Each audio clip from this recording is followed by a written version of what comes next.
Well, a very good evening, ladies and gentlemen. Welcome to another Flight Data Sim live stream. Today it is the 26th of September 2025. It's 33 minutes past 8 here in the evening in the United Kingdom. We're back in X-Plane 12 in the excellent FlightFactor 777-200ER for our third ever ultra long haul, well, I shouldn't call it ultra long haul, long haul overnight flight. So the concept is with these guys, I will be with you for obviously departure, takeoff, get the aircraft into the cruise. I'll then go to sleep in real life and I'll come back hopefully 7 hours later to my PC and the aircraft's in the cruise still before we start our descent into destination.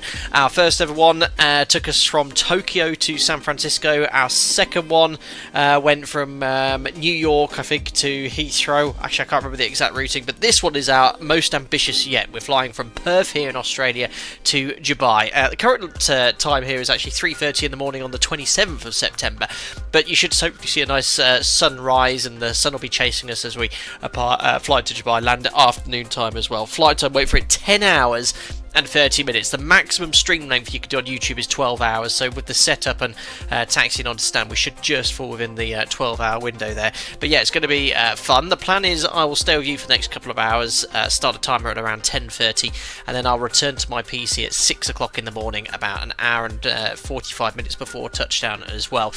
If our daughter wakes up and I have to change her nappy in the middle of the night or something like that, I might pop in and make sure you're all behaving. But yes, it's going to be quite an interesting sector.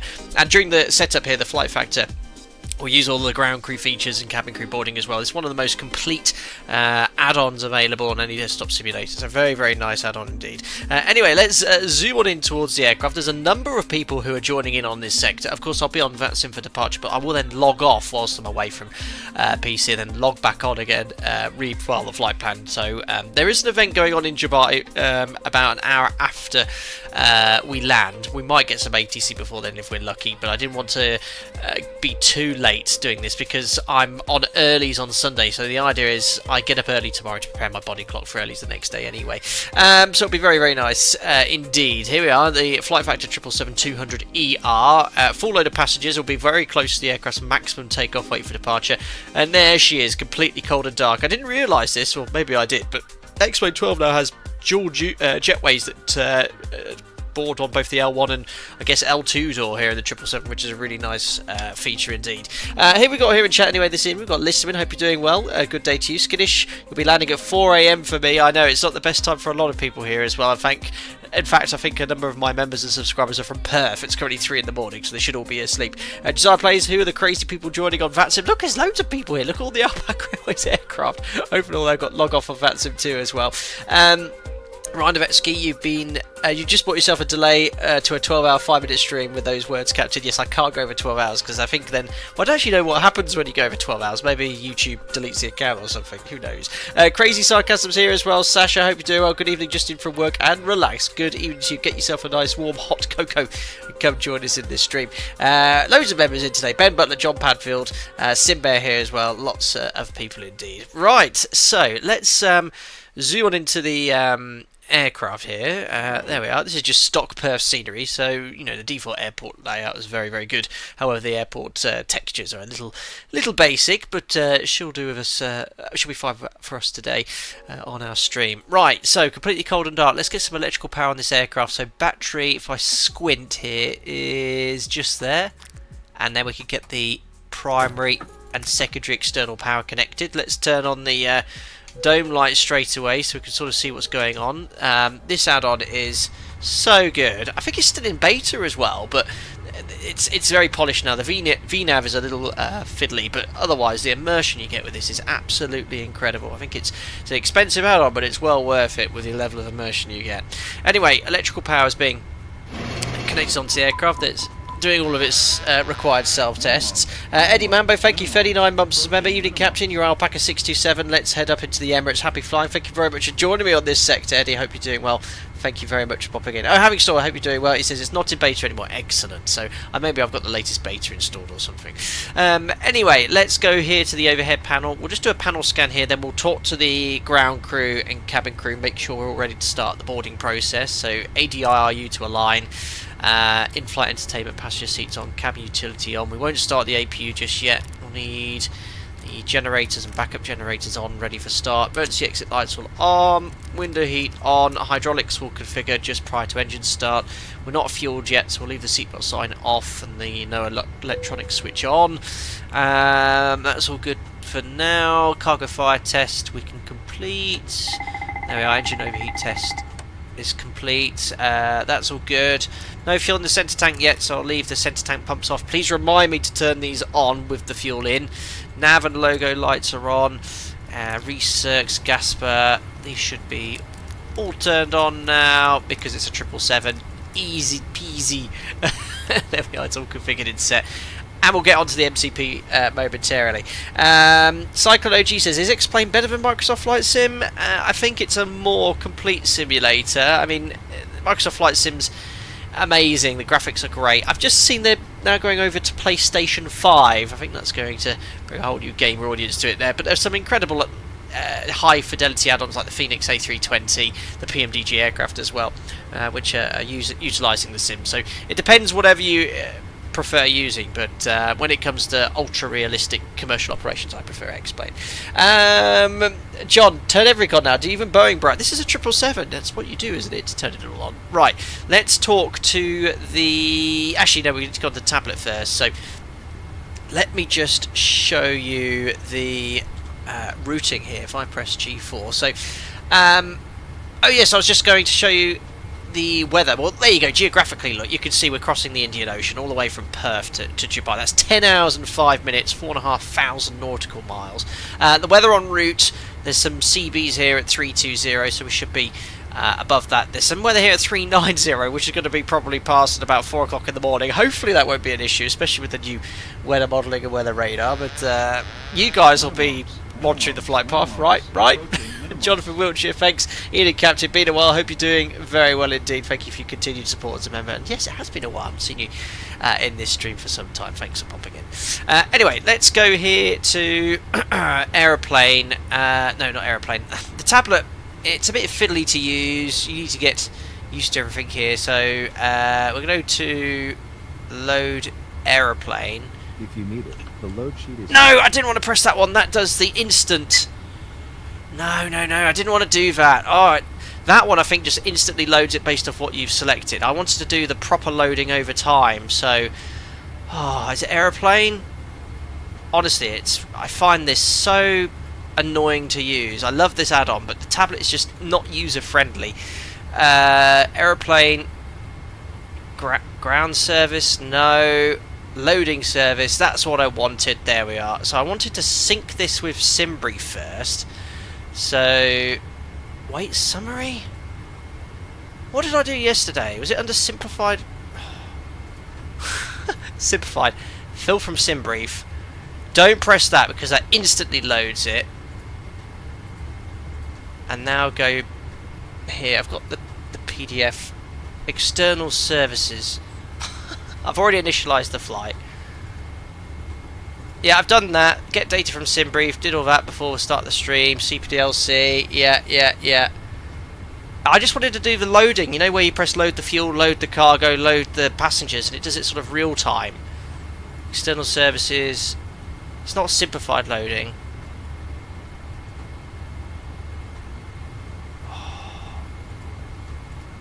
You press that, it instantly loads it, doesn't it? I want to get to the page where you get all the individual loading sections. Go to airplane, loading services, menu, airplane.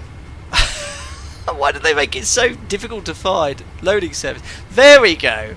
What? That's all wrong though. How do I sync this with SimBrief? That's my question. Larry, you're 5 hours behind you. Keep an eye on the oceanic weather as your 4 is my 2300. I apologise for this as well, because I find this very frustrating if you're a viewer. I wanted this to sync up... Oh no, there we are. We've now got it to load 30,000. Alright, I think that is actually correct now. Is that the minimum block fuel? 81.4. Okay, it's done. Okay, right. But the passengers are all random. That's not what I said in SimBrief. 164 and 530 tons of cargo. That's completely... mismatch from SimBrief, but as long as the zero fuel weight's correct, that's all that matters. Right, cabin, purser. This is the captain. How do you hear? Hi, Captain. Hear you loud and clear. Great. So what we're going to do is just connect the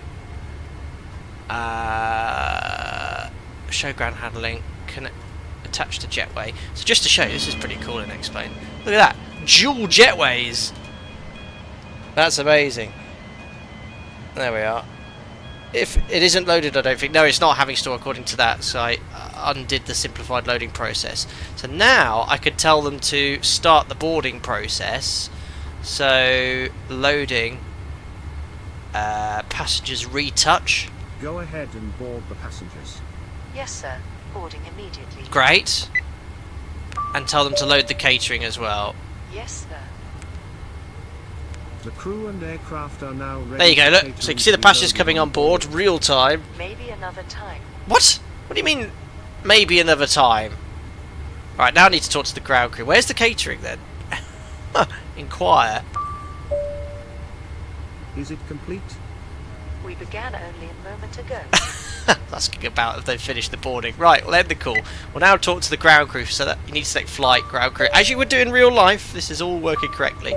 So now we're talking to the ground crew, get them to load the cargo and the fuel, if they actually pick up the phone. Good day. Hope you are all doing well today. We are all here and ready. Right, loading. I want them to refuel. Go ahead and fuel the aircraft. It doesn't sound like the right fit. Why? Have I got to get them to attach the fuel truck? So I've got this little PDF open that says do everything here. I'm basically following it by the book here. And yesterday that worked. What have I done here? I just find it a bit fiddly. Can't it just do this all automatically? Right. So this is what I'm following as per the guide. General workflow of flight preparation is the following. Doesn't mention anything about fuel. You have to manually attach request fuel on the tablet. I didn't do that yesterday on my test sector. Can I do it here? Equipment. Fuel truck left, fuel truck right. It's attached. The load sheet is here. Oh, their fuel trucks are attached.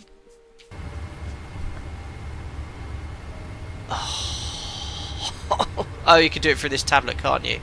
Right, we need to get this fuel on. You may fuel now. Refueling is initiated. Great! It's now working. Now, hopefully the catering will work. Right, fuel's coming on. Please start loading the catering. Of course. Right, we're getting somewhere, guys. So the fuel's coming on board. It's much quicker than it would be in real life because I've turned up the simulation rate. And we've got some Fosters and other things on board as well. Let's just turn on the centre pumps before I forget. Right, we're getting somewhere.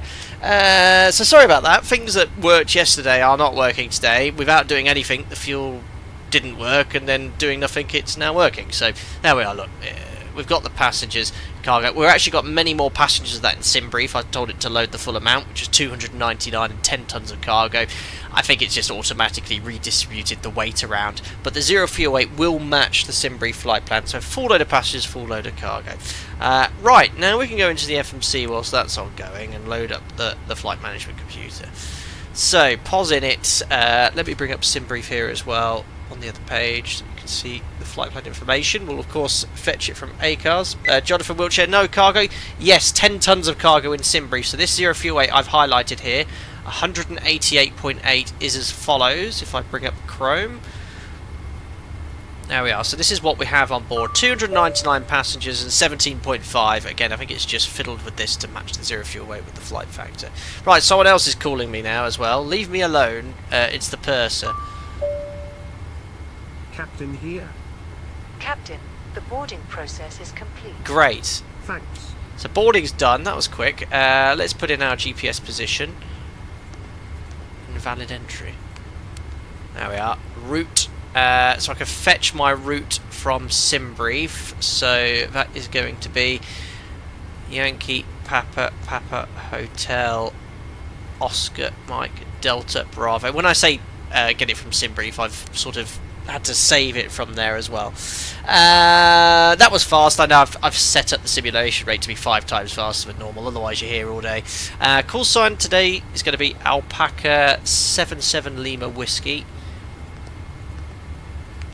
Departures, runway 21 here, with the wind coming from the south. The SID is an Opega 1. And then we're going to go to departures arrivals. I think it's pre-selected everything. An Imped 3 Charlie, expecting ILS 30 left via the old transition route. Activate, execute. Check if any discontinuities. There is one from Opega to under, so we'll just double check the operational flight plan, make sure they're joined. There you go, Opega direct to under. Executed. Right, 0 fuel weight then. We'll just make sure we do have what it says on the operational flight plan, which is 188.8, which I've highlighted here. So I think if we go to fuel still ongoing, but the 0 fuel weight should be fixed. 0 fuel weight 188.9, and we've got the load sheet as well. Oh, crap. Stop trying to move my mouse wheel. Note the load sheet. Where's it gone? Oh gosh. Right. No! Stop that. Trying to rotate this. Right, 0 fuel weight. 100 and... No! That's not what I've set it to. Why is this not matching? 158.2. But the tablet says above doesn't represent current dry load. This says 158. Why is that different? The cargo's not on, that's why. Go ahead and load the aircraft. Damn it. Yes, of course. You have to have another load sheet. Well, we can work it out. Look, why is it not loading it? Oh, they're waiting for luggage transporter. Great.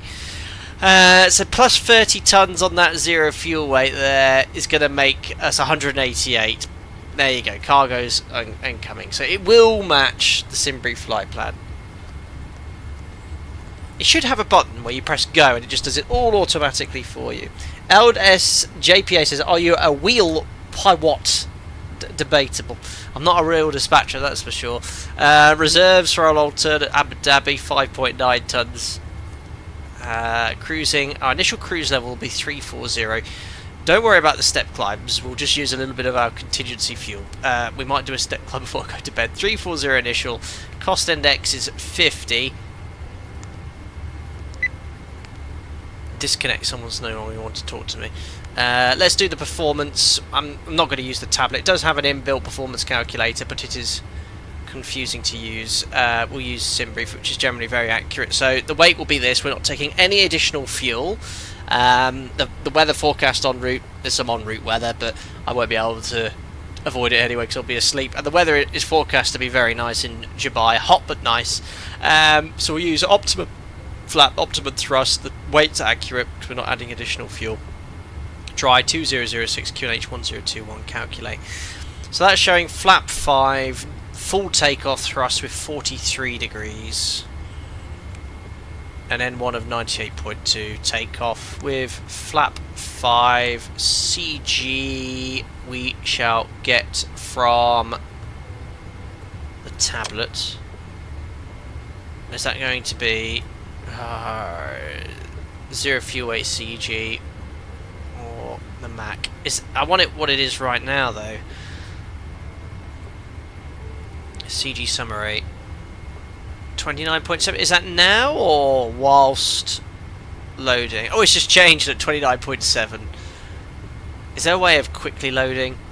Well, whilst that's finishing and I can get the CG, I'll just finish setting up the EFIS panel here. So the QNH was 1021. Barrier minimums. QNH 1021. Ah. It's a bit fiddly. I can't actually set the QNH. There we go. 1021. There's a little click spot here to sync it with the first officers. And the MFRA, let's set it's a bit fiddly. 1,070 feet, so that's the height at which you'll accelerate in the event of an engine failure. I think again if I press that it'll sync. No, it won't sync the MFRA, never mind. We'll select airports, VOR, left and right. I think that's all automatically tuned. Jim, you can have terrain, airports, VOR left, VOR right. Reset the master caution. SID stop altitude, there isn't one, so I'll just set this to 1,000 feet increment and go straight to our cruise level of 340. And let's just check the runway QDM here. It's 196.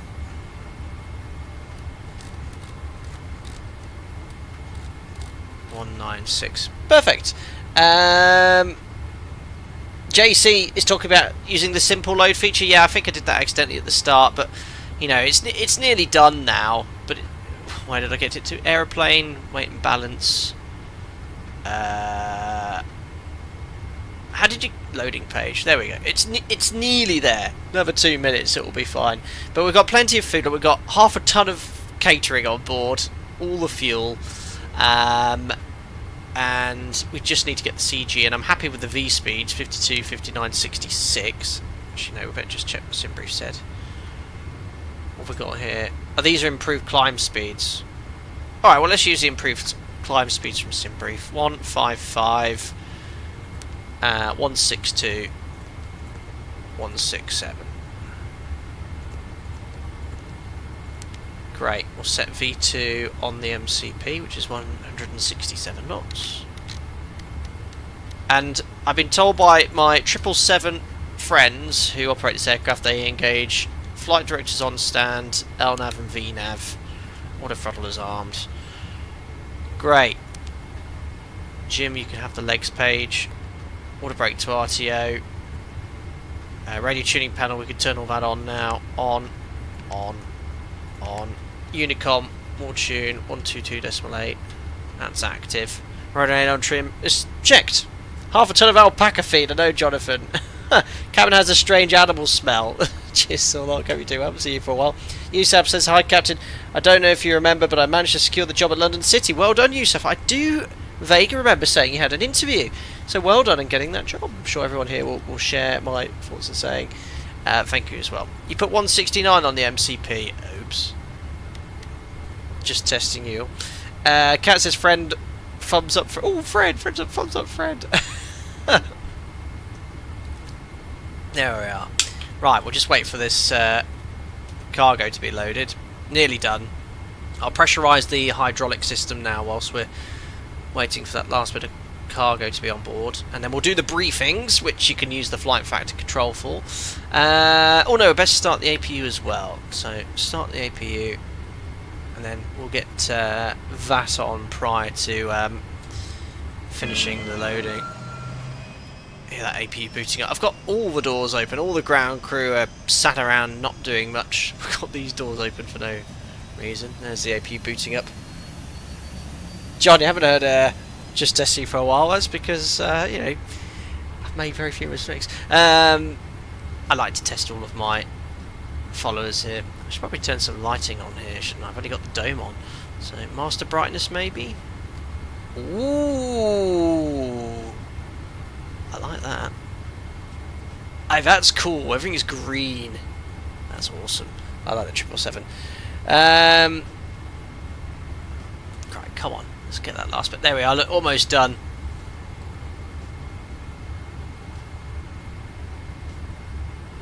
Sir, they brought a new load sheet. Jim just called me sir. That'll be the ground crew to say that. Oh no, the purser as well. What do they want first? Captain, the catering loading is complete. Great. Much appreciated. And ground We are crew. finished with the fueling. Great. Thanks. And another one as well, which will be. Sir, we are done with the loading Great. process. Thanks. You should hear what Jim calls behind the back. Right, where's that load sheet for the 10th time in between the thrust levers? So 188.8. For goodness sake.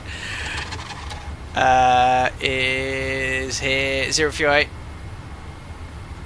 188.8, great matches. CG I could now put in. Is that based off Mac or zero fuel weight Mac?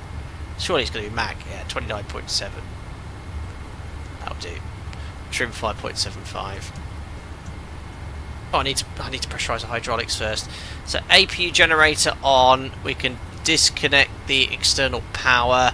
Hydraulic sequence of events then. That's going to be right elec demand hydraulic pump.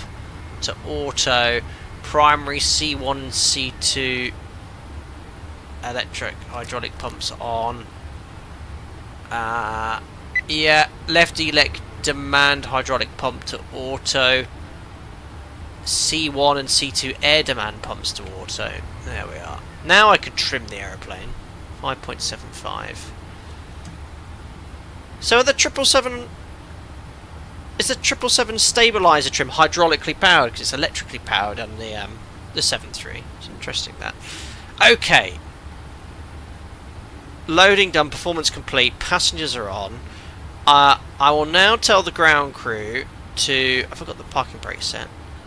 Yeah, parking brake set. I'll tell the ground crew to disconnect all the ground equipment. Yes, sir. Just Unicom. Remove equipment. Go ahead and disconnect all ground equipment. On it, sir. So the ground crew's now disconnecting all the ground equipment. I'll now tell the purser to close all doors and to do the Listening. briefing. So doors, close all. Please close all doors. Gladly. Gladly. And then I can tell the purser to arm At the your service. doors to auto. Arm doors. Yes, sir. All doors are armed and checked. There we are. Now the purser's doing the welcome PA to the passengers on how to breathe, basically. C2 elect shows fault until the engine start. That is normal. Thank you, Larry. He loves the window blind, not having to use one in the 737. Yes. What's the person's name? Jane. Yeah, we'll go with Jane Valerie V. Right. TCAS off. Door forward access. Is that because it's not locked? Auto. Door forward access. What's open?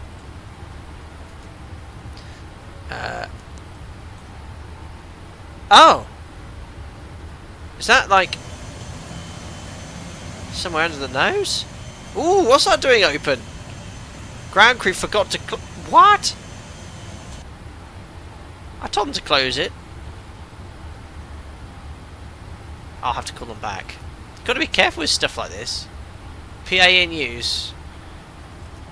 Yes, I want to talk to the ground crew. How do I... Hey! Listening. I told them to close hatch. Please make sure all hatches are closed and all personnel clear. Pressurized, sir. Ah, there you go. Thank you. Oh! There you go. Excellent. Close hatch. Well, that could have been interesting. A stowaway. Someone escaping Australia. That's the Don Special Cargo. Is that where the snacks are loaded? Said Mr. Whiteside. Brilliant. Alright, it was a good job I checked that. And my master cautions. Right, we're now ready to push back. So, before we do that, we need to do our briefing. Read briefing. It is time for the departure This is really good. briefing. Are you ready on your side? Ready, sir. Pre-flight is complete, the instruments are set and indicating correctly. The flight plan has been programmed into the FMS, and the MCP has been set. Yes, sir. Please follow me with confirmations. Our flight is departing. Perth. On the SID, we will Perth. depart with flaps 5 following our standard procedure. I do affirm, and so it is set in the FMS. The runway is also set in the FMS. Great. 2-1. The cruise altitude for today will be... Flight level 340. It's cool, isn't it? The automatic Let us now briefing, confirm this. Sergey. This aircraft is awesome. Loads of features. Today our VR will be You know, you can even 152 push back with your own tug, V2 which we're not doing today, by the way. The departure is set in the FMC. Please follow the MCP with me, sir. The MCP is set for departure. Our initial heading will be 196, And our destination is? Dubai International. Any risk factors you would like to address, Captain? Our takeoff weight today will be higher than our maximum landing weight. How cool is that? So in case we need to come back, we will have to dump fuel. Any other points? Oh. No additional points to make. Thank you. Please proceed. In case of any emergency RTO before 80 actions. knots, we will abort the takeoff. Above 80 knots, we will only abort for a serious issue. What's that's engine going fire on? or loss of directional control. In case of such issue below V1, Route to we will cockpit. abort the Please takeoff, show me where apply you want to maximum go. braking and stay on the runway. In case of an issue above V1, we will continue with single engine departure Oh, no, procedure. don't push by that. I will handle the controls and you will help me with the procedures. You will, Jim. Any questions? Thank you, clear. Alright. Ground to cockpit. Tow is driving up. Great, so that's complete. And now we can run the checklist here, which is interactive with the first officer as well. So I'll select Pre-flight checklist. checklist. Oxygen, tested 100%. So I'll test mine. And what else is really cool? Watch this. You put the oxygen mask on, look. So if you have a depressurization, you can actually put the mask on so you don't get impacted by hypoxia. So cool. I'll put that away. I don't like the chair moving. What on earth is that? Ah! What on earth was that? Is that some sort of graphical glitch? How do I close this now? Uh-oh. Oh, now because I've pulled it all out. What's Okay, that? all doors and hatches are closed, ready to connect. Right, how do I close it? I can't get that closed now. Hey! Hey! What have I done? What is this down? I don't even know what this is. It's like I'm having a sniff of something which I shouldn't be. What's this? Like blood oxygen levels. Put it away. Hold on, I need to find all the click spots. A few. Where's the show click spots? Oh no, that doesn't work. Oh no, maybe it does.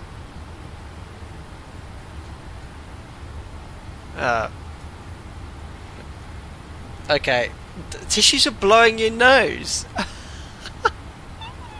Right, how do I actually get this away? So Oh, I've done it. And bypass pin inserted. Release parking brake. Is that for blowing your nose? How do I put this away now? These tissues are blowing your nose. This is ridiculous. Right, you're blowing cigarettes or a vapor.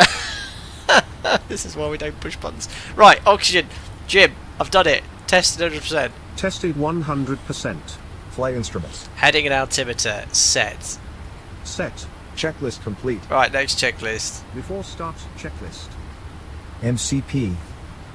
Good. I've got V2 heading and altitude set. Set. Takeoff speeds. They're all set. Set. CDU pre-flight. Done. Completed. Completed. Trim. Set. Set. Taxi and takeoff briefing. So we'll do Completed. it now, guys. We're going to push back here, face west on stand 149. Right turn Charlie, full length via Whiskey for runway 21. Opega 1. Love it. Direct to Avbad, Tuvba. Orchi. Right turn to Ipmore, 8,000 or above. Calbo. Cagme, Opega. Great.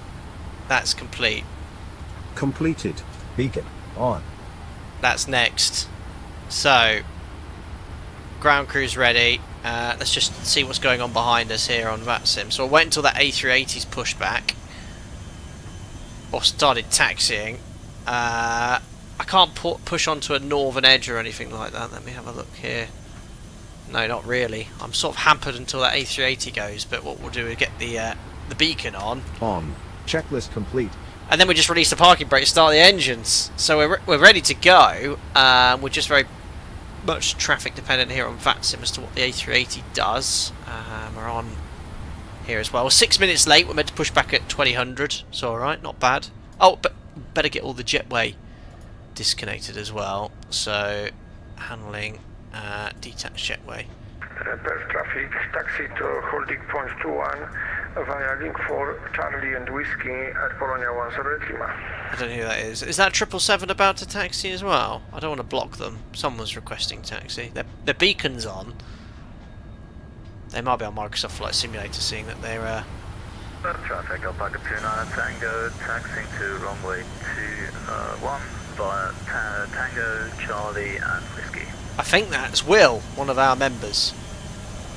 There's an alpaca requesting taxi, and there's a big boy 380. I did consider taking this 380. 380's taxiing, and I should think the triple's going straight after as well.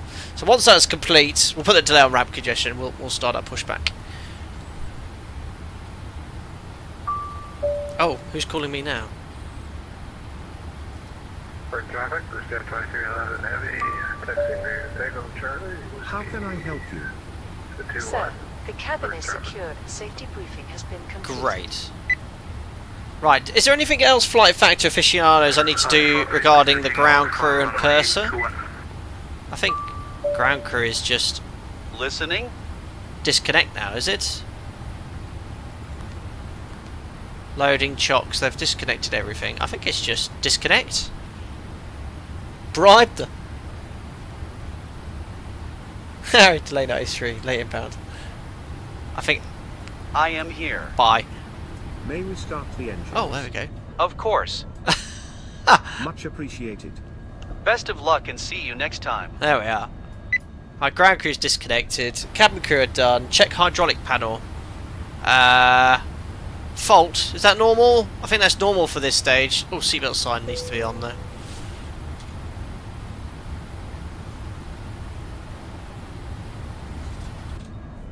Alright. What's that A380? Oh gosh, there's aircraft everywhere.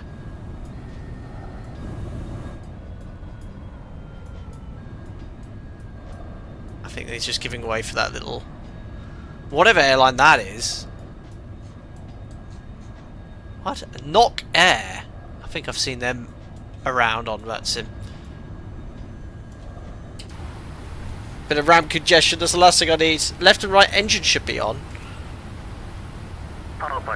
Tango giving way to the Where are you looking? traffic Oh yeah. from left to right. Thanks. 3737.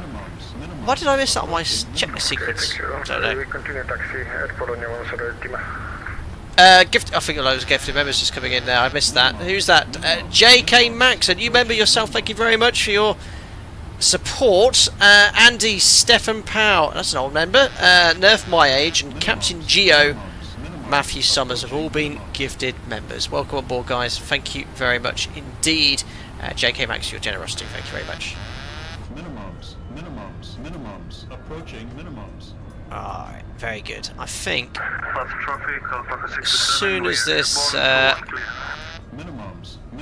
tail's gone past, we'll be able to push back. Oh, wing and anti-air should be on auto. Well spotted. See, I flew the PMDG 777 the other day, and all this is pretty much configured on from cold and dark. There we are, we're ready to go. Parking brake released. Starting pushback, and you may start engines. Oh yeah, just make sure we've got the G-loaded camera on. Yeah, it is by default. 10 minutes late, guys. 10 minutes late. Oh, Isaac, thank you. Remember, 8 months says traffic TCAS pull up. Very good, thank you.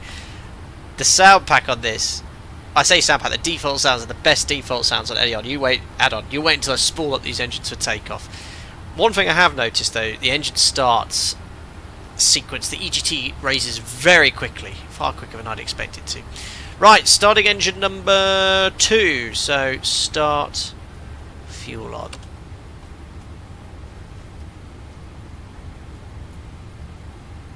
And I'm so used to checking all the parameters during the engine start that everyone I spoke to in chat, all my 777 friends said just leave it, it'll shut off if it has a problem automatically.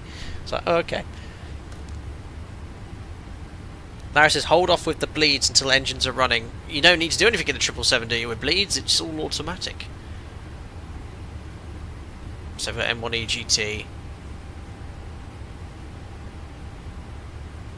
Look at the EGT go up. Boom. It went from 0 to 500 in 5 seconds. That's unrealistic. So they need to fine-tune that EGT increase. Hey, what's happened to all my preset views? These are not my preset views. That's better.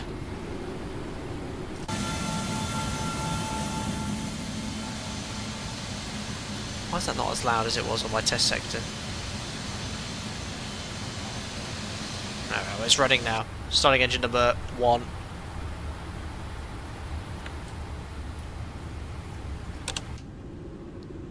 There you go. Look at that fat. Is it G90? The APU is a nuclear reactor. So we just pushed back 12 minutes past 4 in the morning here in Perth.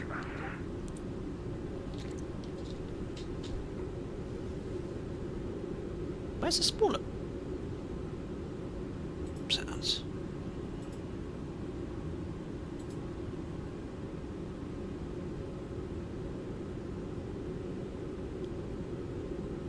engine rocking as well. Well, that's a bit bad. What's happened to the audio? Oh, there it is. It's working outside.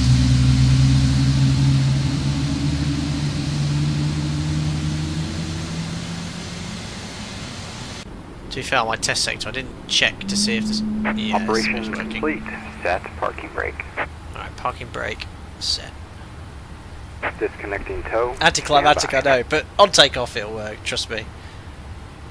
Definitely, the engine startup sounds from inside have gone. They used to work fine. Right, before taxi flow, there's nothing to do. Generators done, APU I can turn off. Star switches there's none, probe heat none, anti-ice none, air conditioning set, flaps to 5, flight controls. Sporting a blue hoodie this evening, ladies and gentlemen.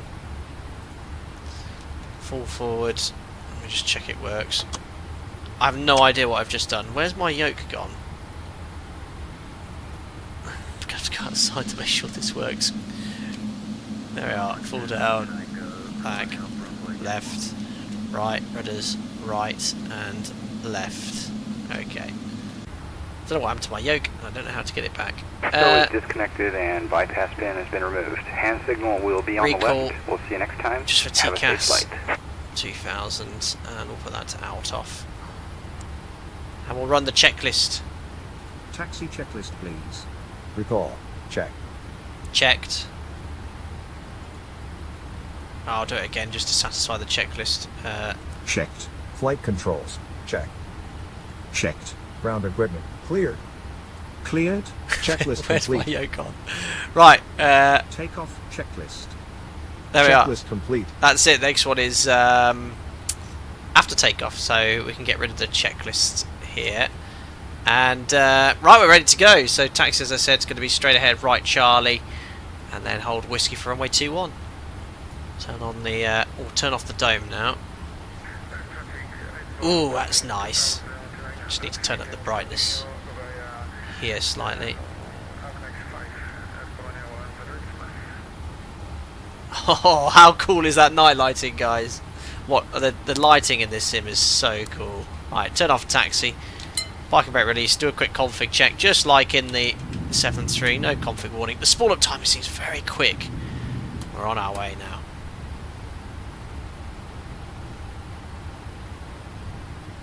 Turn down the chart light here as well. You can bring up all the charts on the tablet if you want to as well, but I prefer just using Navigraph. Oh yeah, Y for the yoke. It doesn't seem to work in the FlightFactor. It's okay. I hope it's there. Even at this high gross weight of nearly 300 tons at idle thrust, it moves absolutely fine with no thrust at all. Oh yeah, radio call, yes, I'm on Unico, aren't I?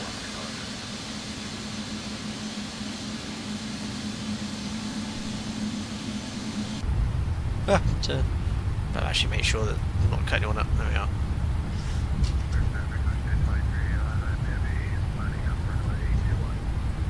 West Jet, he's a long way from home as well. Not looking where I'm going. Perth traffic, hello, it's Outback 7 Lima Whiskey, taxi runway 21. How nice this is, look. This is default, by the way. Default X-plane. Apart from the aircraft. You have to click on the base of the ground, roger. No, yoke's not coming back. Don't need it. So crossing an active runway. Approaching 6. Don't forget you get RAS with the FlightFactor as well. Approaching 2, 4. Can't see anyone there. And we're crossing. Turn the strobes on for increased visibility. The engine shake on this is really cool. Look at the runway lighting is absolutely 100% accurate. So good.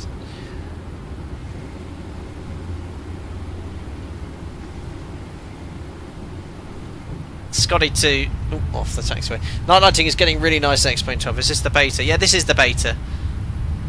But the night lighting in X-Plane 12 has been incredible for quite some time.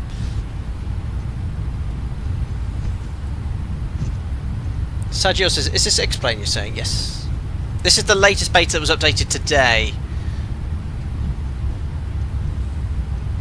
But, you know, when I go to bed, shortly after, you'll see the sun rising as well. And it looks absolutely amazing.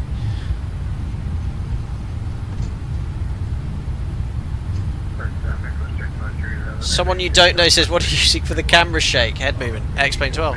It's their new G-loaded camera, internal view. Set down to about 50%. The default one I think is a little bit too sensitive. A little bit of braking. So you can see when I'm braking, look, there's a little bit of a shake. We're behind the 777 here for departure number 2. A lot of demand on the Perth-Dubai route. Alpaca Airways is fighting Emirates. I see there's a daily A380 flight. He's shaking his monitor. Yeah, you can. Isaac Aviation clips under accessibility and explain. Reporting airborne, direct to Star, Omega 1 departure.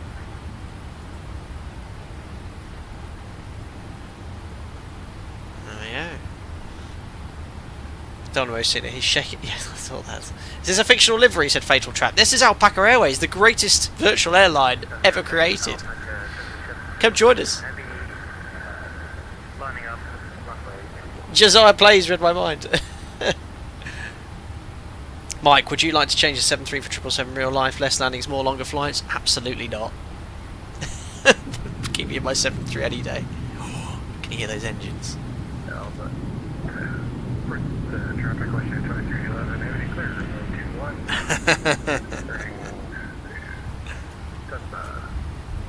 So there's some traffic lining up. I'll just check on VATSIM on final.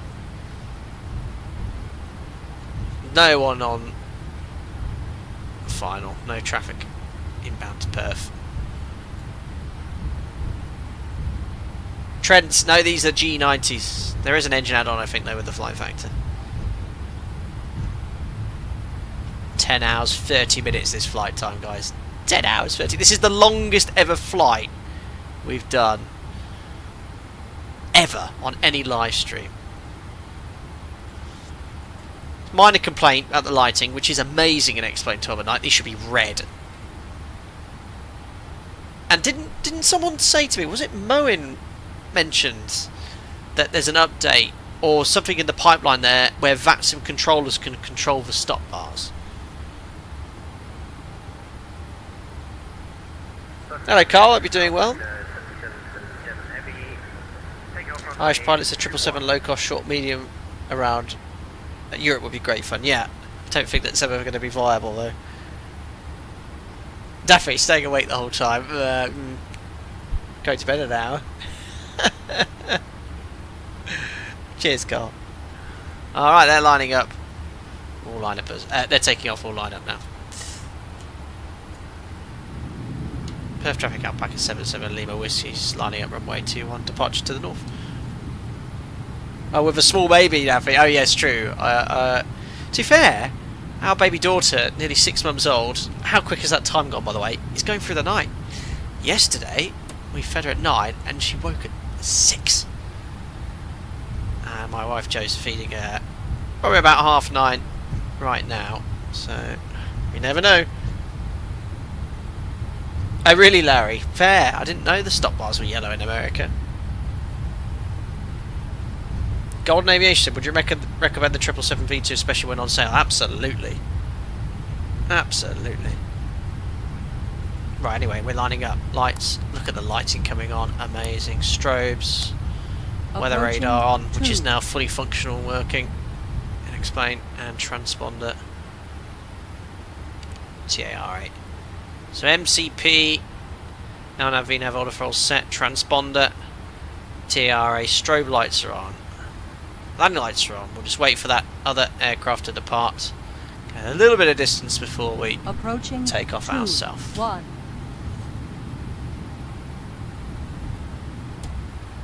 How realistic does that look? Stock, guys. I've got no add-ons here. Just feels like better pushback and Avitab, that's all. Right, I mustn't forget the timer. On runway 21.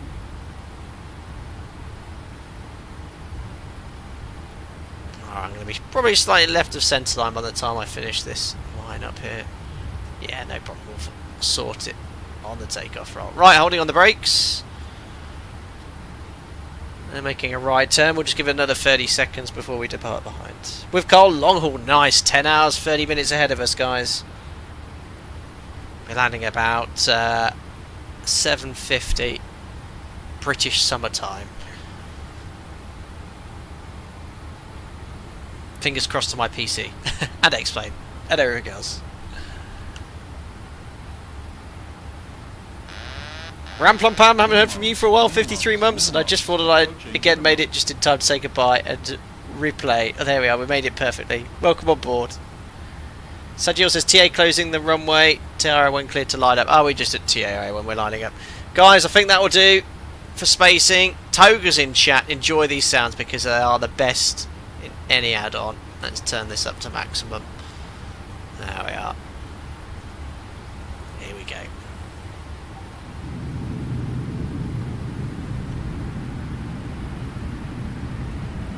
Okay, stabilised. Set takeoff thrust.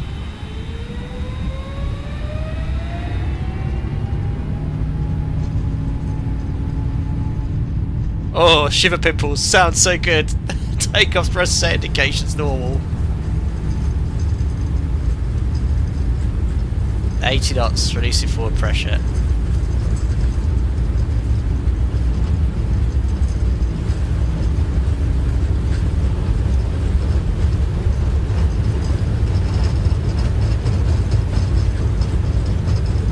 So realistic. V1. Rotate.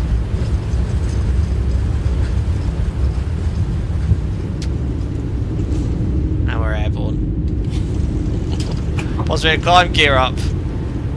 Tap the trim. Trim for speed in the 777. And we've got to do that little...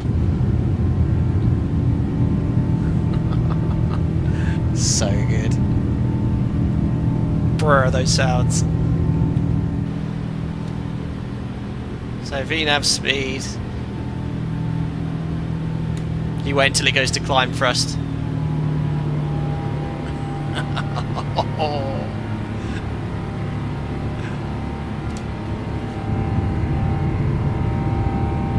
How good are those?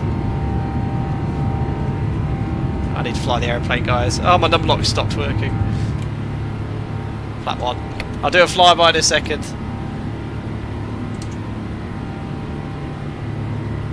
Sorry everyone in Perth, waking you up.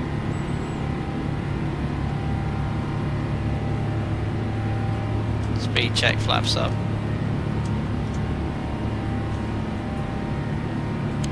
Command.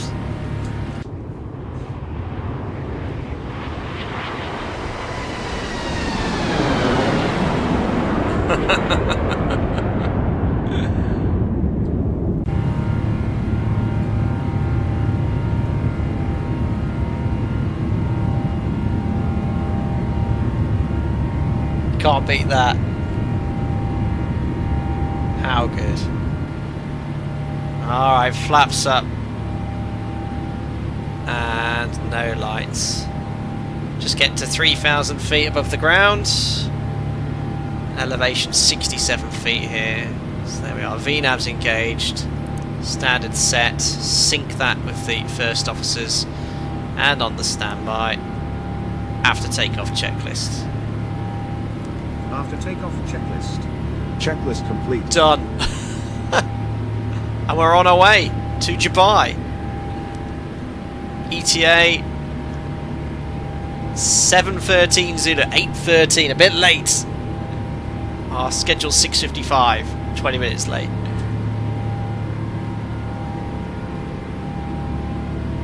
Harry, non-standard, wing lights on so you can see the engine rocking. Well, it is completely smooth, so you might not see too much engine rocking, but it will rock in turbulence.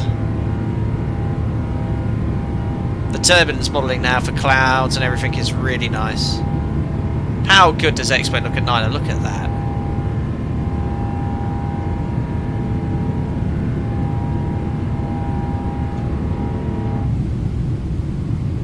There's the wing view.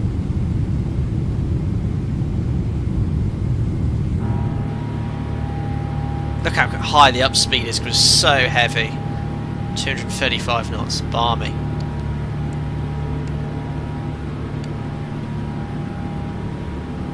Eddie, X-Plane 12 has really come of age in the visual department. Absolutely. What's really nice, Dubai is one of the airports that received a bit of attention actually as default, so it's quite detailed. One little problem though I've discovered with the FlightFactor though is the replay function doesn't work. So unfortunately guys, no replay after landing.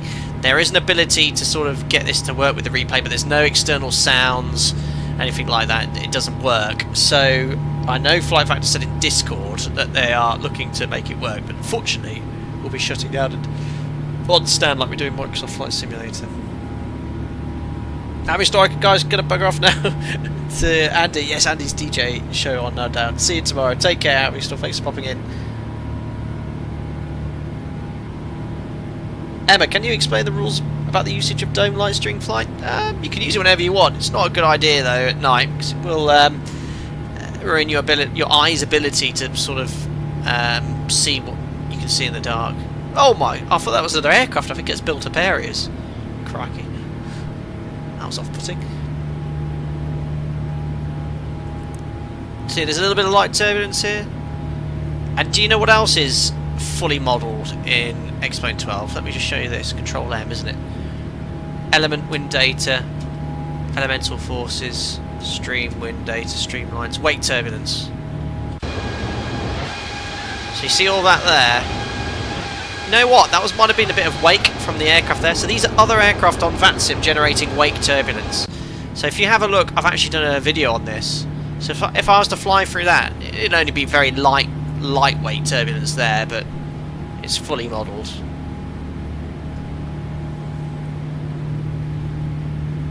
Scotty 2, I think you can set the time the replay somewhere in the FB to 30 minutes before landing and it will work. Not testing myself. You can, Scotty 2, but none of the sounds work. I tried it yesterday, 30 minutes, and it works, but the sounds are all broken. External audio doesn't work. I think internal sounds it says it does, but it didn't work for me.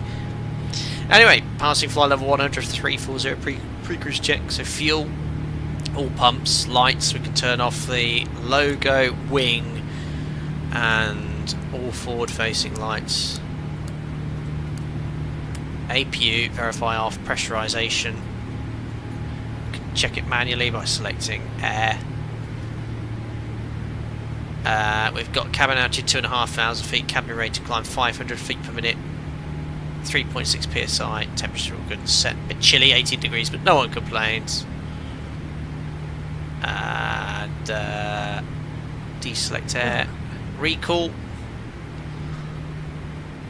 There we are, checklist complete. And I'll have a sip of my coffee. There we go. There we are, on the way. Emma says, how often do you use the wing lights in real life? Only when trying to identify ice on the leading edge at night. And we've got, I was going to say Jesse or Donez joining as a member, but that was actually gifted from JK Max. So JK Max, thank you very much for gifting another member. Welcome Jesse or Donez. It's once again very generous of you, JK Max. Thank you very much. And huge thanks to David Slater, who's just joined as a member. Thanks guys, glad you all enjoyed the content. Invited to the members only Discord. Enjoy the customization chat, thank you very much. Time to open the vapor box. Yes, let's have a quick sniff. Hold on. That's better. That's so funny. Is that me blowing my nose?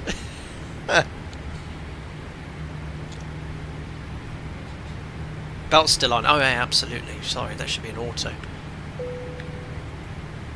And the no electronics as well.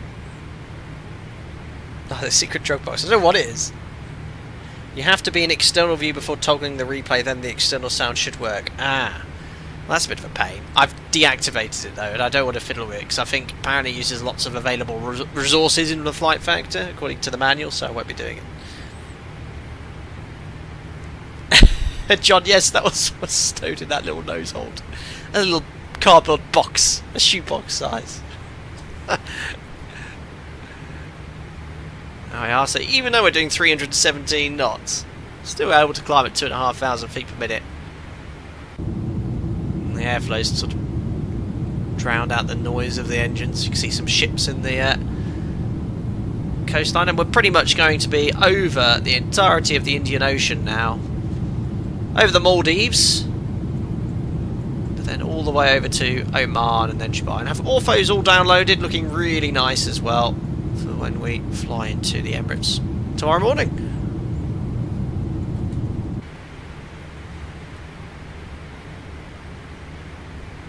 Yeah, Pablo Escobar's, or Passenger Escobar's secret box of white powder. That's the one.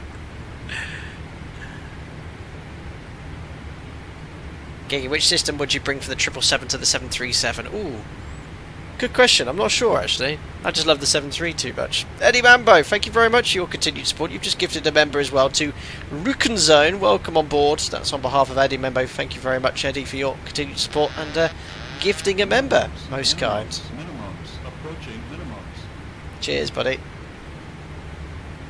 Ruben, was that you in the A380 climbing at 1,300 feet per minute? 30, Good luck. 20, 10. Cheers. JK Max, thank you again. That's a very kind donation. I hope you're doing well. Can you fly above 250 knots below 10,000 feet? You can, JK Max. Class C, no problem. AB, not allowed in Class D. It's prohibited 250 below 100, but if you're given free speed, you can accelerate. Areas like busy TMAs, though, or airspace which is shared with VFR traffic in Class D, E, F, and especially G. Not that we often fly in uncontrolled airspace, but there are occasions where we do have to. We must limit speed to 250. Yeah, Class D, absolutely limited to 250 knots.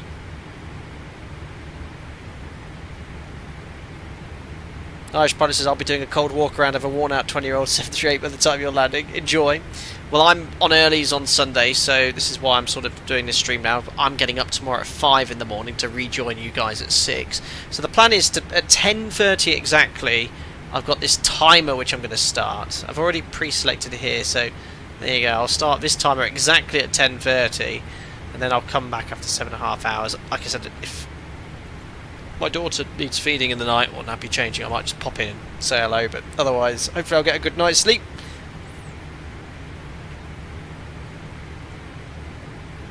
Oh, in the US, 250 below 10,000 is a law that ATC can't override. Well, there you go, and everywhere is slightly different. 500 tons, Ruben, no wonder you're struggling to climb. So, Jill, do we have oceanic procedures here? Yes, no doubt, crossing the Indian Ocean would require oceanic clearance. But I'm not sure who controls this sector of airspace. Never ventured this far. Make sure you inflate the autopilot.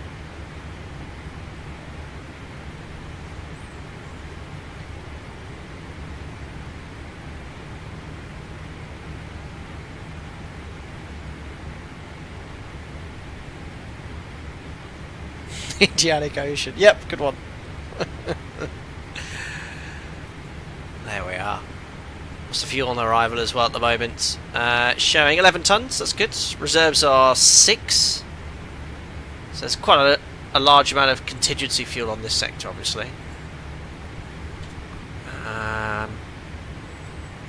Remember, I have no experience of oceanic flying in my 15-year career. But yeah, the contingency, look, it's 3.6 tons. A huge amount. And we're burning about 7 tons an hour. It's incredible, really.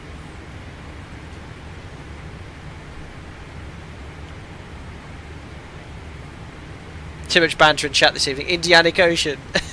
Indianic clearance. Is it actually called that? Jonathan Indianic Jones. Daffy Indiana Josian. Stop. Oh, no. Don't. Stop it. It's horrible. Is the sun beginning to rise yet? Did on my test sector, but on my test sector. My original plan was to start an hour later. However, we've got a slight issue with our heating in our home at the moment. We have an air source heat pump, and we have 2 circulating pumps, one for the underfloor heating downstairs, and one for the radiators on the first floor. The radiators upstairs are fine, but the underfloor heating circulating pump's knackered. And obviously everyone's turning the heating on in the UK at the moment, so all the plumbers are busy. I found one guy who's coming in tomorrow for... It's actually charged a reasonable price for the circulating pumper to install it, and he's arriving at 9 o'clock in the morning. So that's why I had to pull the stream back an hour earlier to make sure I'm done an hour before. Which means I missed the VATSIM event in Dubai by an hour, but it is what it is.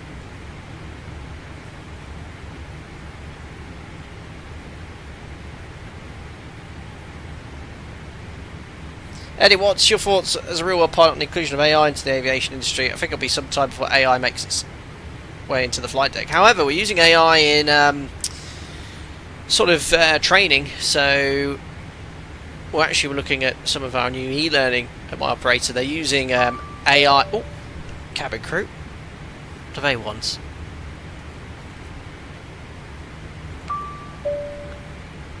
What would you like? Captain, would you like some coffee? Yes. I always ask you, chat, how do you like it? Yes, sure. What kind would you like? Do you want it black or milk? Jane, is that you? It is. Whoever's responds chat first. Domino, milk. Milk will do fine. No problem. Right, great. I've got... There you go, my coffee's been restored. How cool is that? Gone again. That's so good. Another neat feature I always like to show in the FlightFactor. If you go here to menu, aeroplane, ongoing processes. No, not that one. Is it cabin controls, WC control? There you go. You can see how much effluent has been put into the toilet. So we've got 1 litre at the moment in the rear bog. There's no one using the toilet. Everyone asleep. Oh, what's this? In-op, in-op. Well, plenty of toilets are vacant. Seatbelt sign is off. So you can actually see the toilet get filled up. Let's go, UK behave. Ah, if you insist.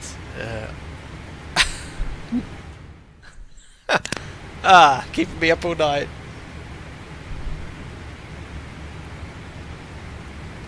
Exactly, John. Ever says, are the toilets MEL item? Yes. You can dispatch with no toilets, but it has to be a significantly short flight. But I think that actually I need to double check the MEL. I think even 1 is very restrictive.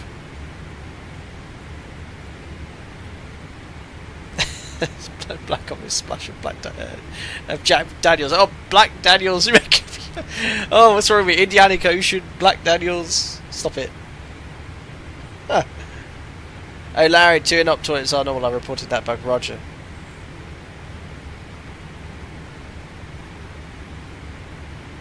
There's several features I've not shown you with the FlightFactor as well. There's walk-around feature on the ground, so you can do the full walk-around, check all the external hatches. And for those of you who watched my inaugural sector, if you look at the pinned comment here from myself for my FlightFactor 777 playlist, have a look at my first video. I actually drove a tug and pushed back the 777. All that included with this package. Amazing.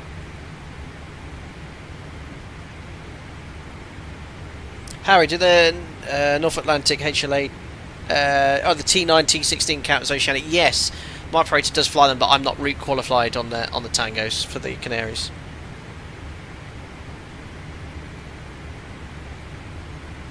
Eddie, yeah, we'll have a look at the cabin tour when we get to Top of Climb, or in the cruise. Hello, Aviation Air, first time joining live, welcome aboard. Tom says, have you contacted the Klingon yet, or bother the purser to oblivion? How do you do that again? There's something you can do, isn't there, to annoy the purser. Alex, heading off to sleep now. See you the flight in the morning. Good night. I'll be joining you shortly. Well, actually not joining you. I hope not. But in sleep. Not sharing the same abode. Laser Gaming, what do the route qualifications mean for the Canaries? So, I've never flown them in my career. But, Canary Islands from the United Kingdom. Just bring up Navigraph, guys. Hold on. As we haul up to flight level 340.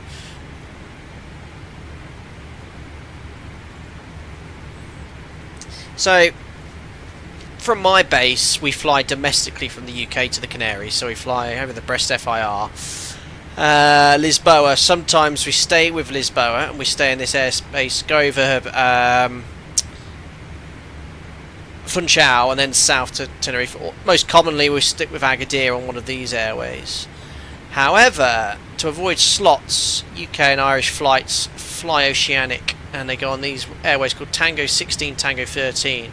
So if you ever see flights leaving sort of East Midlands, Birmingham or Manchester or the Midlands areas or Dublin, they actually, to go Canaries, go northwest to start, which is the wrong way, and then south. They're going on these Tango routes, which is oceanic. You're in Shamwick and Santa Maria, which is oceanic airspace, very close to controlled airspace, radar control, but you're actually oceanic. And for that you need HF radio, all the other aircraft equipment too, but as I said, I've never flown it. I've done the theoretical qualification, but I'm not route qualified, let's say. But yeah, that's the oceanic routing we fly on the Tango. It's called on the Tangos. Anyway, we're a long way from there today.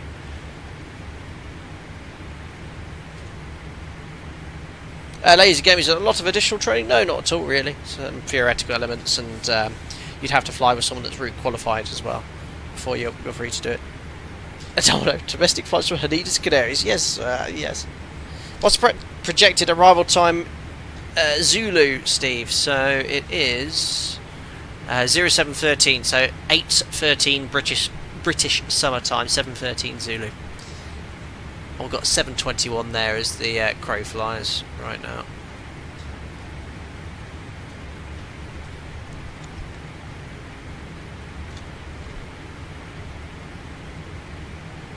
Yankee says X-Plane and FlightFactor 777 are for sure the best combo. Yeah, it's really good. It's a really nice add-on. Dave, step climbing on this route, is it going to do it automatically? You can set it in the tablet to do it automatically, but we're going to probably maintain 3.4. If I can get to 3.6 before hitting the hay, I will do. Is it on VNAV cruise? Yeah, I'll step up to 3.6 before I go to bed, and then 3.8 when I come back. On the flight plan, it's to do it at 10 degrees south, 090 east.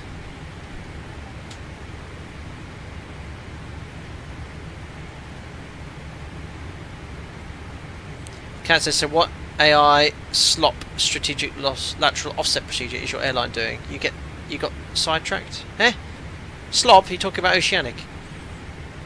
We still fly right of track by up to, is it 2 miles or 1? Can't remember.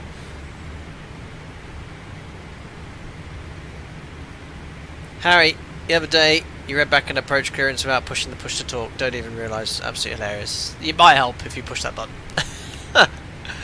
Want to go.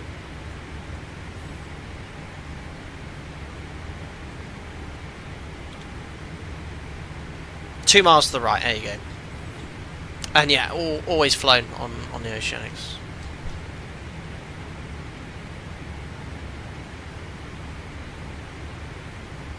I've never heard of AI slot. This is terminology I've never heard of. Yeah, and it says do 16 times speed, make it easy. Yes, we'll be there in no time at all then. I did on my test sector.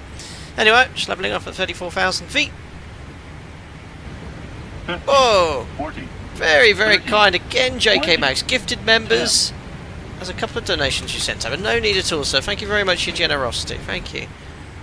By the way, I wanted to congratulate you on your recent wedding and your newborn daughter. I've been following your channel for many years and I'm so happy to finally become a member.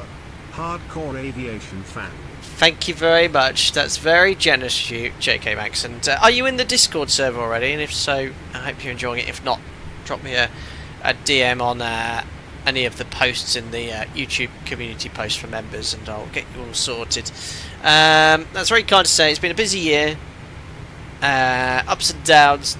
You know, lost a very close family member at the start of the year, and then obviously best day of my life was having my future wife at the time giving birth to our daughter. Getting married to someone means the world to me, and here we are today.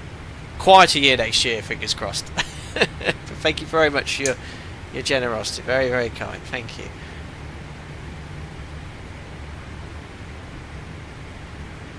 So Gio says, can you strategic lateral offset temps of a nautical mile if you can set it up? Yeah, you could put him to the decimal point. I've again never done it. Isaac says, I slip is supposed to be a new term for low quality AI stuff. Oh, is it? Oh, I thought Kat was talking about something aviation related. Said it's a different term.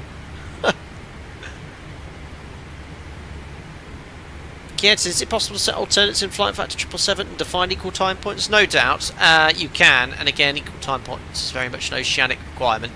Does this automatically calculate an equal time point? I think I've flown this aircraft or the 777 before, and it automatically calculates that. But then you can pull your fixed rings in for your alternates, for your ETOPS as well. Again, no experience doing that in real life. In fact, I think on my Simbrief I've got ETOPS off, so it hasn't actually generated any of those fixed rings for me. Larry says you need a top of cruise emoji. You only have a top of descent. Oh yeah, I'll see what I can do.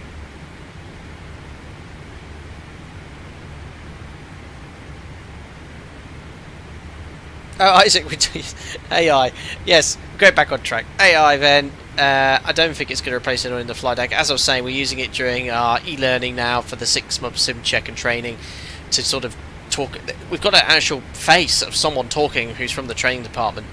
And it is AI, but it looks so realistic. So those sort of applications are fine. We've got virtual reality coming as well for sort of cockpit familiarization in the training department, which is a really awesome feature as well. So yeah, I mean, that's sort of from a pilot training perspective how AI could be used, but in the flight deck, probably no time soon. From an operational perspective, I do know our operator is using AI to calculate all sorts of wonderful things and work out, ultimately efficiency. But yeah, it does have its place. I'll have a little look outside. No sign of that sunrise yet. I think by the time 40 minutes start the timer, we just see the sun beginning to rise here to the northwest of Australia. Right, if you're on Vetsum today, yep. I'll be logging off when I go for my rest period. Exactly as Josiah said. Taylor, do you fly much these days? Yeah, this year I've done. Let's have a look. I've done a bit more flying this year than last year. It's a bit quieter at the moment this year with recruitment at my operator, but we're just coming into the winter sim period next month, so be picking up a bit more in the sim. But yeah, I'm flying on Sunday this year. Let's have a look here.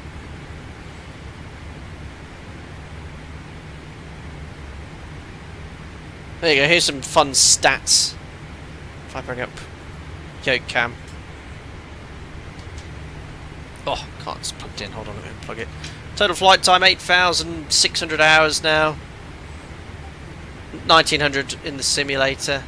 I don't know if you can see that there. I've carried 350,000 passengers in real life. I don't think the resolution's good enough there.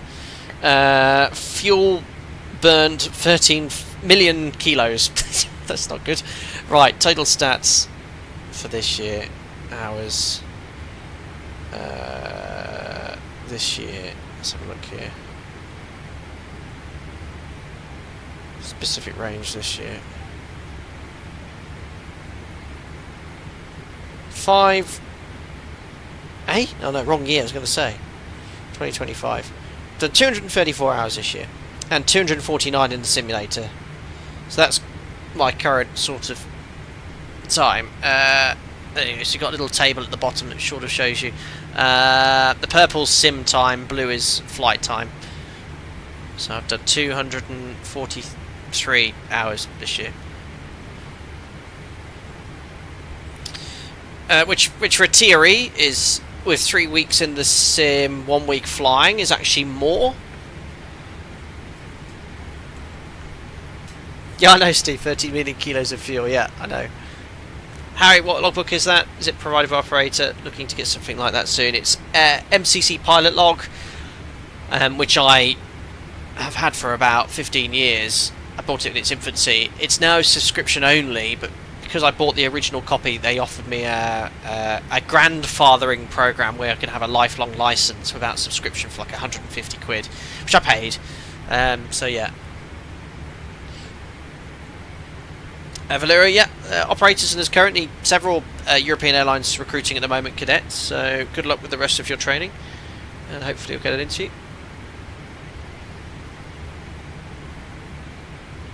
Carl, very good. Timeline for replay fix, I'll let you know so if I hear back. That's great. I've done it before in the past and worked fine, but yeah, I can get it to work. Someone mentioned if you have to start the replay outside, but I've got it off now in the tablet because it did say it's causing issues with performance, so I was like, no, I'd rather not. I missed the news. You're a grandfather. Congratulations, Ryan. Very good. Grandfathering program. Right, 160 miles, 2116 Zulu. Will be at under. Do a fuel check there. I guess that's going to probably. Where's the oceanic airspace start here? I guess. Are we in it? Yeah, I think we are. What's the oceanic airspace south of Australia called? It's a huge area.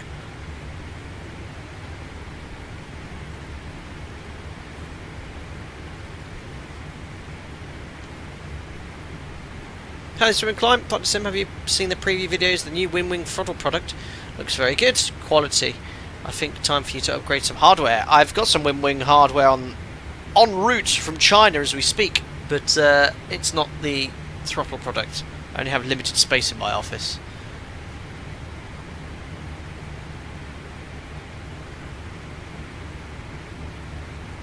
Isaac said down under oceanic. Brilliant. Someone wanted a cabin tour anyway. Should we have a little look? Door's locked, so you have to unlock it to open it. Oh, cabin lighting's off. It is night time, I suppose. Do you want to see something really cool as well? If I lock myself out, you have to put the door code in, which you can set in the tablet. I think it's set to 1, 2, 3, 4. So if I press auto, close the door. See, look, I can't get back in. I've locked myself out of the cockpit. But if I put the code in, 1, 2, 3, 4, enter. You have to wait until it goes green. Do I get the sound in the cockpit as well? Oh no, it's just working. There you go. So if I put the wrong door code in, oh, I can't close the door. No, I think you get a window now. I've got to wait until it extinguishes. And you can always deny it, and then it will never open, even if you get the right code. AG Fenari, are you running the latest 12.30 Beta 3? Yes, whatever one was updated today by Laminar Research. I am using... Anyway, let's do a cabin tour. Do the cabin crew... I know you control the cabin lighting in the tablet, but do they automatically turn it up? Here's business class Alpaca Airways anyway. Oh, lighting's just changed in the sim. Oh, I think the lighting's been turned off by the cabin crew.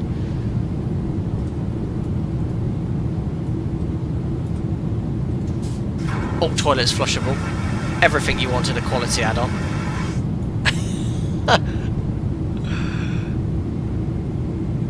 Oh, it does sound like an aeroplane, doesn't it? It's perfect, it sounds. Yeah, I think I need to turn the cabin lighting on. I think they're all automatic though. I'm so good at my luggage, said AJ Fenari. Malaysia was a plan for cruise. Go to bed. Anyway. How much of the toilet's filled up, I wonder? Oh my goodness me, everyone's asleep. No one is using them. I'll turn the lighting down. It's annoying the passengers.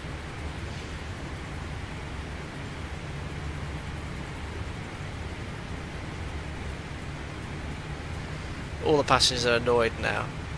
Wow, where's the door? Can't get out. Ah, sorry everyone. So here's the front galley. Here's business class on your 777.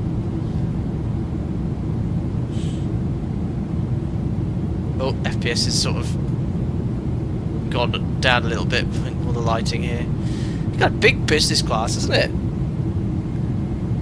Must be very bland food.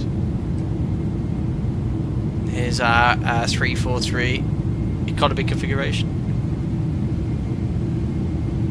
Here the sound change as you go past the wing.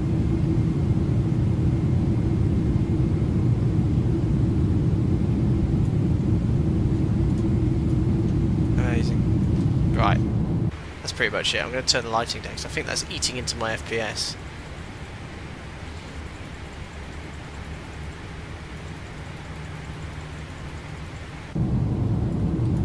Oh yeah, that's much smoother now. Well, there you go. Didn't realise the lighting had such an impact on performance. There you go. Then others. Huh. Looks like it's stolen from Emirates as well. Yes, yes, Alpaca Airways inspired.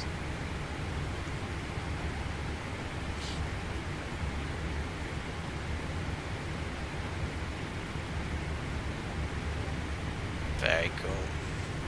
But yeah, this is why I don't want to be a long haul pilot. What do I do now for the next 10 hours? Just jet lag, fatigue, long term. Oh, yeah, just no.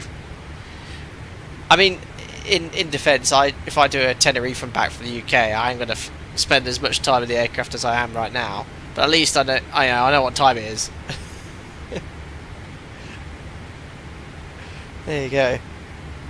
You discuss politics and religion with the FO, of course. Yes, hot topics. Although we will not discuss the following in this stream, John.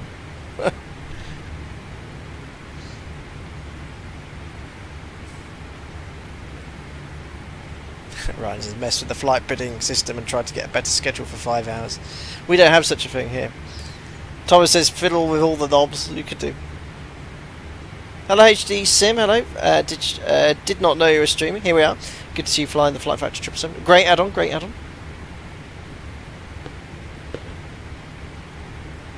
Read the paper, brilliant. How long until the meal service Josiah placed it earlier? I don't know. Well, the cabin crew haven't given me much attention. I've got my coffee.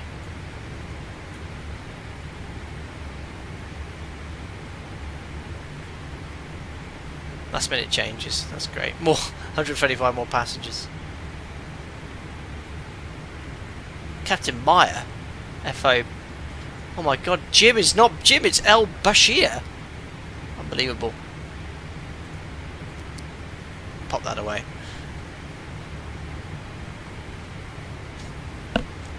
Eat. A lot of eating at work. Tristle, do you play Microsoft Flight Sim 2024? I do.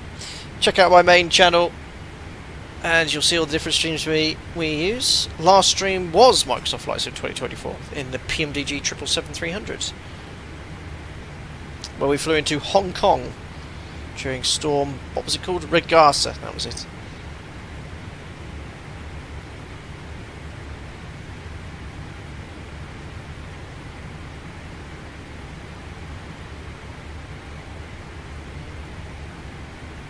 Ruben, looks like there's 135 passengers boarded by A380.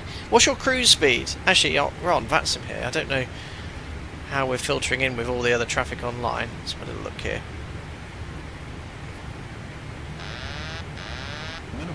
Thank you. It is. I'll just have a quick look here on the VATSIM radar. There we are. There's a nice little alpaca lips going on. Oh, we're quite well spaced. I'm doing 460 knots. 475 in the 380, 428, 455. So mini, look at the whole of VATSIM is very much a nice little conga leaving Perth over the Indian Ocean. Very cool. Yankee Fox, that was you, sir. 42 months as a member. Thank you very much for all your support for that entire period of time. It says evening cap. Good to catch the live stream again. I hope you're well. Excited to see how full the toilet tank's going to be when I wake up in the morning. I think that's the only thing that's going to get people to tune in. I wonder how full those virtual toilets got overnight. Right now, no one's going. Perfect time to go. I think on Flight Radar, I was having a look here, the 380 only leaves a little bit later than we left. The real world A380 service from Emirates.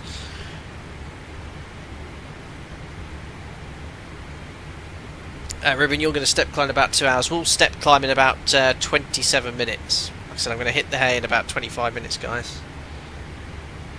But we'll all be logging off. Hopefully we'll be on top of each other when we reload onto that sim. I was hoping to get a little bit of sunrise before I headed off. I think it's just, if you look on the horizon, just turn the sound out here, just see it beginning to light up there, I think. Maybe in about half an hour, but obviously we're flying you know, away from the sun westbound today.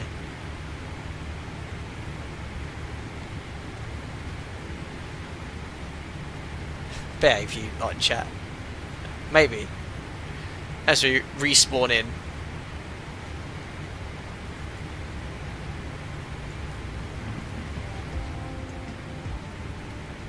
There we are, a little bit of relaxing music, which I'll leave on whilst I'm having my rest.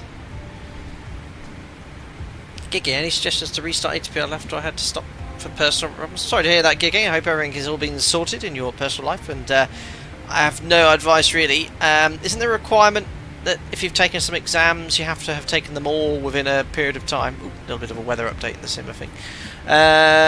Not too sure there, but I'd look online to see if anyone's been through a similar situation. But good luck with everything anyway. Harry, do you normally turn your monitor brightness down on these long streams to avoid burn-in? Is that an issue on an OLED screen? I usually turn them off. I'll turn the monitors off. That's what I did last time.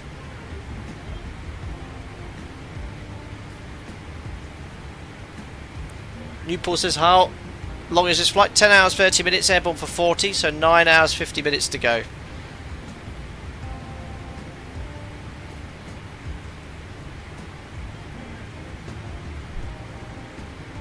Long time. Oh really? OLED is really prone to burning, so I will turn off my monitors because 50, it will be a fixed 40, image for so long. 30, Eddie Mambo, thank 20, you very much for your donation. Very kind of you, sir. Thank you indeed. Let's have a look here. Ooh, interesting. A recent poll shows 60% of pilots admit to having fallen asleep on long hauls. Of those, 33% woke up to find their fellow pilot asleep. Well, there you go. That's an interesting statistic. Now, crew fatigue is obviously something that needs to be very much managed, and each pilot has a responsibility to ensure that they're sufficiently rested before a duty. I've felt tired at work before. If that's the case, you want to very much speak up to your colleague and just say, look, I am tired, just be more alert. However, we are allowed, even in short haul operations, crew rest. So there is a set period, or a set procedure I should say, where that has to be applied. So obviously you inform your colleague you would like to use crew rest, you inform the cabin crew, and they just periodically call every 20 minutes, but you are then permitted to, you know, close your eyes. But you want to limit that to no more than sort of, what is it, they say 45 minutes to an hour I think, but then you can get yourself into a deeper sleep. Now what I have found in my own career is I've utilised this on early shifts, and I tell you what, if you can get 10, 15, 20 minutes where you just close your eyes and just, you know, the other pilot can easily manage all the workload in the cruise. You've seen when I stream the cruise how low workload it is on a commercial jet airliner these days. Getting 15-20 minutes sleep where you just close out and close your eyes and just come back, it is brilliant. For me personally, I've found in the last sort of 5 to 10 years, having that level of rest just for 10-20 minutes, it, for me personally, really helps. So when I'm on late, sort of departing 6 o'clock in the evening, landing at 1 o'clock in the morning, in the afternoon before work, I'll just go to bed for 30 minutes. And honestly, it really helps me. Just sort of do a long later shift, even if I'm in the sim as well. So it's a really interesting topic, and one where obviously long haul pilots got to manage very carefully with the added implication of jet lag and obviously trying to sleep during the day. At least at my operator, we don't do any scheduled night flights. We do have to sometimes do night flights. If there's significant delays, I've had to do sort of rescue flights departing at 10 o'clock in the evening, landing at 6 in the morning. But you just manage it accordingly. Eddie, power naps are a real relief to the mind and helps improve focus. In fact, exactly right. And as you sort of brought up this conversation, it's something crew use every day, including myself, to really improve your performance when it comes onto the approach. For long haul, different. Don't know how it works with regards to what would happen on a flight like this. So, for example, the Emirates A380 that's leaving and doing this very sector daily, that would probably have, what, 3-4 pilots on board?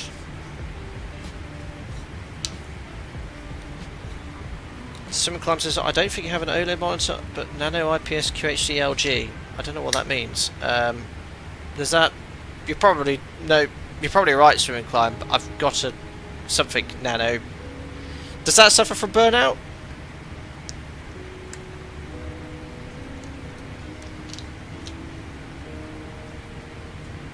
Bobby says, can you record an iFly 737 MAX tutorial style video? Of course I can. What topics would you be interested in? I've actually got on a post-it note here to do a single engine go-around tutorial, which has been requested a few times. Josiah, thank you. Member for a month. Wow, 1 month already. Time flies. Love the stream, Sam. Next long haul needs to be in the A380 though. I'll consider it. Josiah, thank you so much. You join in on a lot of my flights on VATSIM as well. I recognise your voice already. So thank you very much. And obviously I remember you commenting that you couldn't participate in this one in Discord because of the time, but thank you very much for popping in during the stream, buddy. Sajil, power nap, strong coffee, go to sleep for 20 minutes and you wake up super fresh. I don't like coffee though.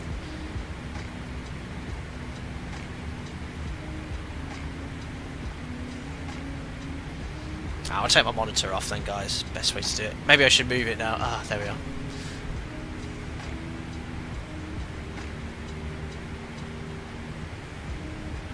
Optimus Prime, when you guys are in the cruise, nothing to do you guys chat on the company frequency and just chit-chat when you're not talking CFO? No, we never utilise the radio to talk to colleagues or anything like that. We've obviously got 1215 monitoring, the stress frequency, the active frequency on as well. But, as I say to everyone in checks and training, let's say I've had a check where the first officer wants to be a captain and maybe their knowledge proved to be a little bit below what we'd expect. It's a standard which is acceptable, but I always remind them that when you're next on your Canary flight for 4 hours, just pull up the FCOM and read for 20 minutes a particular chapter. It's what I do anyway. Sounding all boring here, but the amount of information my operator provides, not only official documentation and manuals from sort of Boeing, Jeppesen, airway manuals and those things. We've also got company generated documentation which are incredibly creative. Every airline will have something similar, and things from simulator study guides, from all the things that we practice, line training student notes, even for qualified line captains. Some really useful information there. So much you can do. No, Isaac, that's not something I have done, although I have embarrassingly heard it. Thank you, call sign Watt3677, who's just messaged on VATSIM. I'm watching your stream. I subscribe to your channel. Thank you very much.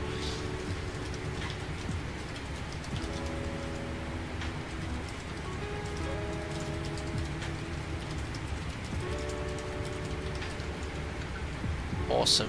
Thank you very much, Tristan. That's another subscriber. I'm having a look here. Ooh! During this stream, we've just passed 98,600 subscribers, ladies and gentlemen. We only have 1,400 to go until we reach 100,000. Amazing. Hopefully, we'll do it by the end of the year. I'm going to do a few more shorts. I did a short the other day. Last week. It's had 35,000 views now. Worked out to be very popular. One about the Boeing 737 dialer flap, which I discovered in the sim. But actually it was quite interesting to record that because I had a lot of people commenting, does the real aircraft do that? And some people saying the real aircraft doesn't do that. So I was asking a residential Discord engineer and also some engineers I know at work, and they were quite confident that the real aircraft would actually, if you were to stop moving the flap lever between a D10, give the exact flap setting. This is on the 737 series, a bit like a dialer flap on the MDA McDonnell Douglas series aircraft. Unlike the McDonnell Douglas, it's not designed to do that, and it's likely it would throw up errors with the FSCU and stall management yaw damper computer, and wouldn't, the real aircraft wouldn't like it. But yeah, only use the D10s in your real 737 guys. Tomate Scan says another 742 stream, isn't it? Yes. Now, I'd love to do the Fearless 742 on a long haul stream. What's the situation regarding fuel on those tanks? Because I know you have to reconfigure them when you use all the centre tank fuel, and I couldn't do that if I was asleep. So I need to work out, if I do a Fearless 742 stream, how to manage the fuel, because that would be an epic adventure. The workload of 3 people in one. But the fuel management has to be carefully managed when you've got a significant amount of fuel in the centre tank, if I remember rightly. Matt Burgess, what's the plan for 100,000 subscriber stream? We'll do another stream for charity, like I do every 10,000 subscribers. I was going to do 100 circuits in the Zebobot 737, but the problem is the aircraft's not handling brilliantly, and I don't want to get any bad habits from doing that. So I would like, as we discussed a few streams ago, to do some sort of endurance event, something testing me physically and mentally. So probably flying some sort of really old school classic aircraft with no autopilot over a considerable length of time or period of water, something like the Curtiss Jenny, Spitfire, I don't know, something with good range. But yeah, we'll think of something. Cat says, in real life POV flight, yeah, not without causing issues of operating. Stratocruiser. I'll think of something, but something which will hopefully generate good exposure for the charity we're raising money for. David FCM, but yeah, when I expand on that, the pitch authority right now in the mod seems to be a bit weird, and also the landing behaviour. There seems to be a tendency for the aircraft not to settle on the runway. But for me to do 100 touch and goes, I don't want to get any bad habits. Not that simulators give you bad habits, but no desktop simulator is perfect. X-Plane, I prefer how aircraft handle. I think it's far more realistic than Microsoft Flight Simulator, but it isn't without its quirks and limitations. There'll be no perfect desktop simulator ever, but I don't want to, after 8-9 hours of doing circuits, then sort of get into any sort of different inputs. And one thing that we did a couple of months ago was the reversed flight control stream. I was genuinely, like, after that saying, crikey, I could get used to this here, let's quickly do some circuits with the controls not inverted. So yes, anyway, I digress from today's stream. 15 minutes until I start my timer, then I'll think about leaving you guys for some rest. We'll do a quick fuel check here at under. So I think here, if you go to, is it simulation? No. How do you get your? You can get your flight plan on here, can't you? And it automatically updates all the times. Is it under aeroplane? There's so much going on here. It's great. Take care, Patrick, going offline. Thank you very much for joining on the sector. See you the other side.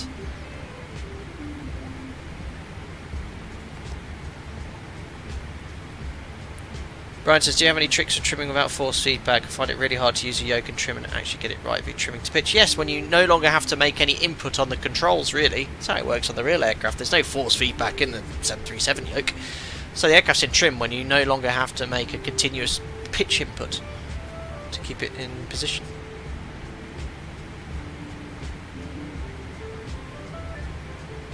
Where do you find that? It's a great tablet, but when you want to find something, it takes ages. Right, that's simulation. We want to find the flight plan. Documents. No. Cockpit guide, manual images, PDF FCOM, no. Is it under documents, the flight plan? Are you sure?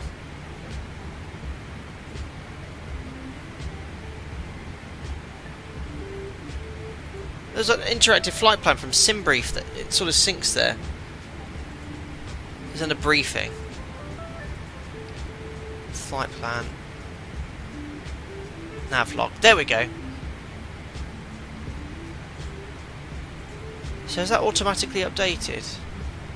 Yeah, this is great. I like this. So look at this. It makes a note of the time you got airborne and automatically updates the times. This is a really neat feature.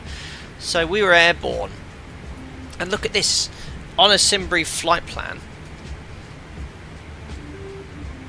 This is actually a really cool feature from FlightFactor. Look at, you have your estimated time en route on actual time over the waypoint. It automatically updates it, look. 2018, 2019... Another 2 minutes, 2021, so you can see exactly what time you should be over the waypoint. So at under, we should be there 54 minutes into the flight. So it should have automatically updated it 2109. So it's automatically updated it 2109, and we're there at... No, it hasn't. 2118. Oh, well, never mind. We'll just go off the flight time. I spoke too soon. 54 minutes, 54 minutes. 71.3 tons on board. We've got 71.6. We saved 300 kilos. We should have burnt 10.2 tons. Is it progress page? Fuel used 9.7. Whoa! Onto the audio there. So there we are. We've saved about 300 or 400 kilos off the burn. Great. I thought it automatically updated. No, it hasn't.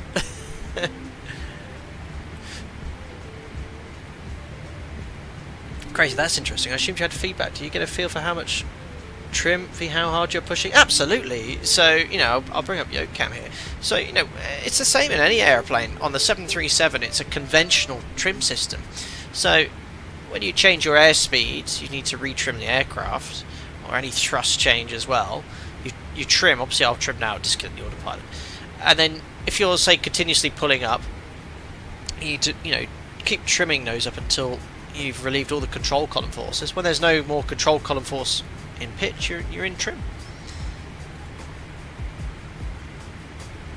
The 737 has simulated loading on the elevator. It's from something called the elevator field computer. So when you speed up, it becomes heavier, feels heavier, but that's just sort of simulating aerodynamic loads. Shaman says 100,000 sub-idea, pole-to-pole flight, most northern airfield in the world to the most southern. Yeah, I'm fortunately limited to 12 hours per stream, and if I was to link it to a charity where all the donations pop up via software and Streamlabs inputs as well, it only is synced to one stream, so I am limited to 12 hours, as I am with this stream today. In fact, this will be the longest ever stream to date. That flight time will be just coming up to the max 12-hour limit. Malaysian says curious, is the rudder fully powered or power assisted? All the controls are hydraulically controlled.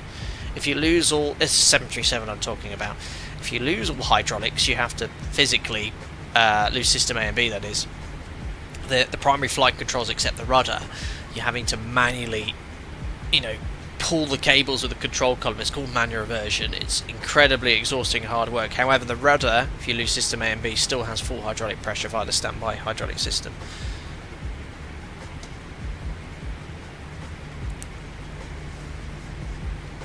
Sim Climb says, do you feel more complete person you're married and have a healthy child? Do you appreciate life and good health more now that you're a working family man?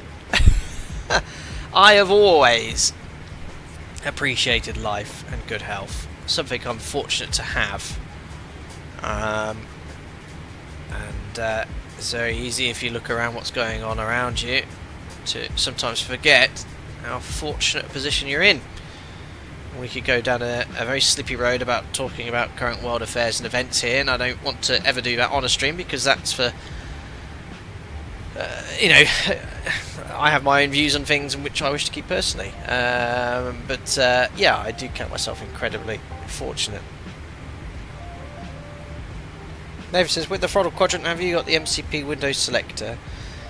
IS Mac heading track out knob to work properly with the Zebo mod? For me, it doesn't work out the box. Nathan, there are ways of getting around it. You have to download software, and there's a plugin with FlyLure which someone did link to me years ago, but it stopped working and then I never went updating it. There is something you can do, but yeah, I don't think, for example, it's working for default. I think you can set it up in the FlightFactor.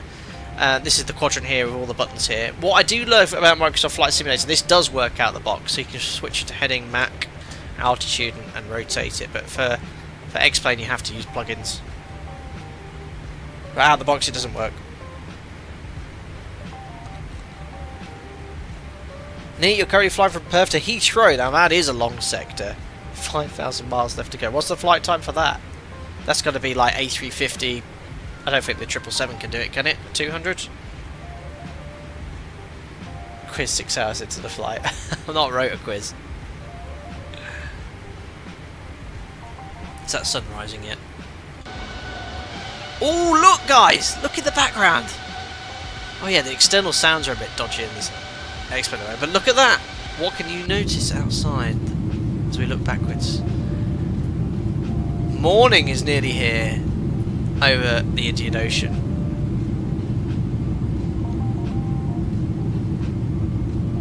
MGS1, there is a lower plugin for this.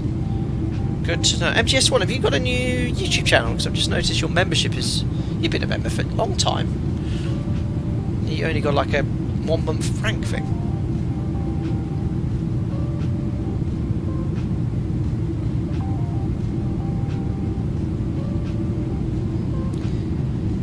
Oh, Nathan, that's a shame. Doubles the low elo bugging up after departure. You fly from the right-hand seat. Ah. But yeah, have a look into that. There must be something if you look on Google about that plugin. I did have it, but... Oh, right, there you go. I've got the plugin working well and X-Plane for the TCA selected knob, but actually contribute code to one of them. That's really cool. Where can you find the plugin for that to download it? Because I'll consider using that again. Improved TCA and GitHub. Very good. Oh, Steve, London to Hong Kong would be a nice stream, 12 hours-ish, I think. Yeah, sometimes, I said, no, it's not difficult to find sectors. This is the 3rd ever ultra-long-haul stream we've done. We did Tokyo, LA, and then what was it? Was it New York, London? We took the A350 from Tokyo to LA. We then took the 777-200. No, it was San Francisco, Heathrow. That was it, San Francisco to Heathrow. And now this one here, Perth to Dubai.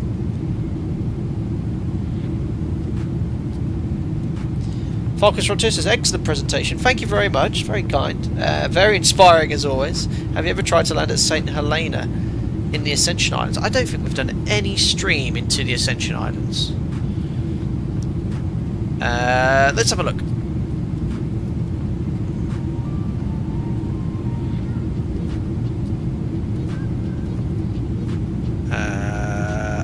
Just bringing up my stream map here. So, if you use the command !destinations, oh my goodness me, celebration time, over 200,000 people, or 200,000 hits have occurred on my Flight Sim route map. There we are, and we have never flown... Oh no, have we? I have done a stream to the Ascension Islands. There we are, in the 742. I remember this. There we are. Join me live as we fly to St. Helena in the excellent Fearless 747-200. So if you enjoy my content and you want to see if I've ever visited your home airport, have a look here. I update this every stream. And it's every single stream I've ever done. Europe is quite well visited. But after today, we'll have a brand new line look from Perth all the way to Dubai. Look at that. Boom. 9,000 kilometres for my map. Oh, sorry. St. Helena is not the Ascension Islands. I thought it was. St. Helena, Ascension, and... Am I... Where are you referring to? What have I geographically got wrong here? I've been to... here. I thought this was St. Helena Airport. Oh, I don't know. Sorry, WC. But yeah, Africa needs a bit more love. North America, loads of streams. South America, a few. That was our first ultra long haul stream. A350. Our second one was here. Look.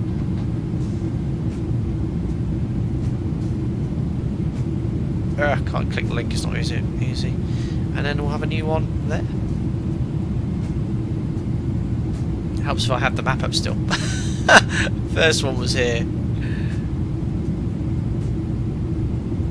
No, sorry, that was our first one across the Pacific. Our first ever Pacific Ocean. Then 777-200, we've already flew. That was the PMDG, and then the one today from Perth to Dubai. Very cool. Ascension Island is northwest from St Helena. Oh, is it? In that case, I've never been.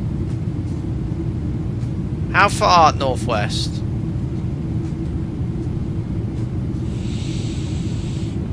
Ah, I need to look at a map. I thought it was all the same. 1,300 kilometres northwest. Cat Hill. Ah, there we are, Ascension Islands. My apologies. Yeah, I've never been there. Maybe I should do a stream there in the Vulcan. No, better not. Anyway, look at the sun rising. Very nice. However, in 2 minutes' time, I need to start my timer for my crew rest. So I'll say goodbye to goodbye now via Yoke Camp, because what I discovered last stream is if you switch scenes in Streamlabs, it resets the timer. And you know you all know I have a OCD, so I want to start this timer at precisely 20 not when it gets to 30. So I've timed it so it's 7.5 hours, so it's exactly 6 AM British Summer Time when I come back. Right, I've got the timer ready. Here's your island, Cat Hill, Cat. I'm going to start this timer to the second. And I'll do a step climb as well. Eddie Mambo, why does the top strip indicate you're cruising 1,000 feet above actual? So we're on a standard flight level setting, but that will always vary based off the actual altitude. That's just based off actual pressure setting as opposed to 1013. So there's always a discrepancy. You can see it's always changing. Right, here we go. 5 seconds till we start the timer. As soon as it goes 21:30. Boom. Timer's on. Crew rest ends in 7 hours and 30 minutes. Beautiful. Right, let me just adjust this position slightly. I've gone for blue today. Flight deck's in blue, I call this colour. A timer in Indianic. So when that timer ends, I'll come back after hopefully 7 hours of sleep. But getting up, I'll set my alarm for about 5:30. The day after on Sunday, I'm going to get up an hour before that as well. But there we are. We'll do our step climb as well. It's a little bit early as per the flight plan, but it means that we'll be passing our optimum to be a little bit more efficient. So I'm going to log off VATSIM as well. So we've disconnected from the network. It's just us. I will set this to 360 now, and I think I just need to push that in. Oh gosh. Is that your ears popping with the thrust changing and the bleed in the FlightFactor with it, which makes that audio change? But there we are. I've updated to 3.6. Step climb, up we go.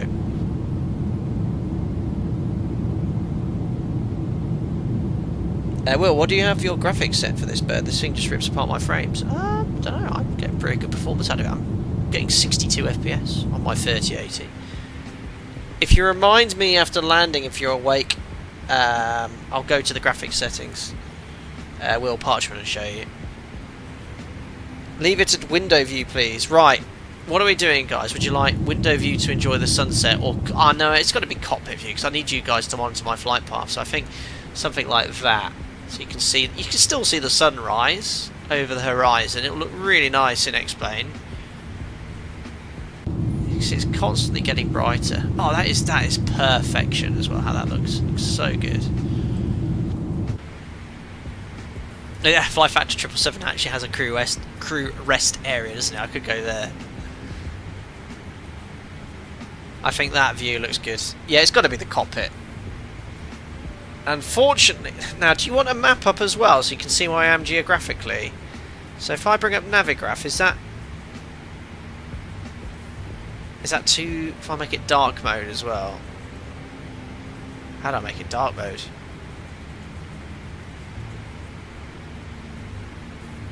I can minimise it a little bit. Something like that? How do I make it dark though?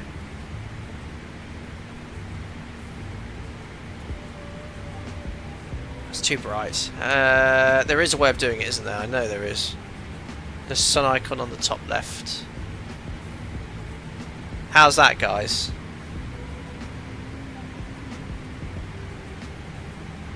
Do you like that? Is that good? So you can still you can then monitor my progress. You over the Indian Ocean. Oh, that's pretty apparent. Yes, I know. But there you go. But you want it smaller? Okay, I can make it smaller still. How about that?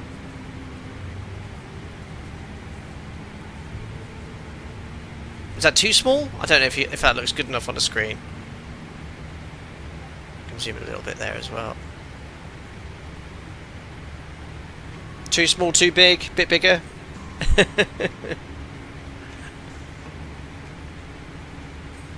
Perfection, perfect. Alright, I'll just make a note to make Navigraph larger again when I come back for briefings and whatnot. And guys, I'm going to call it a night. Behave yourselves in chat. Alright, don't do anything I wouldn't do. I'll turn the music up slightly as well. This is all royalty-free music. Here we go. How's that?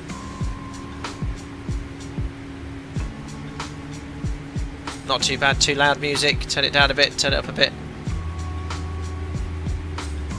Nathan says, I'll have on a frontal level 360, talking to no one, you have controls and radios. My aircraft. John Ryan, you're in charge. I'll turn the music down a little bit then.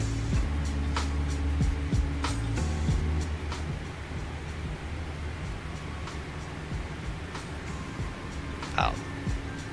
There. Great. That's it.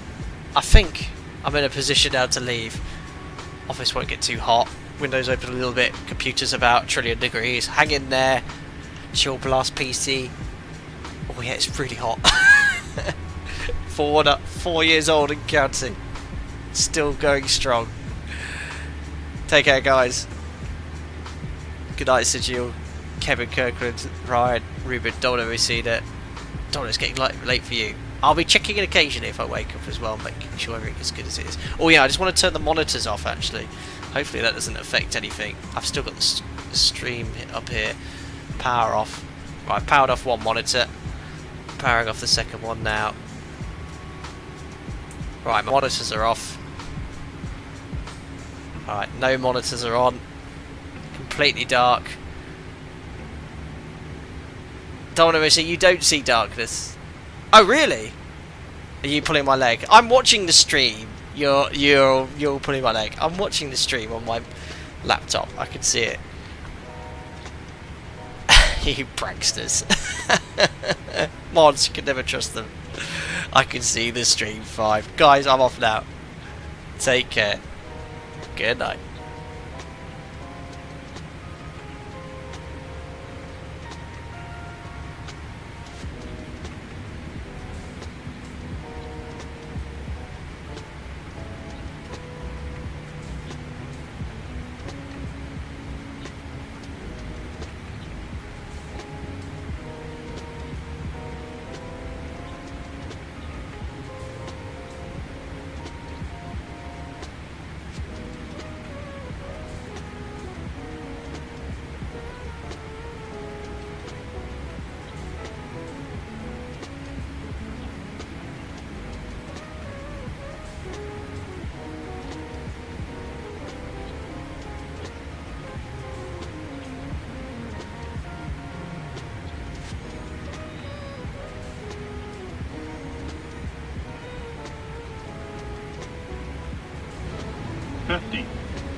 Hey Captain, I've been busy lately, haven't been able to watch your streams in a bit.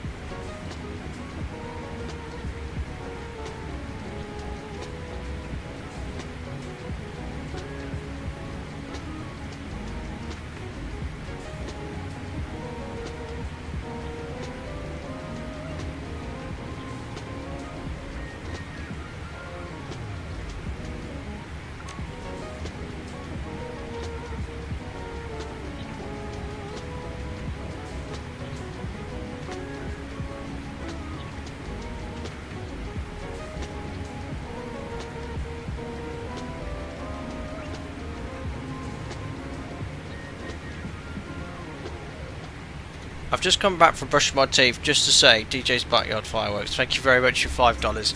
I was just about to turn my phone onto silent as well, but I hope you guys could hear it because I've just unmuted my mic by pressing a button. Thank you very much. Been busy, haven't been able to watch your streams in a bit, but thank you very much for watching my streams whilst I'm not present. That's very kind. Right guys, I'm going off to bed now. Thank you for your $5. DJ's Backyard Fireworks. Take care, buddy. Good night, guys.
Fifty, 40, 30, 20, 10.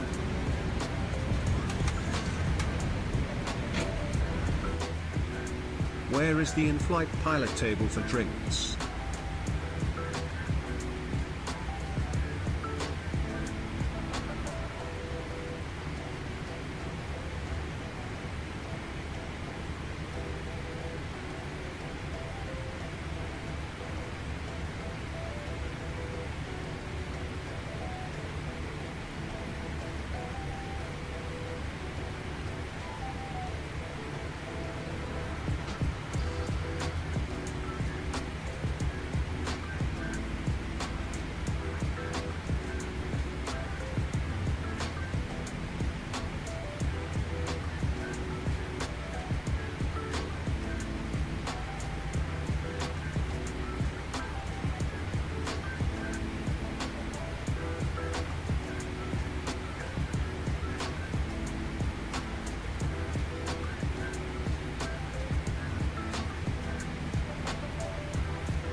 50, 40, 30, 20, 10.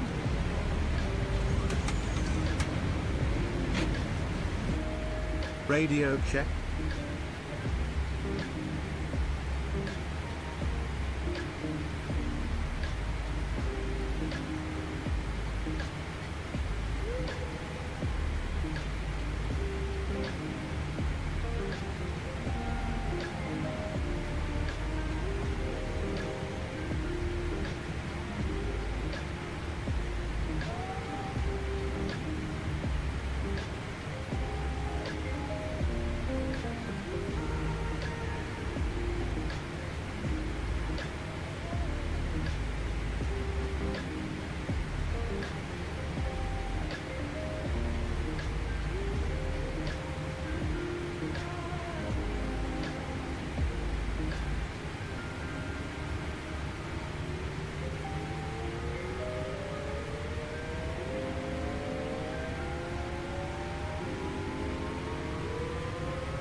Welcome.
Welcome.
morning. Hope you're all okay. Did you all get a good night's sleep? Or have you all been busy during the day? Here I am, 2 minutes past 6 in the morning, British summertime. 7.5 hours later from our crew rest. And we've travelled thousands of miles. Good sneeze. Sorry, I forgot to mute the mic. Are we still alive? Uh-oh. Fuel centre pumps. All ECAM messages cleared. Happy days. Where are we? Jim? Where are we? Still over the Indian Ocean. It's the west of India, coming up to Oman in probably the next hour or so. And ETA 7030, exactly 2 hours from now, touching down. Thanks guys, bless you. Let's have a look outside. It must have been a beautiful sunrise. And there is. Oh, audio's clipping quite badly. You can hear that. You hear the engines. Hats off to the PC as well, yeah, it's fine. All looking good, temps are fine. There's definitely some audio issues as well. Everyone wants to see the toilet data. Well, let me just log back onto VATSIM. I just need to refile the flight plan on the network. Hold on. And then I will refile it. Right, file flight plan. Okay, flight plan filed. I'll now log back into Xpilot. Connect. Perfect, so we're back on the network. Welcome. Who we still got here in chat then? Subscription firstly. Welcome, Budono, come on in. Thanks for your subscription. Captain Sim 3 Mubs a member. Cheers buddy, thanks for support. Let me tell you, Skipper, I've seen many a storms, but not as frequent as what we've endured. Oh really? How's the oh look, there's traffic there. How's the aircraft handled it? I have got the weather radar on. Weather radar. Probably should put the tilt down. Does it not have auto tilt? -3. There you go, there's traffic literally 15 miles ahead. Ideally we'd be at 380, but we'll probably actually now stay at 36 due to that traffic. I can see them, I don't want to zoom in too far because the sim has crashed previously. Sorry Captain Sim, sorry that you guys had to endure storms. How was the aircraft? Was it like, the weather radar showed nothing. Has the FlightFactor received the same update as the Zebo mod had? So the weather radar update from the new X-Plane 12 beta requires the developer to insert the gubbins, let's say, for the weather radar software for it to work properly, so it probably hasn't received it yet in the FlightFactor. It's not been implemented yet, there you go. The autopilot did a good job. So was it actually CBs or was it just high altitude cloud? Was there any turbulence? You went for about 2 to 3 CBs, it was interesting. Ah yes, we put it properly and avoided it.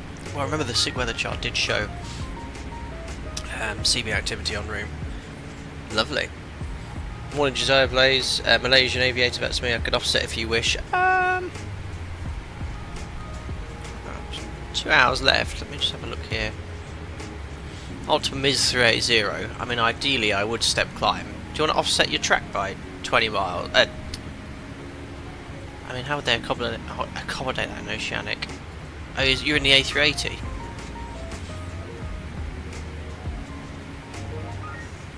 Somebody didn't check on route where their WC did. Jim, hey, I was in crew rest.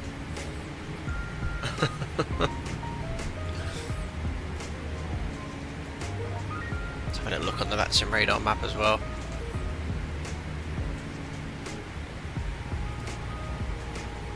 There we go. Oh look, here's the little line of traffic. We've got alpacas 7474, 77 Lima Whiskey. Little mini group flight. There we are. Yeah, we're in the wake of your it's Ruben. Oh no, that's not me. Wait, there's two ahead here. We're here. What's that head at? A380. Oh, 747-400 classic. Malaysian aviator, awesome aeroplane. Sim 737 pilot, good day, night, Captain, long time no see. Thanks for popping in, buddy. Haven't seen you here for a while indeed. Don't want to oversee it. How long have you... No, wait, it's 7 o'clock in the morning for you. Please tell me you've been in bed.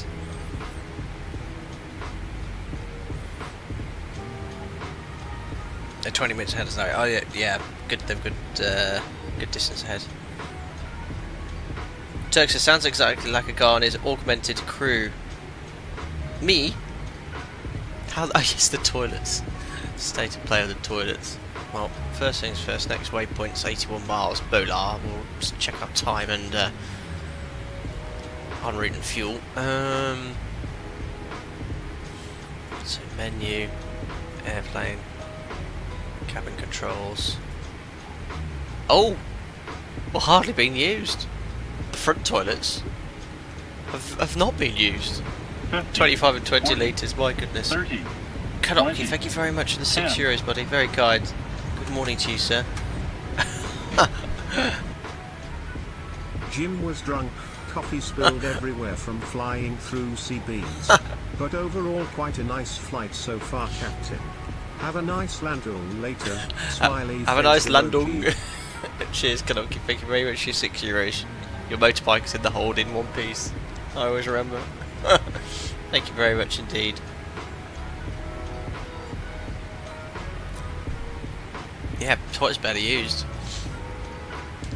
Maybe Australians and people from the Emirates have strong bladders. It can last for 10.5 hours. Did that show multiple of the labs in op? Yeah, these two are still in op. But still plenty available. Well, there you go, there's a toilet update. Morning, David, or evening, I should say, for you. 64 members and member, ladies and gentlemen, over 5 years. Are we there yet? Getting there, buddy. This will be the longest ever stream to date. Actually, we can't be too late. We're landing in just under 2 hours, and the stream's 9 hours 40 minutes. We're going to be at least 11 hours 40 plus taxi and stand. We'll be right up to the stream limit of 12 hours. I think you can go over it, but it loops. Doesn't start from the start if you want to play it back as a VOD. So yeah, we can't mess around too much. But remember, I can't do a replay at the moment in the FlightFactor, it's broken. So we'll go straight to shut down and conclude the stream there. Sorry as I sip on my tea. John says, do people in business class have a complimentary catheter? Lovely. Maybe there's a bed pad under the seat, I don't know. Oh, Malaysian, you're actually stepping up to flight level 400. Oh, perfect. So as soon as you start climbing, we'll go up to 380. That'll fix things. 20 miles ahead, so we'll wait until your TCAS starts increasing.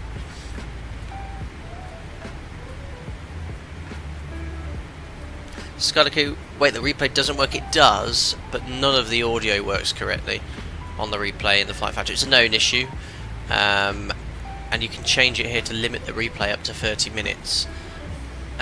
If you wish, but it uses up a lot of resources, so we have not bothered. In fact, we can actually check the wake if we press Control M. There you go, look, that's the wake from the 747-400 ahead. Wake turbulence data in the sim. So, no impact for us. Right, anyway, they're climbing, so let's step up to 380. You imagine we got it. Got our clearance from Indianic Control. It always does that when you press climb. Your ears start to go. I don't know if that's the bleed air demand changing, but we go to flight level 380. Juliet, noticed that you've been at flight level 360 for basically the entire flight. Well, we started off at 340, and about an hour and a half into flight we stepped up to 36. Been asleep for 7 hours, so we're now only stepping climb up to 38, and you can see how much lighter we are now compared to the start of the flight, having burnt about 50 tons of fuel, climbing really quickly up to 38.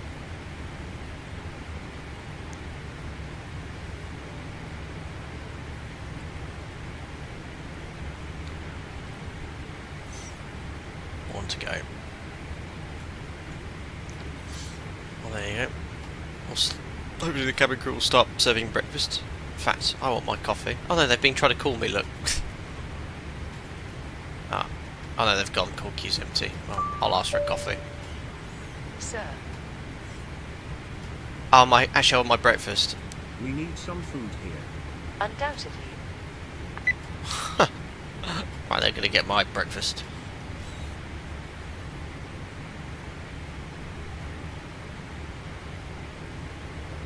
And the weather looks clear ahead. Get the weather for Dubai soon.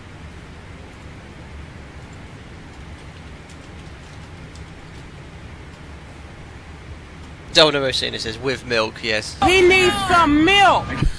That woke everyone up, didn't it? Turk said, reheated eggs coming right up. Any of those first class meals left over. That's one of the benefits, isn't it, from being a long haul pilot? You get the cheese board. It'd be so dangerous if I was a long haul pilot. My soundboard is always on standby, Donamo Cena. There we are, flight level 380. What are we consuming here at this height? Fuel. Where's the fuel flow information? Is it in the progress page of the 777?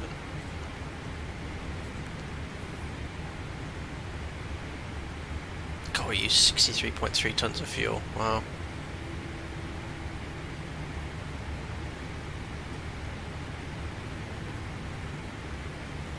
Arabic coffee, of course. Heated by sand. Oh yeah, better just match my physical thrust levers. There we go. Where do I'm trying to find fuel flow at the 777 engine page, probably. Yeah, most likely actually.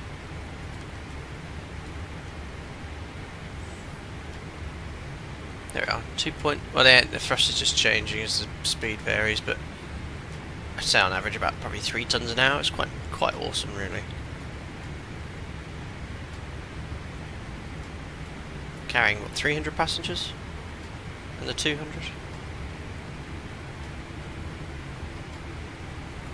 Awesome. Actually, is anyone here that usually doesn't get to watch live? I don't usually start a stream at 6 o'clock in the morning, and I've just come back here for the crew rest at quarter past 6 British summer time.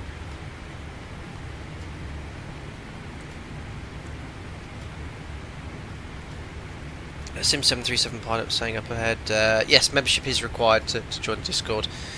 And you're saying yes, I was an Alpaca member.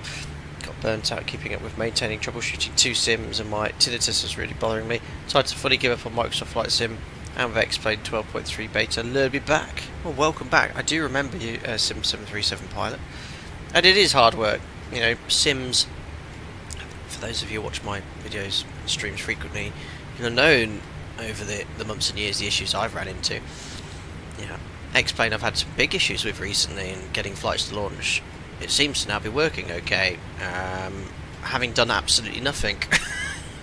Microsoft Flight Sim, about a year and a half ago, I was having all sorts of issues. We've had to completely reinstall the sim. Since I did that, no issues at all.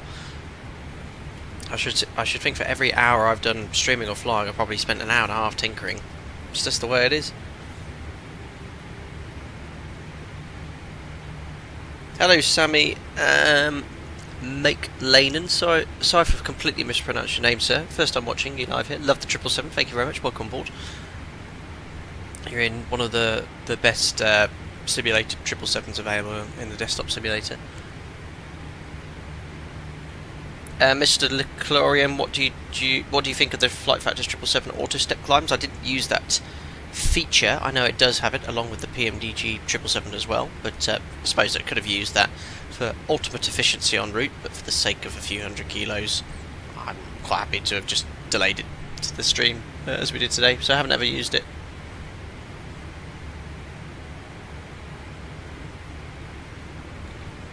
Overping stream started 2:30 in the morning for you, but you're here to watch landing. Welcome.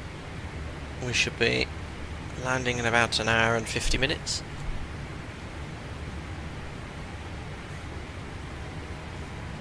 Optimus Subprime, I think that's in relation to what we're talking about with Sims, absolutely. Young Raj, you actually had to quit Microsoft Flight Sim due to constant problems. X-Plane has always been the greatest of all time for me. Absolutely, it's a very, very good sim. Having said that, I've got Microsoft Flight Sim 2024 working really nicely on my system now. And the thing is, there's no hard, fast rule. Everyone has a different setup for their PC, so they need to try different settings and whatnot. Right, look, 2.7 miles from Bowler. Let's have a look at the flight plan. I forgot I've got a tab here, so...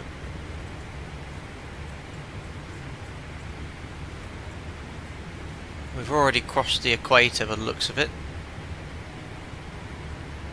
Only 9 hours flight time. There we are, Bola. So 8 hours 54, 8 hours 48. So we're 6 minutes ahead of schedule. That's great. We should have 17.2 tons of fuel. We've got 17.6. We say 400 kilos.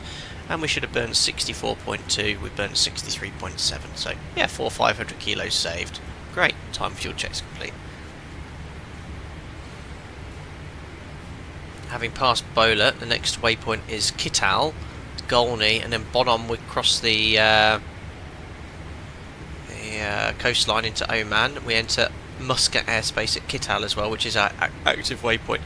So we enter domestic airspace, leave Oceanic at 5:48, so in 30 minutes time.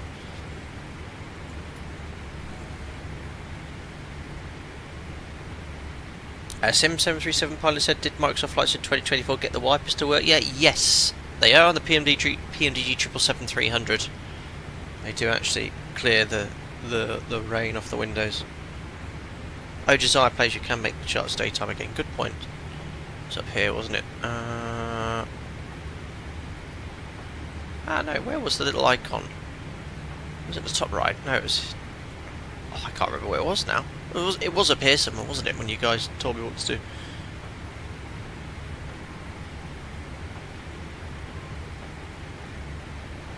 I do like daytime mode in the day. It was top left, was it? I'm staring right at it, aren't I? There we are. Oh, my eyes. There we go.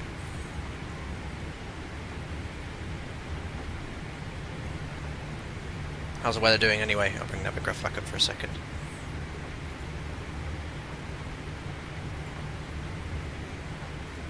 No ATC there at the moment.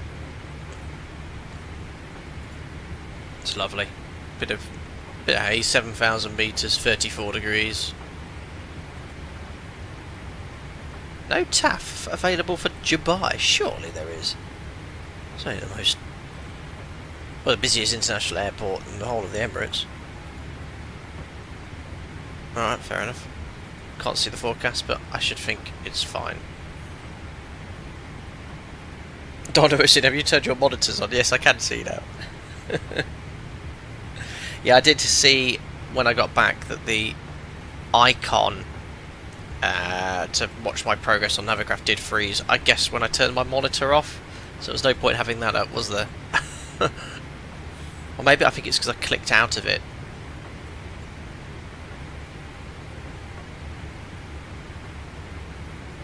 Goal, good morning, just watched the takeoff, went to sleep and I've just woken up. Welcome back.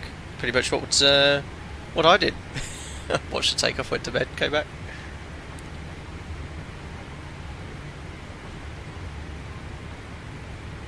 Domino missing, no TAF, that's tough. Michael says, will you try engine expansion, 777 Rolls-Royce Trent? Yeah, I've fast FlightFactor very nicely and I'll ping it across. But what else? They've got a freighter expansion coming as well. Josiah plays that boat. Yeah, I should have stayed clicked in before closing the window. Now I know for next time.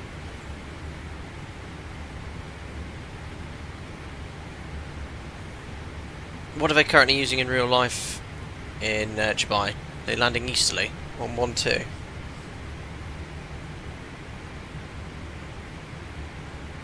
Flying D-studs, what? Right, let's have a little look here. Flight radar. Oh, it's becoming 330. Okay. So right now, yeah, favouring obviously runway 12 left. Becoming from 0800. Well, look, we've landed by then. So I should think we'll stick with 12 left. Something looking on flight radar as well. Yeah, they're landing on 12 left in reality.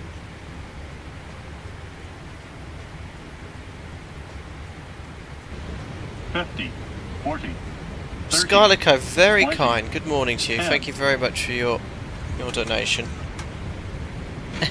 Awesome. Time for me to join the flight sim lobby. Petitioning for a stream using the RR engines. Also maybe try the unusual attitudes in the latest 777 update. Update. Thank you very much, Skylar. Very generous of you for your $5 Canadian. Right, you'd like me to use the Rolls-Royce engines? Okay. I'll look into it. And also, yes, I am aware that the tablet adds so many features to this add-on. Things like bird strikes, engine failures, lots of scenario-based training. Things like UPRT training, though, Skylar. You'll notice on this channel I've avoided things like stall recovery, wind shear escape, terrain escape, because of the sensitivity of the manoeuvre. I might do some tutorials on it with a big disclaimer. Please don't follow this for flight training, because UPRT needs to be taught in a very particular way. And for the 777, I should think the upset recovery is similar to what you do in the 737 series. For nose high, you lower the nose, horizon, roll wings level. For nose low, roll wings level, pitch up, basically. I'll see, but yeah, this aircraft has so many awesome features. Now, if you're on your type rating, this would be an incredible option to supplement your training, to build cockpit familiarization and practice things like this. But is it under simulation? There's something here. I mean, obviously you've got your normal simulation settings here as well. Under one of these, you can practice lots of non-normal scenarios. Is it under simulation or aeroplane? Training. There you go. So you know, engine abnormals, icing sensors, scenarios, ground into flight failures, general failures, training positions. I don't want to push any of this here en route in case it causes any issues here, but you can select stuff like you would on the iOS and the full motion simulator, which is pretty cool. I might do a short on the iOS, because would you guys be quite interested to see how we control the level D simulator? You know how we select failures and things like that. So probably most of you haven't seen how that works. Sim737 pilot, welcome back as a member. Of course, 3 years as a member previously, and glad you enjoyed the content. You get invited back into the Discord. Glad you're back into simming, buddy, and I hope your tinnitus issue is improved.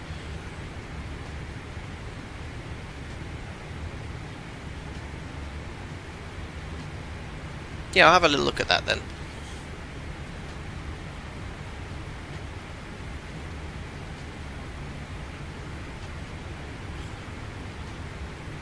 Now, if we're lucky, we might get some ATC in Dubai. There is an event starting at 0700 Zulu, which is the time we land. That's when the event starts. So if they log on a few minutes before, hopefully get some ATC for the approach and landing. Anyway, what I will do is change it for runway 12 left, though. So it's going to actually add on to the ETA slightly. So the start is based off the runway in use, so we're going to select 12 left, which basically takes us downwind.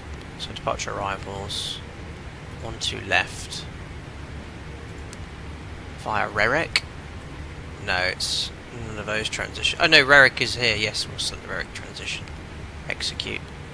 Let's just step for it. Make sure we're happy with the routing here.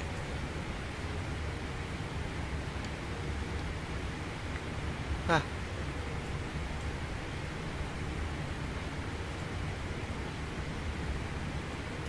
Alright, cool. Got so many waypoints. There we go. So this imped restriction, 12,000 feet or below, caters for shortcuts. We don't really need to worry about planning for any shortcuts. Yeah, looks good. 514. 50. Oh, guys, very generous. Oh, having store. That's very kind. Thank you very much for your generosity. 10. Yeah, I remember last time you were awake the whole night. Morning, Sam. You'll be happy to know I didn't stay awake all night, and therefore I will be able to watch the rest of the stream, not like last time. Thank you very much again, having stuff you continue to support as a member and your generosity there. Yes, I do vaguely remember you staying up the entire night as pilot monitoring. I think it was a good idea you got some rest, buddy. Thank you for your support. Oh dear.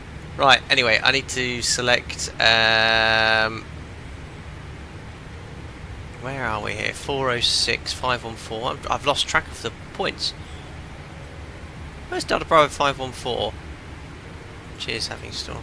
Imped. All the way back there. 520, 518, 517, 4. Oh, Vuitton.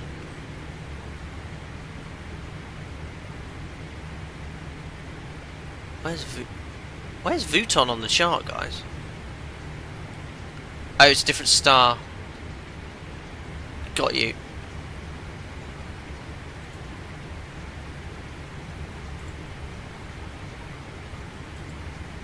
Hey. So we've got the Imped. Free Bravo. Hey. What did I select? Did I select something else in here, didn't I? That's why.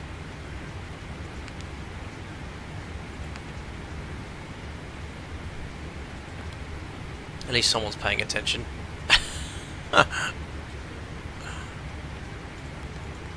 Well odd. Right, there we are. Imped 520, 518, 517, 423, 406. That's better. 7,000 feet or below.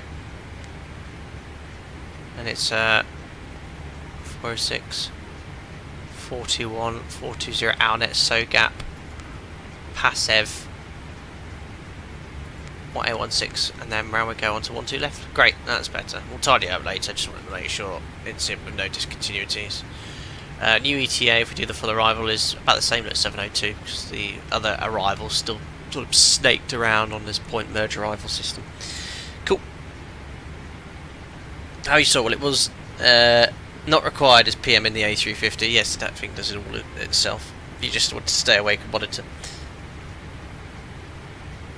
Sim 737 pilot, that's a good question. One I cannot answer, maybe someone else can.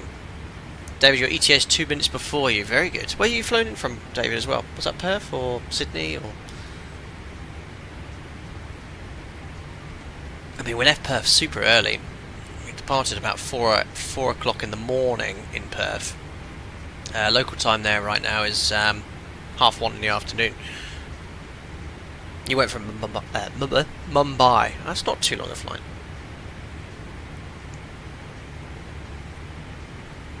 Now we are airborne now, 9 hours. That's bonkers. Yeah, we're an hour airborne into the stream. We had quite a long taxi out departure, didn't we? It was quite busy. Don't forget this ETA here is as the crow flies as well, so we're actually estimating to arrive about 25 minutes after that. About 3 hour flight time, yeah, much closer. Or Scarlico, if you still remember how yours went, do you have any tips for the PPL flight test? Going for my pre-flight tomorrow. It's a very, very, very, very, very, very long time ago I did my PPL skills test. I don't want to say anything which would be sort of negative training towards you. I'm sure you're very well prepared. I'd highly recommend speaking to an instructor. But relax, be yourself. If you make a mistake, put it behind you. You might actually have not exceeded a limitation or something negative, something we advise on all of our exams in the sim. So, yeah, good luck. I'm sure we'll hear back. Looking here, my old photo album for when I went solo. Oh no, I passed my PPL skills test. PPL solo.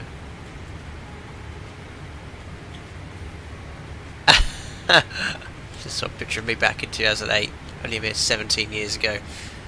There we are. Flying. I think I could show you some of these pictures. Ah, this is cool.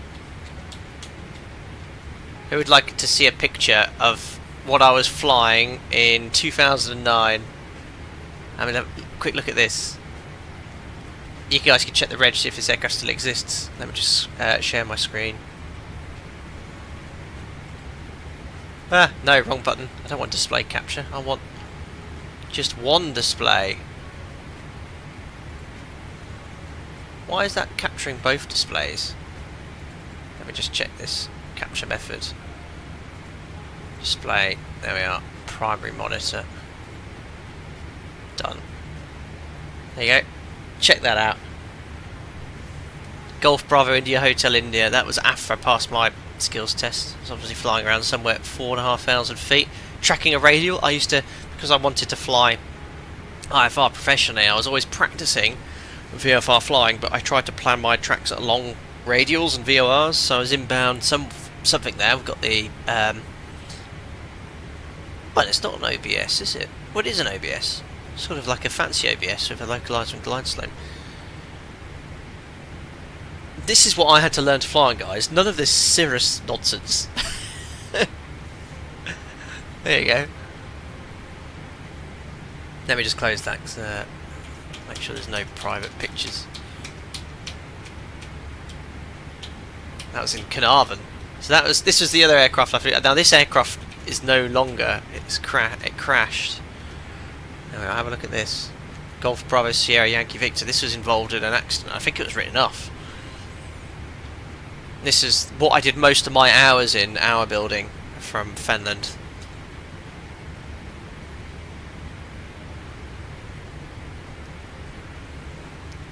And that's in Golf Bravo India Hotel India. That's the 172.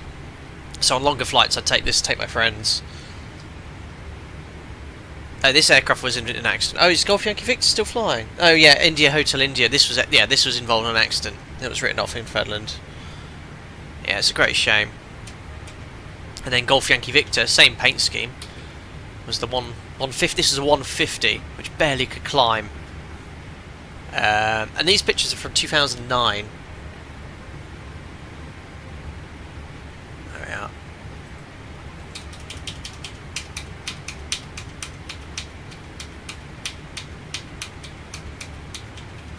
This is another aircraft I flew a lot of. There you go. You want a reveal? There you go. That's me refueling the aeroplane. And this is my late uncle, who was quadriplegic. He was one of the first people I took up flying. Passed away at the beginning of the year. Very much a fatherly figure to me. But yeah, we chucked him in the plane. Golf Bravo Foxtrot Golf Lima. I think this aircraft's still going. This was a Cessna Rames 152, semi-aerobatic, had a bit more power. I far more preferred taking this aircraft. Bald? Look how much hair I've got. Pipers, yeah, I flew the Piper for my building in America. So back when I was flying here, I was going to go modular, but I sort of wasted money doing my PPL now building. But back then, sort of it was amongst the sort of belief that going integrated was preferred in the airlines. I can tell you now, if you're in pilot training, that is not the case today. No preference is given over modular to integrated training. But back then, in late 2000s, it was sort of preferred. So I switched doing integrated flight training and sort of started again, with the advantage of having done a PPL. Oh gosh. Here's a memory. I think this was Durham Tees Valley. So on my hour building, I went to Durham Tees. And that is a first choice 757. There you go. That's at Durham Tees. I used to take pictures everywhere I went. Alright. This was when I flew into Duxford. Who recognises this? Memphis Belle.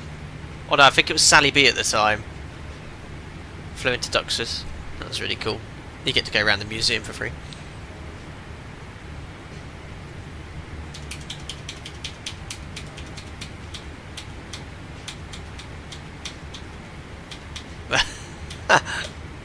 Now you guys saw the Cessna 172 cockpit. Have a look at the Cessna 150. You think that's basic? Look at this. No instruments. There was an OBS which was inoperative, and you had an ADF. Otherwise, it was just your basic instruments there. Speed. There was nothing on the instructor side.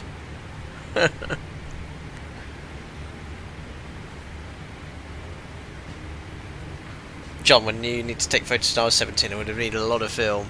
Yeah, I mean these were taken on a digital camera, not a mobile phone camera.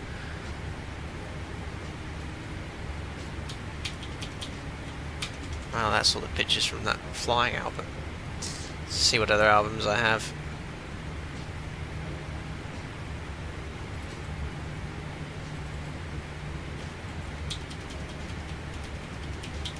When I flew to Sandown, Isle of Wight.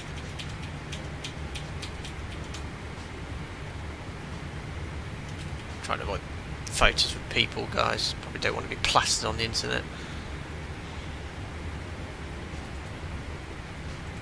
When I went to Thailand, Air Asia. There's pictures there I don't want to share. One of the pictures I've got from our building. There we are.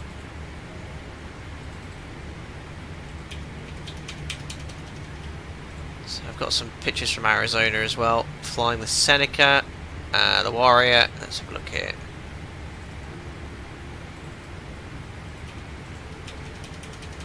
I think I was showing some of the members these on our last group flight.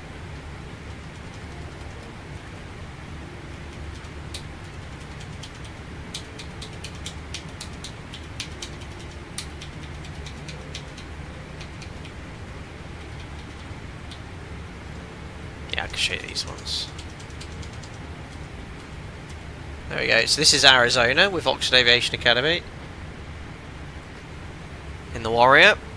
Which I flew solo in and did my worked up to my CPL before we flew the Seneca. There's a little checklist from 2009. Just carried out my lap. Twin Lakes departure from Goodyear, Arizona. I lived for a year. Lived at an accommodation at the airport. Oh, it was amazing. Look, you took it for granted when you were there. Don't know as soon as getting the weather for Goodyear right now. There you go, in formation with one of the Senecas. Seneca 2, no glass display. Oh my god, what a handsome fellow. Concerningly, the low pressure lights on, I think it's because of the idle power. Amazing. And there's Goodyear. Lots of scrapped aircraft go there. Oh, what a handsome fellow. Oh, I remember this Seneca. This was a heap of junk. It wasn't painted in Oxford colours, but it was always having issues. Amazing.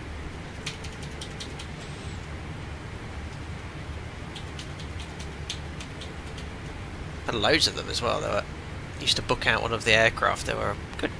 I think there was a good dozen Warriors. Some were better than others.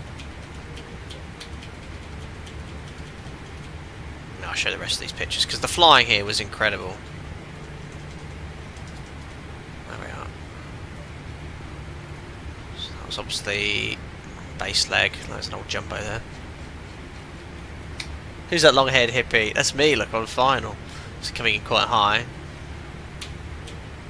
It's an old 400 being towed, or 300. Is that US Airways old colours?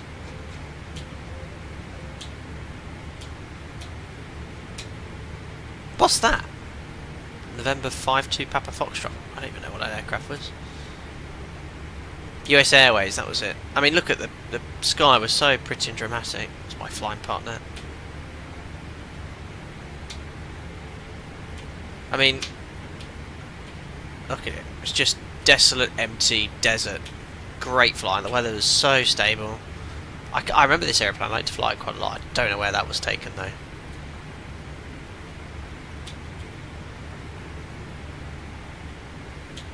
And you used to go solo. You used to take the aircraft out. It was a Seminole. So cool.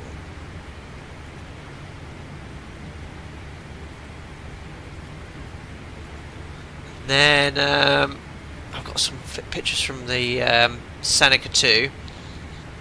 So for those of you who are spoilt today and fly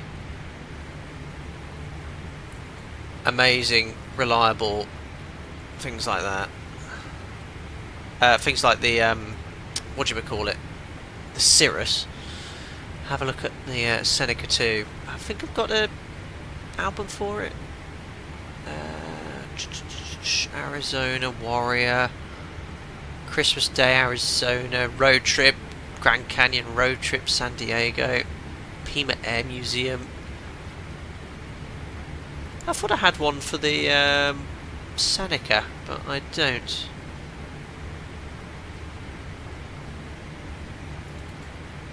Oh, my car.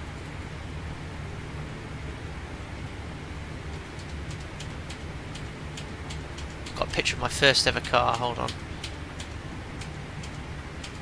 Trying to get one without the number plate in it, which I don't have. Oh, I've got a really bad picture. Who wants to see my first ever car I had? I passed my driving test. Probably been scrapped now. You have to guess what it is by the sexy hubcaps.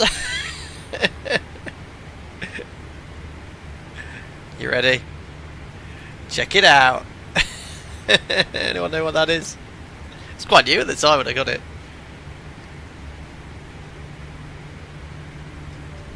Reliant Robin.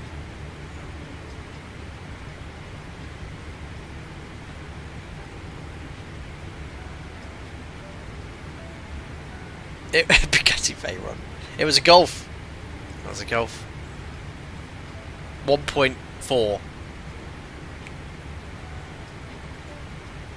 Petrol, but it was really slow. Really, really slow.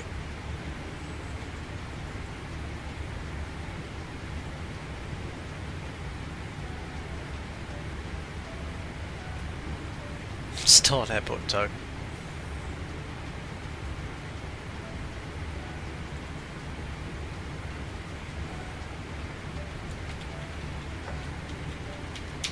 There you go. This is the Seneca 2 cockpit. I've just found a picture. There you go. That's what I had to do my CPL and instrument rating on. And no GPS allowed on your IR. They used to turn on the Garmin, was it a GNS 430, and they used to cover this side of the GPS with a post-it note, so you can't use the map, but obviously then you could just see the frequencies. And you had to do everything with the HSI, OBS. That was what I did my instrument rating on.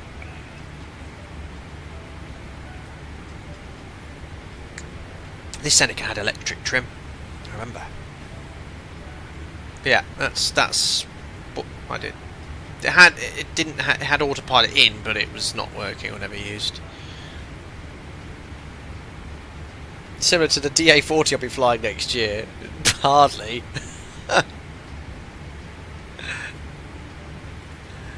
Oh dear.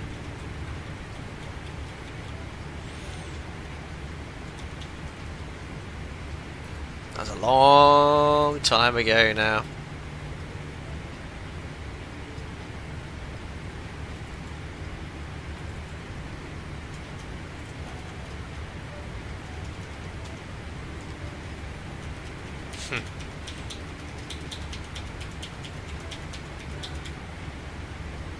Amazing.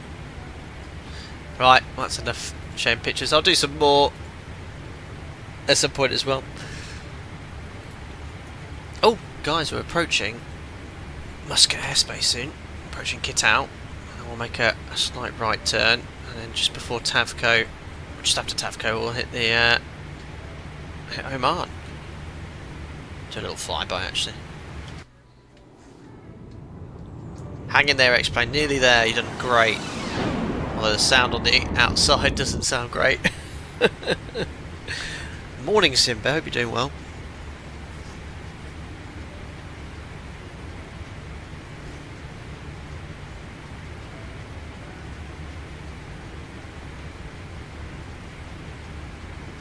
Dennis said, and automatically, without my brain, my hand started trying to correct that bank. Only a second later my brain understood that it's broken. I have to use nature's horizon to fly. Was in relation to something you're flying. You were saying above here, and it was very hard to me to ignore the indicator. Each couple of seconds I scanned the instrument, saw the indicator. I think you're talking about something. Maybe a flew past. Morning, Flying Walnut. Knowing what you know now, that would you say to yourself? What would you say to yourself whilst going through training? You'll make it. It was stressful back in 2010, you know, post economic recession. wasn't always certain I'd be getting myself a job. So I had some reassurance that everything would be alright. Not that I used to think, oh, back then, oh, it won't be alright. I enjoyed myself, but there was that lingering thinking that, is this flight training all worth it?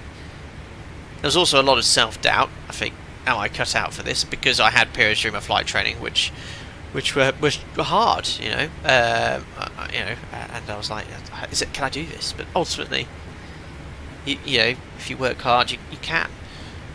And you know, it's very sad to say, on my course, we started off with about 14, 15. About 2 dropped off during the ground school because they couldn't do it. Some people dropped off during the flight training because they couldn't do it. And ultimately, I think out of all of us that graduated on our course, maybe a third didn't end up getting a pilot job. It was hard, you know, especially back then, not being on a sponsored scheme, you know, to necessarily get work.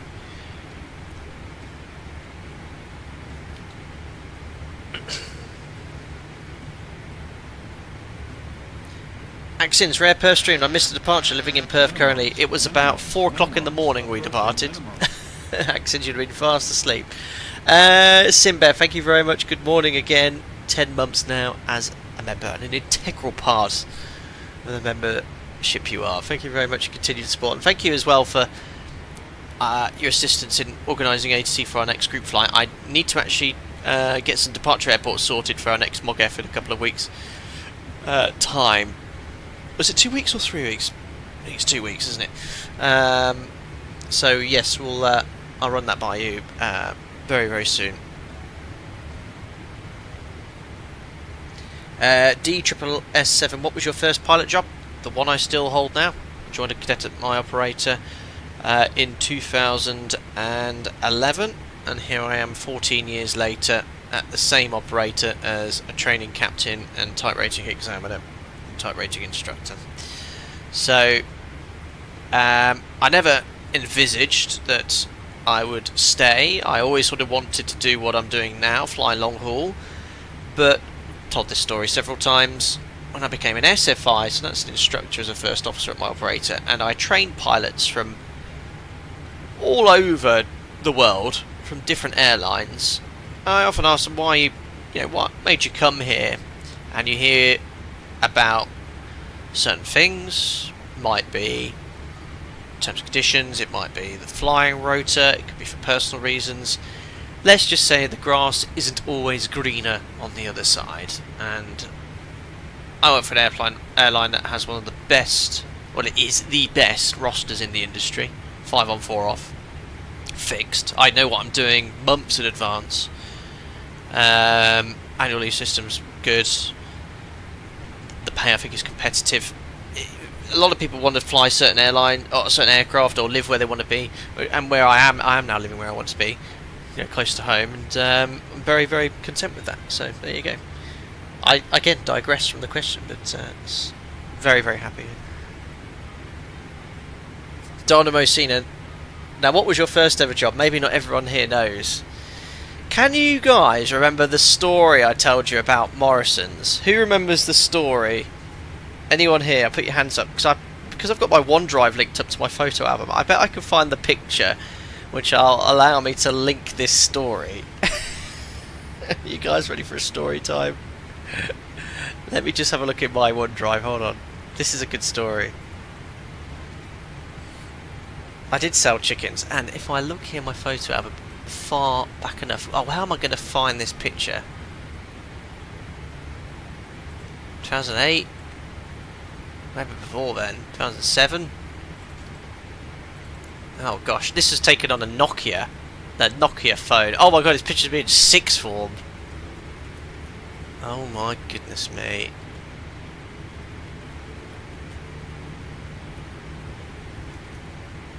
Oh yeah, I'm not sharing some of these photos, that's for sure.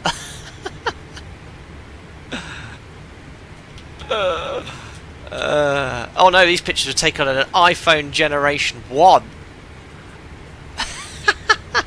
No way. It's a I'm taking this picture as a selfie. God, I wish I kept this phone. It's probably worth a bit of money.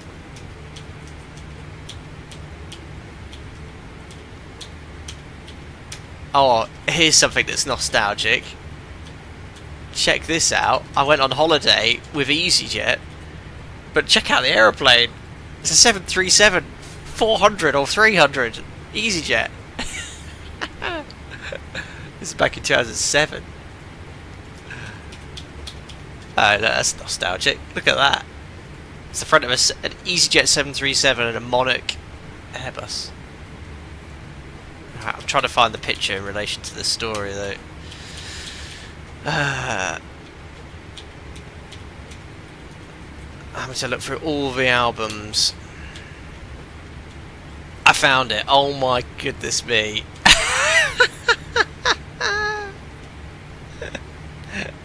Guys, I'll tell you a story in a second, but this is one of my shifts at work when I used to work for Morrison's, taken on my iPhone 1. Have a look at this and I'll tell you the story. This is 2007. 18 years ago.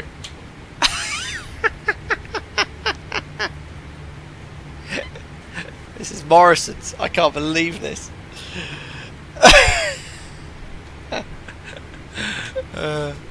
Right, I'll tell you the story. This was about 9 o'clock at night, and I was on my own, which I shouldn't have been. And oh, Oman! Look, there's the coastline. I'll tell you this story quickly. And obviously the rotisserie chickens are cooked in gigantic ovens, and whoever was on the shift during the day never emptied the vats underneath, which contain all of the fat. So if I bring up a picture here briefly, yeah, this will work. So this here hadn't been emptied, but it wasn't this one. It was the one next to it, and it was completely full, like it was to the top. There was no space left. So I was like, well, I'll try and empty it on my own. So there's me trying to lift this vat of chicken grease, fat, all the muck which is cooked off. And I dropped it. And it went all over the floor, as you can see in the resultant picture. Absolutely everywhere. Now, this is all salt, which you used to soak it up. And it got to the point where I'd used all the salt. I had no way of picking this up from the floor. I was on my own. The only people in the shops 9-10 o'clock at night were shelf stackers, no management. So I was like, right, what could I do to pick this up? Okay, so I went to the warehouse and picked this up, which it is not designed to pick up. It's designed to polish floors or clean them. Anyway, I turned this on and started, oh, it's working. And then all of a sudden, and it broke. Yeah, I used a bit of initiative as a... How old I was? 16, 17, I can't remember. Used a bit of initiative. There you go, here's the machine.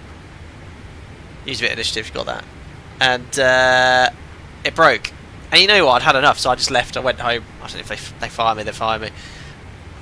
Wrote a note saying, try cleaning up the mess, it's broken. And I shouldn't have been on my own, to be fair. Anyway, I got a phone call in the morning from the manager. Say, could you come in, please? I want to discuss it. And first he said, I would like to thank you for using your initiative to clean the floor on your own. You should have been on your own. However, you have broken a multi-hundred-pound machine. I was like, okay. Sorry. He said, look, it's not a formal warning. Just don't do that again. And sorry you didn't have any help. And he let me go. And he was actually a very good store manager. I can't remember his name. But before he left, he went, Sam, he said, do you want any chewing gum? Some sort of child, I don't know why I asked for that. He said, yeah, sure, give me some gum. I was like, thanks. I don't know if my breath smelled, but but he used to go around the shop all the time offering chewing gum. So there you go. Should have been on my own, exactly. There was meant to be always two people on shift. Anyway, we digress. Welcome, ladies and gentlemen, after crossing the ocean for 9.5 hours to Muscat airspace, Oman. Here is the coast.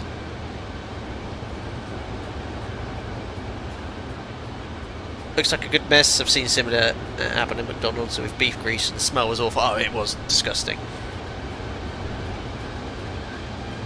This is Ortho, zoom level 15, I think, or 14. Can't remember what I used on route. I think I used 14 now. Looking good.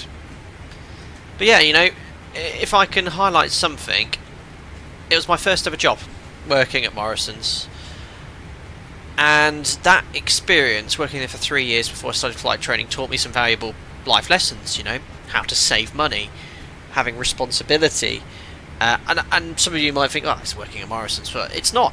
I think that's a really important step. I was 16 when I started working, in year 11 at school. Hadn't even taken my GCSEs, but it taught me really important skills, teamwork, working together, leadership, working with general customer service, and it taught me a lot of the. It was a foundation for a lot of the things that ultimately helped me getting the airline job. You know, if I was an employer recruiting a new cadet as a pilot, and they said, right, you know, tell me a bit about your experience. Oh yeah, I finished school at 18, started flight training at 19. I haven't worked. You know, and then someone came in and said, yeah, I finished.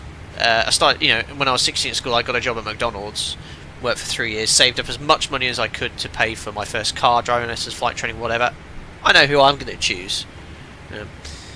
We've all, you know, done it, and it was also a nice backup career. Had I not been successful in becoming a pilot, I did have a sort of idea of going back to the supermarket, work my way up through management. So, yeah, there's some great career opportunities at places like this. Minimums. Approaching minimums. John, thank you, 29 months as a member. I missed all this. I'm glad to be back. Thank you very much, buddy, and welcome back as a member. And thank you once again for all of your support as we have a good old chit chat this morning about the good old times. Cheers, buddy.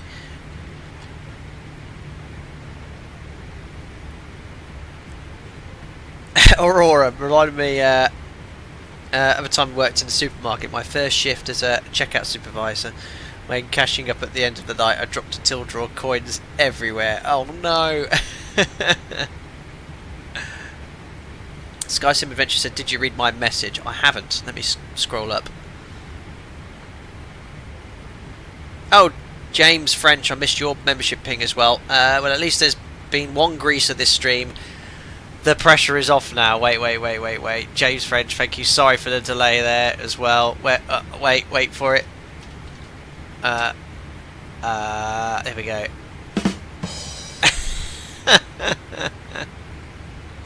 Cheers, buddy. Thank you. Wait. I was scrolling up to see this guy's comment. SkySim Adventures. Hello. I just follow you. I'm wondering, can you make money online with flying content? Well, obviously, I'm very fortunate to receive an income from running a YouTube channel, of which I'm very, very grateful for, and thank you for everyone's support with doing it. You will never see me ever ask for money. If people wish to do it, they can do, but it's not something I'll ever ask for. But I'm very fortunate to do it. Now, I don't do this for that reason. I actually really enjoy this primarily as a hobby, because I go back to my roots, which reminds me I have an interview hopefully coming up in PC Pilot, how I talk about my hobby and how it all started. But you know, there's no denying that content creation does generate income, but it's not one that you should pursue in doing so. But lots of people with all sorts of life experiences want to share their passion, and you can do. So that answers your question. Valera V says, do you know how many pilots who worked in IT before? I've definitely had people come through the sim who have had IT experience, but as a number I have no idea.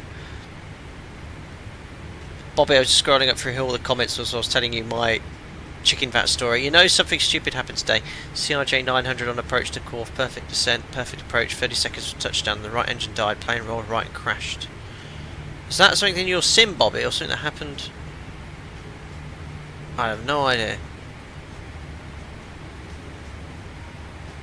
Steve M, that would be nice for you to do an interview. I bet you remember lots of happy memories when chatting. Oh, I mean, just like today, last 20-30 minutes, been very nostalgic. Now, just looking at lots of old photos there, flicking through the albums. I've always taken photos. So, since I had my first camera, if I, again, just take you a very quick shot here. There you go. So this is my albums from 2006. 20 years ago. I have to upload, so all the photos, they're all taken on phones now, aren't they, cameras? So I've still got to upload my photos from 2023, 2024 of my phone onto the PC. But you know, 2006. I'm just going to click in here. I mean, I was in school. What's this? Oh, my first solo in the glider. There you go. Got my face reveal. There you go. Here's my face reveal, albeit 20 years ago. That was my first ever solo. There I am with my leather jacket on. 16 years old. On my 16th birthday. That was the youngest you could fly, if I remember rightly. In a Phuket.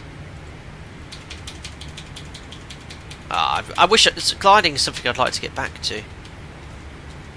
I should think this old boy's probably passed away now. There we go. After I landed. My Converse on. I had plenty of hair. Had hair there, wow. I had plenty of hair. Always had plenty of hair.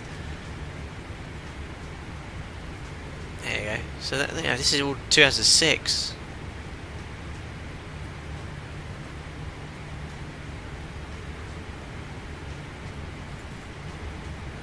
Photos from school. You know, this is like, before I was in sixth form, I was in year 10 or 11.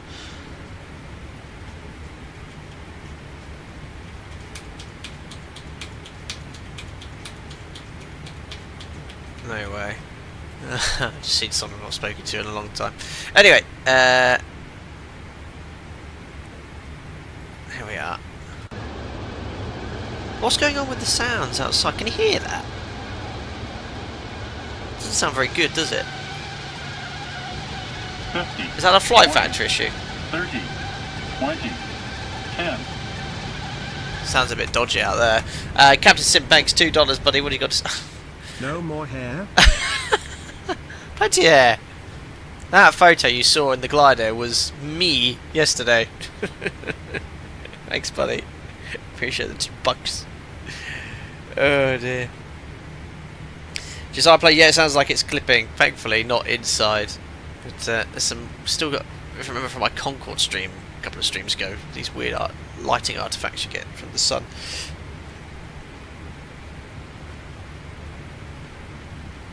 How long till top of descent? Oh my goodness, guys! Just over 80 miles. About 150 miles to go. 145. So yeah, 20 minutes, guys, until we start our descent. Yeah, having still attempted like the PMDG 777 in replay. Yeah, replay. Microsoft Flight Sim completely breaks the audio.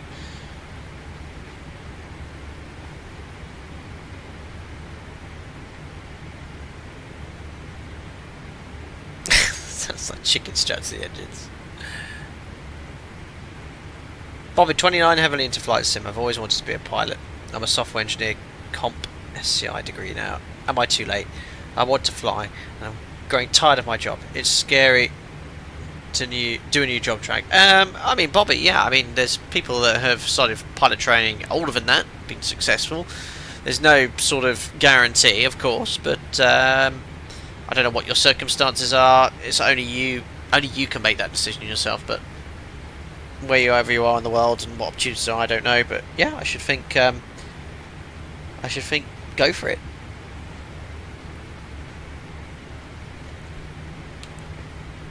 Malaysian Aviator top percent for you is 95 miles, and you're ahead of us in your 400.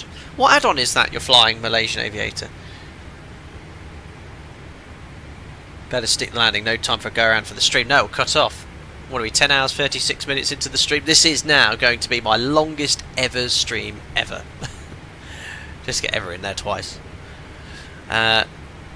Amazing. So yeah, touching down. Yeah, I've still got 29 minutes to end the stream. If I go around, it'll be tight. That's for sure. No bogus. Malaysian Aviator, very cool. The PMDG 744 prepared, very nice. Great to see some people are still using that sim. I've never used it personally, but you know, I'd love to fly the 747-400. I've not yet done it on any stream. There are a couple of versions available. I'm on in X-Plane, and it's a Sparky or something. I've had a look. It's just not my cup of tea. It just isn't sort of high enough quality for me to use. Don't miss it. Doesn't count. You sleep for more than half a stream. I actually slept quite well, and our daughter went through the entire night, guys. She went to bed when we did. just stirred once. Amazing. Not even 6 months old.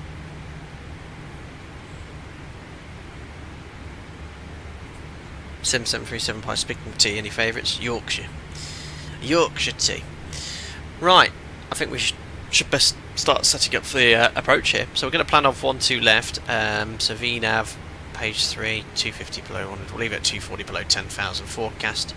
I see the request is blank, so I'll manually insert them, how much input it has. The VNAV is still in sort of development at the moment. It, on release, didn't have it at all, but it is now working.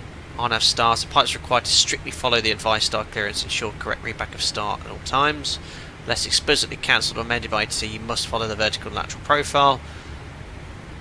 The use of a star designator without a clear level does not authorise the pilot to descend on the star vertical profile. That's to remind American pilots. A level restriction dependent on the star doesn't authorise pilots to descend to meet the restriction. ATC will again issue descent clearance. Expected strictly adhere to speed restrictions, otherwise approved by instructed by ATC. Great. So we're going to fly pretty much most of it. I might cut off from Sogap to Rerek onto a 10-mile final or something like that. Anyway, we'll put the winds in first.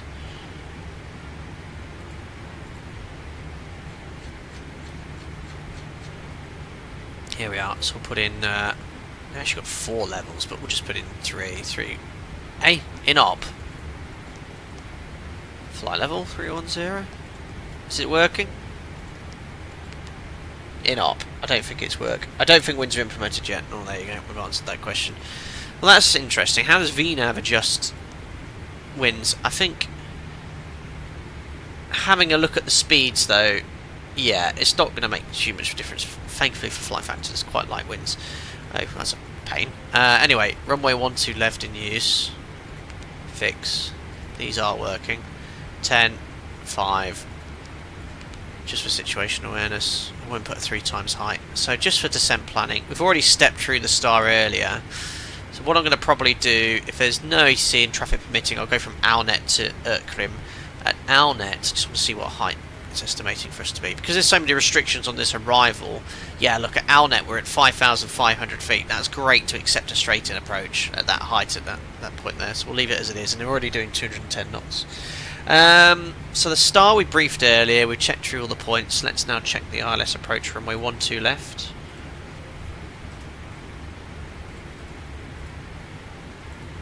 So it's a 777. Frequencies I don't need to tune, the courses I don't need to tune. It's a mandatory of 2,000 feet at Delta Bravo 612, which is coded right at the top there. You can see Delta Bravo 612, 2,000 feet, 3 degree ILS, checks in the FMC. Minimums for the Cat 1 ILS, 212 feet. So I'll set that now on the barrier minimums.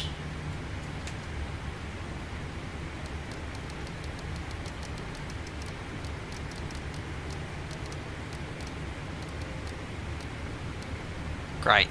Frequency courses minimums are all set, and the missed approach is climb direct to Delta Bravo 611, track 104 to Tau 2, hold at 3,000. There we are, that's all coded. No terrain issues, 3,800 up to the west, so 4,000 feet all around to keep us safe. Oh, Cat D aircraft, of course, 223. Didn't think about that. 223, there we go. Landing performance then.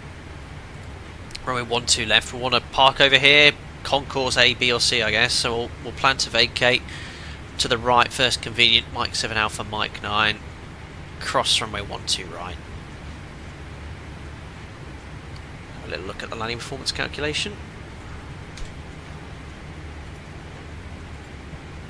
Set briefs loading up in the background, guys.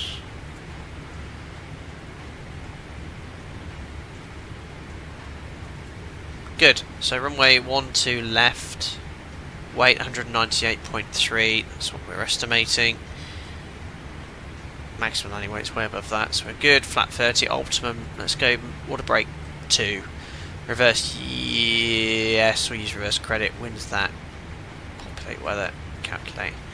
So with water brake 2, actual landing distance 2,200, factor 2,700. It's a huge runway here. 4,300. We'll just go water brake 2, guys. Nice nice, easy on the brakes. You'd probably go idle reverse with that temperature, but we'll just use secondary tanks. I think that's all I have selected on my reverses anyway. We'll vacate Mike 7 Alpha on Mike 9.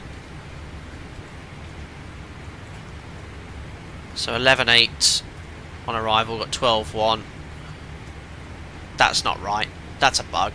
Fuel on arrival 11.8 and we have 12 tons. We're not going to burn 200 kilos. That's a bug.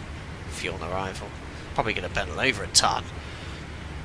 No, I'll put the landing weight at whatever some brief said. It's going to be close enough. 198.3. We'll call it 199 to be conservative. Flap 30. Water brake 2. Second detent reverse. Review's complete. Guys, I'm just going to go to the toilet. You know what it's like in the morning. Sometimes it suddenly comes. Be back in a couple of minutes. Cheers.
Ah, didn't fill up.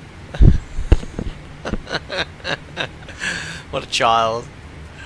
That's better. Right, top of descent, 50 miles away. This is going to be the longest cruise we've ever done. 9 hours, 46 minutes airborne.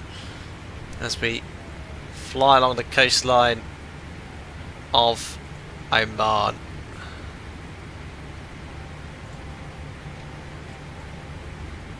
Subscribe. There we are.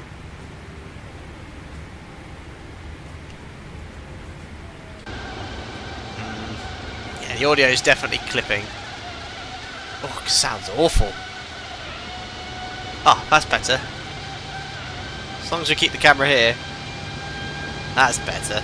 Look at that. That's zoom level 15 or 14. In the cruise, Ortho looks great.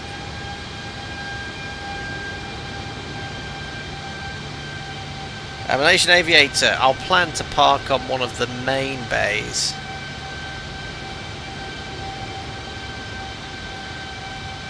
On one of the concourses. Let's have a little look here. So if I vacate Mike 7 Alpha November 9, concourse, should go for concourse A. That's going to be convenient for us. Somewhere on Concourse A, that's where we'll park.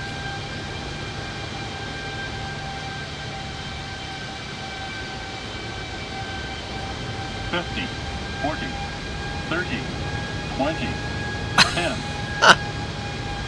Unbelievable. I didn't hear a faucet running back there, young man. American faucet. I think we'll use the term tap in this stream. Thank you very much. I did wash my hands. Thank you very much. Cheers, Captain. Thanks for your generosity. Scott CG. Is it myth true that toilet water is recycled in the plane to the drinking water served? No. I've not one I've heard. Yeah, we need to all write to FlightFactor, combine letter. Also at the bottom, fix the audio. Fix the toilet usage, because it's fair to say after a 10-hour flight, only that much waste used. Drain all waste, replenish all water, drain all water. Obviously blanked as we're in flight. Anyway, I better tell the cabin crew to prepare for landing. I've been talking to them the whole time. Listening. Get ready, we landing soon. Undoubtedly. We landing soon. There we are. So they're going to do their thing. Shall I make a PA? Welcome cruise delay. Emergency descent destination. Goodbye. Should I press goodbye? Ladies and gentlemen, this is the captain speaking from the flight deck. I hope you have enjoyed our flight, and hope to see you again soon. Oh, there you go. I've made a lovely PA.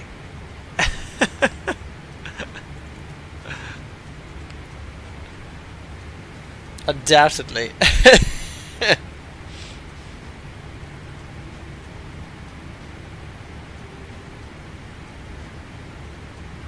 Yes, Almighty Sniper made a good point. Yeah, I wouldn't drink any of the potable water on board.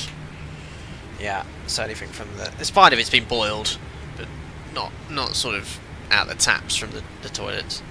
Not saying it's poisonous or bad for you, you'd probably be fine, but just something I wouldn't choose. Same I wouldn't drink out of a tap at a public toilet. Yeah. Oh, we've got some ATC, have we? Arrival ATIS online. Oh yeah, we've got tower and ground online, that's great. Well, let's listen into the ATIS. Time on first contact. Enhanced wave turbulation in force. Minimum runway occupancy required. Squall to time transponder code until on stand. Caution possible 35 degrees. Fluctuations. Advise ATC Copper Delta. Dubai International Airport arrival Delta. At time 0600 Zulu. Expect ILS approaches. Arrival runway 12 left. Surface wind 19 skip at 10. Wind variable between 150 and 210. Visibility 7 km. Oh, there it is, Josiah, very good. Significance clouds, 235, 2.21, QNH 1009 or HPA. Trend, no significant changes. Advise airbase on first contact. Enhanced wave turbulence separation in force. Minimum runway occupancy required. Squall to time transponder code until on stand. Caution possible glide slope fluctuations. Advise ATC Copper Delta. Right, we've copied Delta. QNH 1009 has been preset. ILS 12 left in use.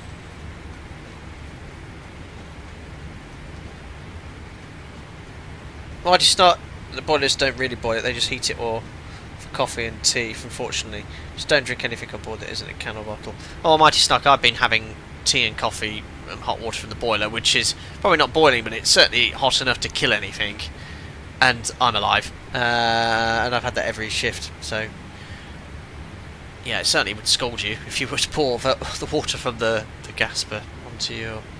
from the gasper, from the faucet, let's say.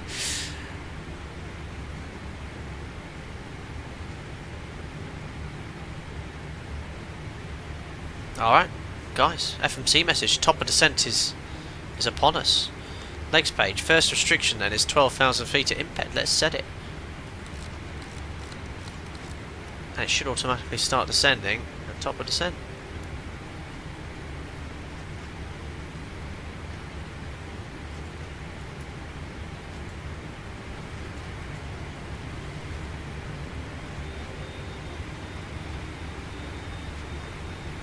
Down we go. Top of descent, ladies and gentlemen, after our longest ever cruise. That is a great view.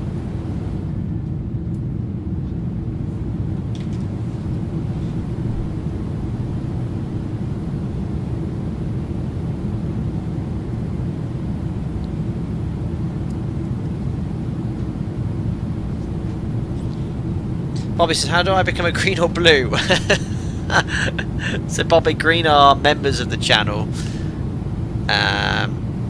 which allows you to join our members only Discord, a few other perks, a few members only videos. And blues are moderators. They help run the stream in the background. These are guys who are members mostly as well, and they moderate, make sure everyone's behaving themselves, of which I'm very grateful for their time.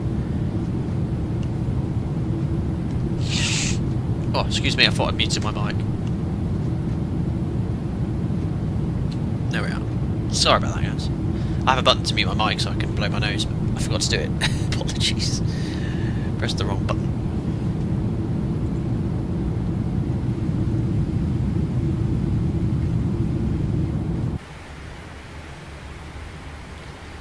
Alright, again, the VNAV logic is different to what I'm used to in the 7.3. At the moment it's in path, so I think it's just pitching up slightly to recapture it. It's on speed hold at the moment, so I guess it will start adding thrust. Hold on. In hold I can actually change the thrust myself. Interesting.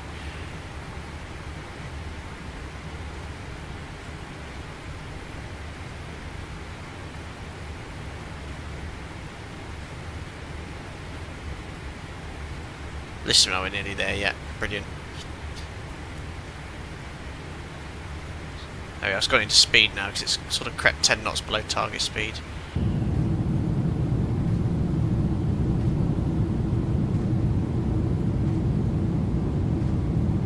Larry says moderators don't need to keep flight deck to baby in line. She's the best behaved one of us of all. In reference to my daughter there, I think. She is.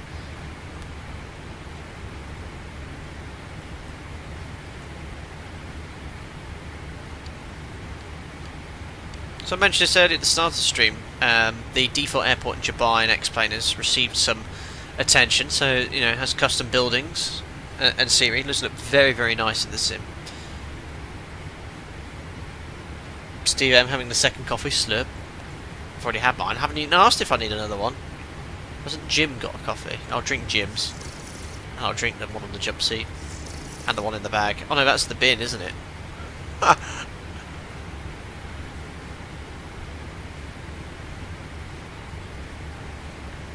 Almighty Stark, none of my co-workers will drink potable water in any form of the aircraft either, and again, not always a rational bunch, so hey, fair enough. Apparently the pilots all mostly still live. I wouldn't drink the potable water. So, water out the taps in the toilets, I wouldn't drink. However, from the boiler, no problem at all, because it is piping hot. ONZ255, there is a click spot for blowing your nose, it's here. To pop my ears, there we go. It sounds like it's about to dive into water every time.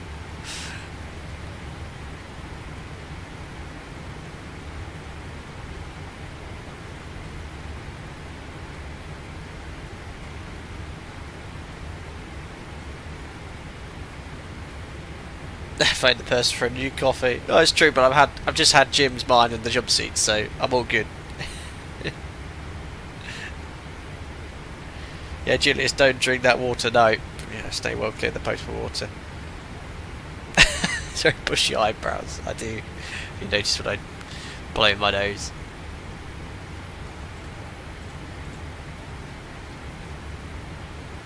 So have a little look here on the map.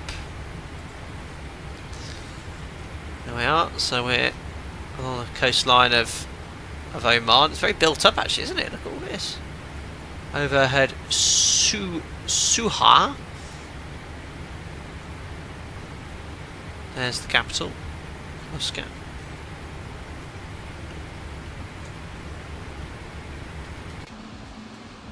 Very built up on the coast, isn't it?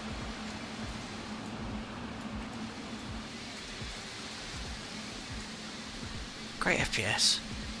73 FPS. Beautiful.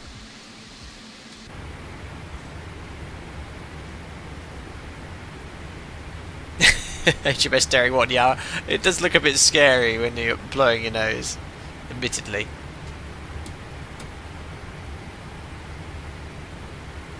Scott says Dubai is currently correctly pronounced Dubai. Dubai, isn't it? I've heard Dubai, but not Dubai, surely.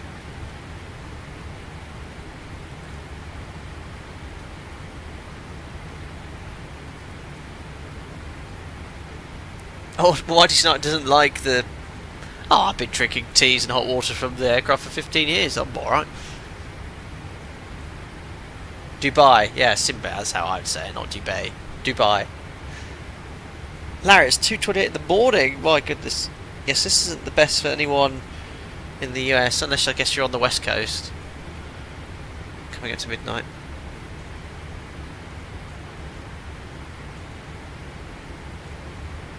Side place, yeah. Are you US? Some people here it's very, very late. Gotta look at that. Fantastic. Oh, listen, I've been doing this all day. Alright.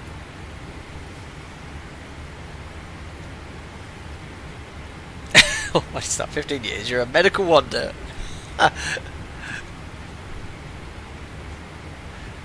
Almighty immune system.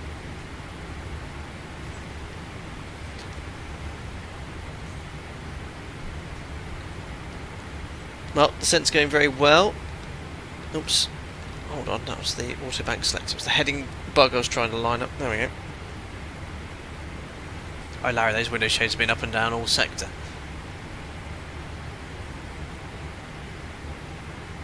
Oh, in Arabic it's closer to Dubai. I'll go with Dubai.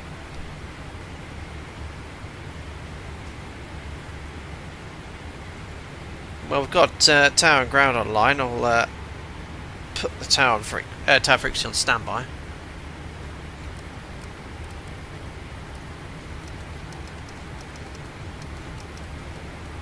There we go.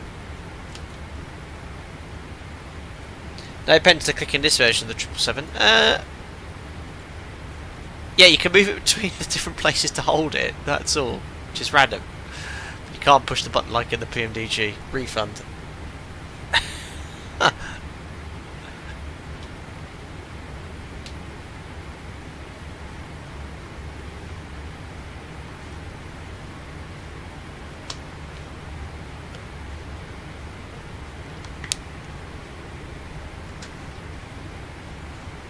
Alright, passing 20,000 feet.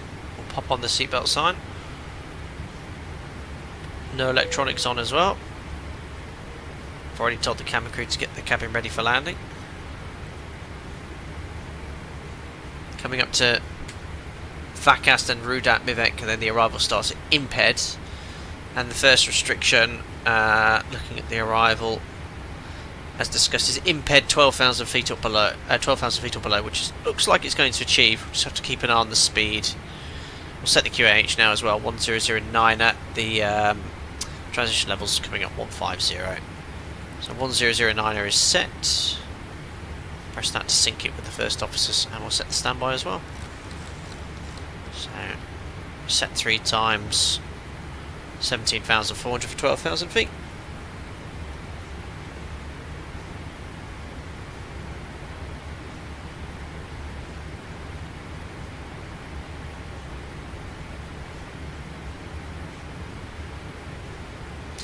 Any flight and FlightFactor's got many of Star Wars themed names, for example, on the OFP below the MCP. On the load sheet.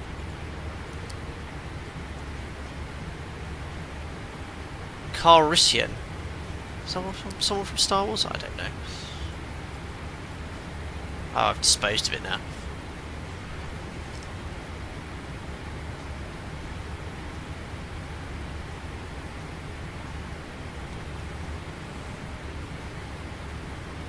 A little bit of cloud ahead, but no significant weather. It's already 18 degrees total air temperature.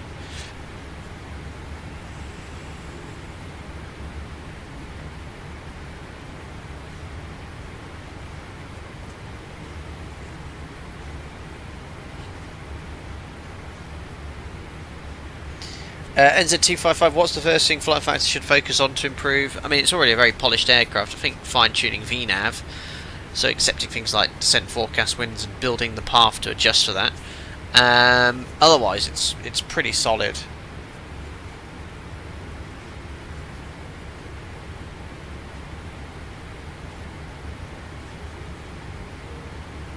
Just want to see how it deals with the upcoming restriction, which is 230 knots, 12,000 feet. At the moment it's on path. Obviously it's a little bit faster speed. I just want to see how it actually... It looks like it's aiming to be level before, and then hopefully it will pitch up to then start reducing to 230 knots.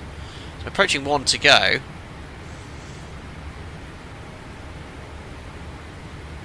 Imped's still 9 miles ahead. So there we go. It's commanding 230 knots. Now it's going to raise the nose to hopefully level off exactly at 12,000 feet imped and be at 230 knots. Okay, that's great.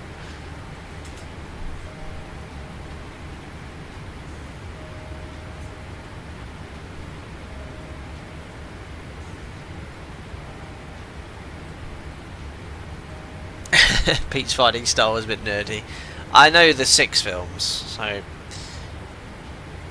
from 1 to 6. Any of the spin-offs from Disney I'm not so aware of the characters. God, how are you still awake from almost 11 hours of flight? I've been here the whole time. Yep. Oh my god, what's happened outside? A live weather update, and now it's as I'd expect it to be over Dubai. There's 7,000 metres of haze. I had 7 hours sleep. Hey Mel, good morning. How are you? 7 hours sleep, very good, thank you. Slept well. And this is great because tomorrow I go on to early, so I've got to get up at 3:30, 4 o'clock tomorrow.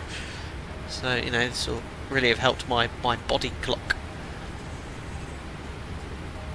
Alright, fair play to FlightFactor. It seems to have put me back at 12,000. A bit hard speed. I mean, I was a little bit above target speed anyway. Oh, now the weather's updated again, or have I just simply got into that haze? There we are, we've now started the arrival. So we're going to stay level here at 12. Actually, no, we can step down to 11,000 feet. So remember, the arrival said you must follow the vertical speed profile accurately. But a little bit fast now. So I'll set 11,000 feet. VNAV out. We'll just push out into vent. So now it's going to start descending back on path to be level at 11,000 feet. I'll set the next lowest at or above altitude, which is 8,000 feet. Here, look at Delta Bravo 423. I'm just going to use a smidge of speed brake just to make sure I'm at 230 knots. It's got hazy again now. That looks like what I'd expect it to be. 35 degrees in Dubai. Oh, the haze is sort of changing as we look outside. Right, here comes the speed brake. It's definitely a significant pitching up moment from the speed brake, that's for sure. Speed brake extended, yes. On target speed, stow the speed brake.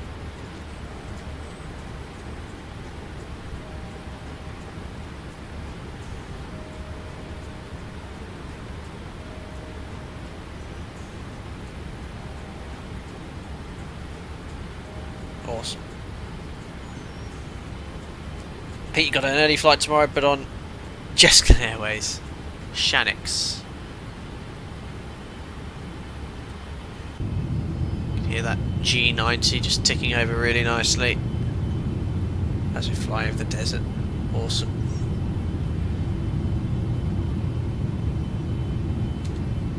$11 hours 6 minutes on the stream, guys. The stream has to end in 54 minutes, 53 minutes.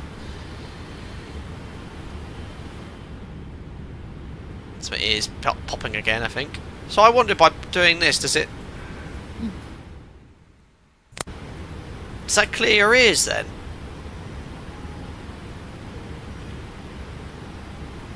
It seems to.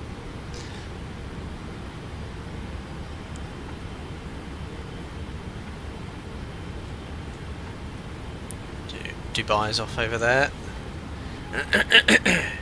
Let's fly the return sector. Yeah, straight away, we're going to go straight back. Fuel 10.4, we've got 5.9 needed for Abu Dhabi, so we've got plenty.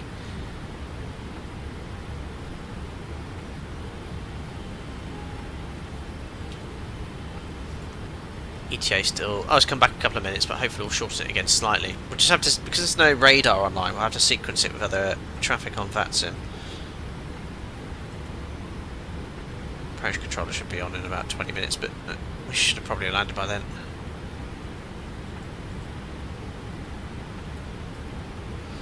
So having a little look at the VATSIM radar.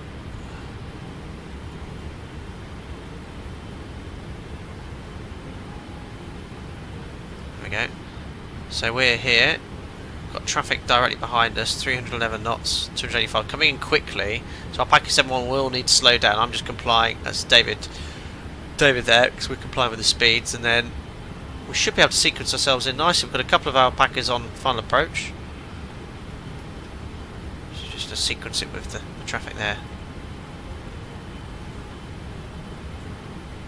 So 10,000 feet or below at Delta Bravo 517. And we'll do the post-cruise checks now. Fuel, all pumps are on. We've got 10.3 on board. Lights on. Don't require the logo. Angler bank is set to auto. Pressurization's fine. Belts on. And recall.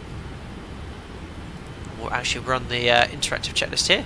Descent checklist, please. Recall. Check. Bit late, but checked. Better than never. Notes. Later Check. than never. Checked. Auto brake. Set.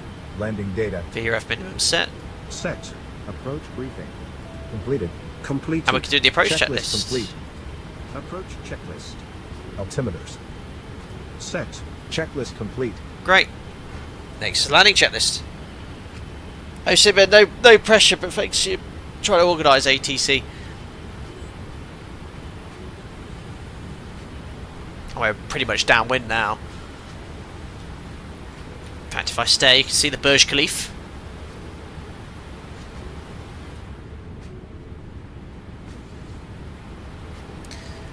There is a way to restart the stream so you can separate the VOD not be over 12 hours. Oh, really?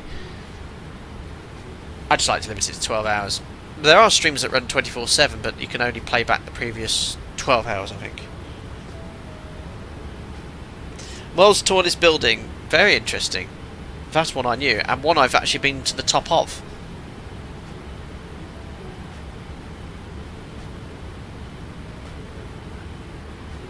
Another fun fact that I always see come up frequently, I think on social media, is that the development of GTA 6 costs more than the entire cost of building the Burj Khalifa. I don't know if that's true, but it's something I've seen pop up a few times.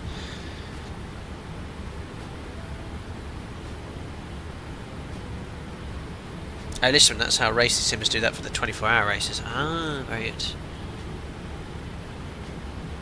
Donna Mosina, was it... What was the tallest before that? It wasn't the Empire State Building, was it? No. I can't remember.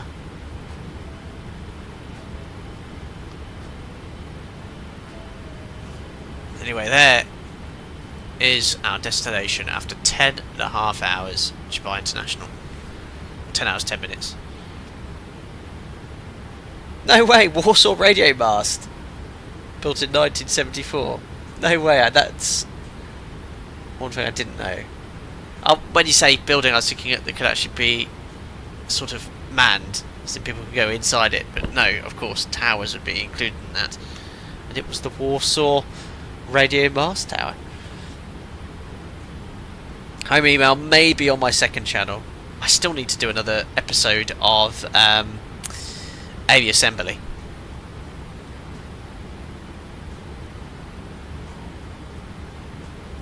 Yeah, so one thing, I've just seen you comment there, Mitchell Taylor, I think you need to do a stop stream at 11:59 and then start a new stream. Now, I could actually do a 16-hour ultra long haul flight if I did sort of 2 8-hour streams concurrently. That could work. Step down to 7,000, guys. Next restriction, Delta Bravo 406, 7,000 feet or below, and then we'll just use VS to carry on descending at 230 knots.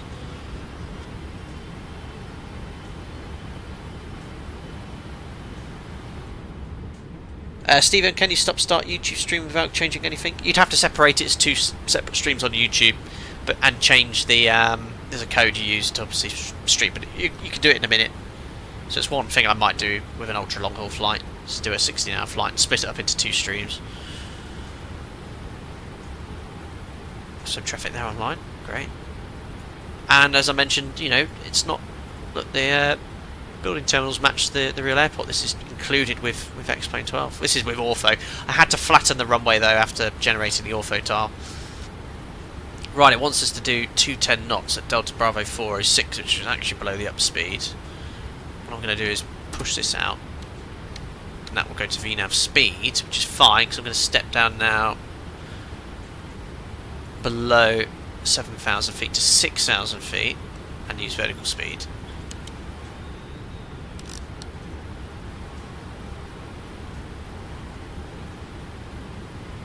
Great. Now there's no ATC, so what I'm going to do is plan that shortened approach just based off the traffic from Sogap to Rerek. Actually no, we can go before that, from Alnet to Erkim. So I want to be aiming to be at Alnet at about 4,000 feet. So what I'm going to do is set 4,000 feet here and just adjust the vertical speed accordingly.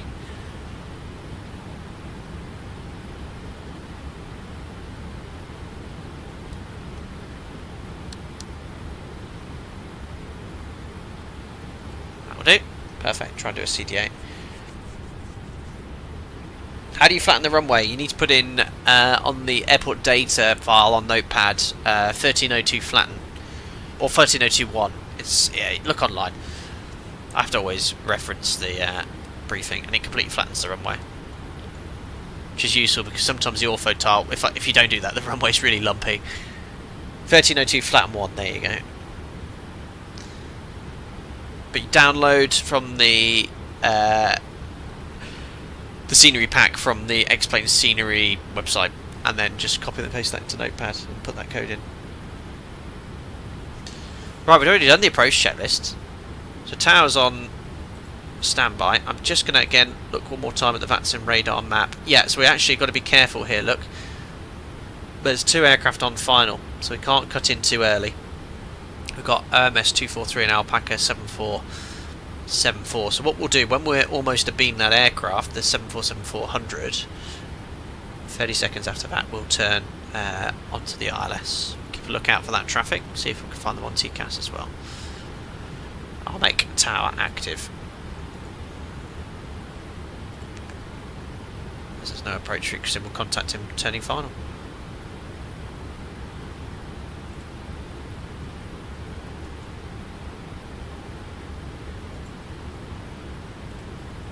Delta 627 via Mike 1 Bravo course runway 12 right, taxi right by, code to right kilo. It's an Alpaca that's just landed. Look at the ships you get in X-Plane now. Oil tankers. Cross runway 12 right, onto Mike Kilo. The right kilo, yeah. Alright, that 747 is going to be up Mike Kilo. there somewhere. That's an aircraft in the cruise. Flight tower, good day, Mazoon 243 on ILS field 12 left, 6 miles out. Was it 243 to right tower, head over? What's that 74?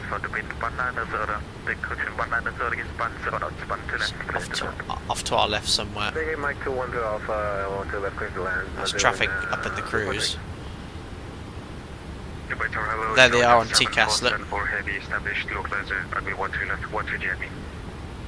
Delta 7474 tower, hello, your number 2, continue plan to vacate right, Mike 12 Alpha. He's been told to plan to vacate Mike 12 Alpha. So Mike 12 Alpha is quite a way down. 1 to go, so again I'm just going to, because we're going to have to go slightly longer downwind than planned, I'm going to really shallow off our vertical speed. Oh, he's much lower than us. There they are. There's the 747-400 on final, Alpaca Airways, although it looks like UPS. So we'll just give it 30 seconds before we turn base. What we'll do is when we're abeam Hornets, we'll just route do it to Erkim, or slightly far past it. It's exactly how it works in real life. Desired place, most people fly the full arrival. Yeah, if there's no traffic, I mean, if they want to, that's fine, it's up to them. I just want to make sure we've got plenty of spacing. Speed check flat 1, we'll start reducing speeds. Erkim to the top.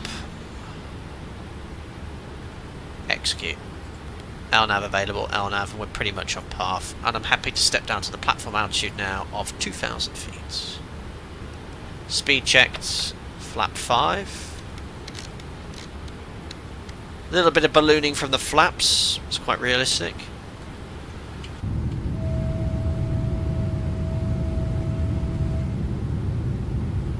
The leading edge devices are already extended. 11 hours, 18 minutes, guys.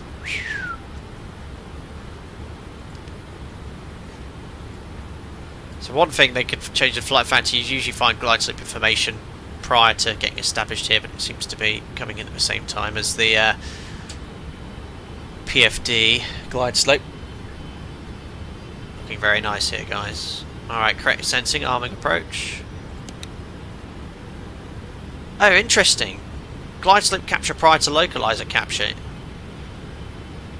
That must be, that's I think an option from Boeing. At my operator's fleet on the 737, you can't capture the glide slope prior to localizer capture. I was wondering where glide slope disappeared, so it's already following the glide slope prior to localizer capture. Interesting.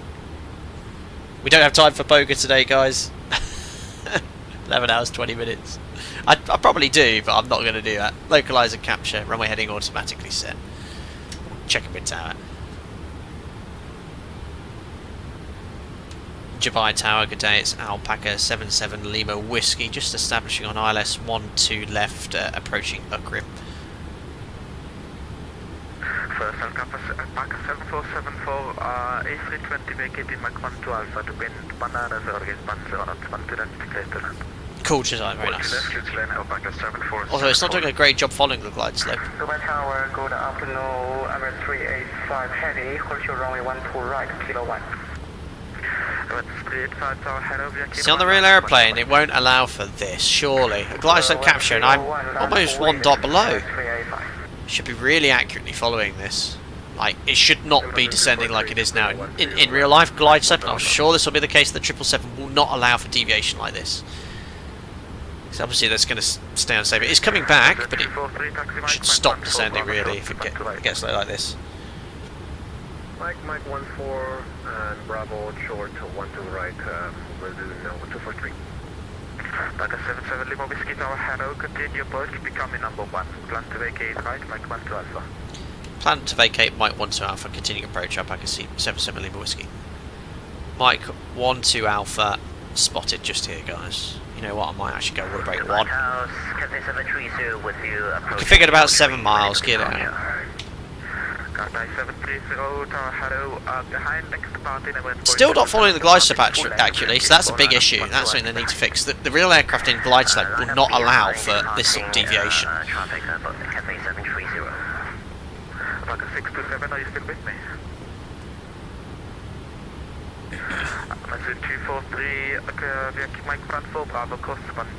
Speed brake. And like I say, I'm going to configure it 7 miles. Get out, flap 15. It's probably another flap setting you use first, like flap 10. Ducking under, shouldn't do any of that. Missed approach altitude 3,000 feet set. Alright, there's 7 miles, guys. Gear down, flap 20, match speed. Landing checklist coming up. Landing checklist, please. Flaps set. Not yet.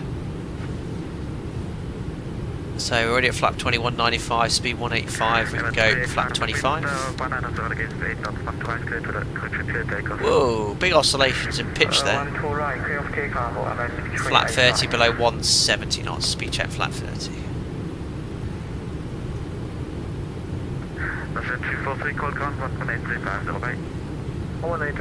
Set. Checklist complete. Perfect. Landing checklist complete, cleared to land. There we are, guys.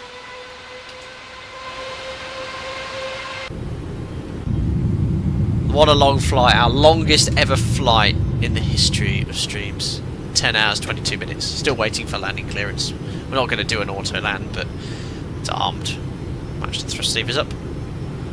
Waiting for landing clearance. They've just vacated. That's why we want Almighty Snark, we want to go quite close to the end, that's why I've gone order break 1. We've been told to plan Mike 1 to Alpha.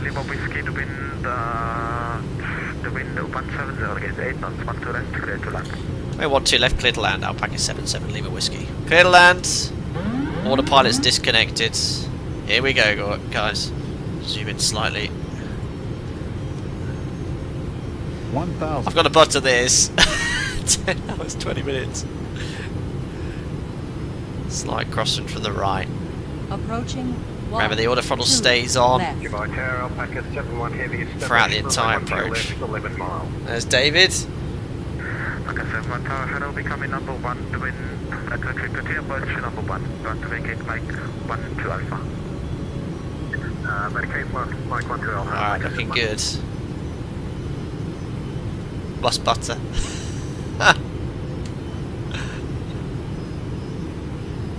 Still not used to this. Leaving the auto throttling. Check. 400. 3 reds. Smidge low. Checked. Don't get any lower.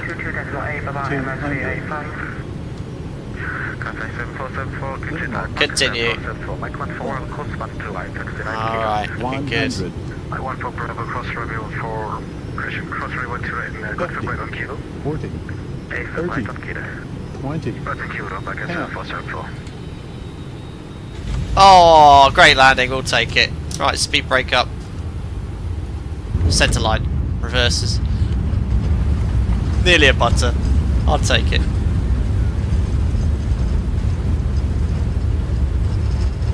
Take out the auto brake. Ah, there we go. I think auto brake's disconnected. Gonna have to cancel reverse. Gonna stop too early. Tail strike. Good one. 80 knots. Passing Mike 9. Got to keep the speed up. Had to cancel reverse, guys. That's why I used auto brake 1.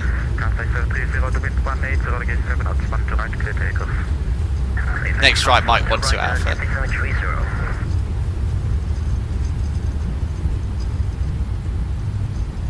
There we go. Beautiful. Oh my goodness. Loads of gifted members coming in. I'm going to have to mute the alerts there. Oh, I forgot to mute them on the other one because it's going to be going off, Mr. Fenari. Thank you very much.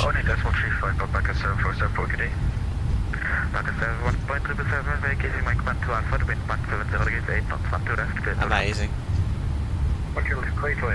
Mr. Fenari, I will say thank you in a second.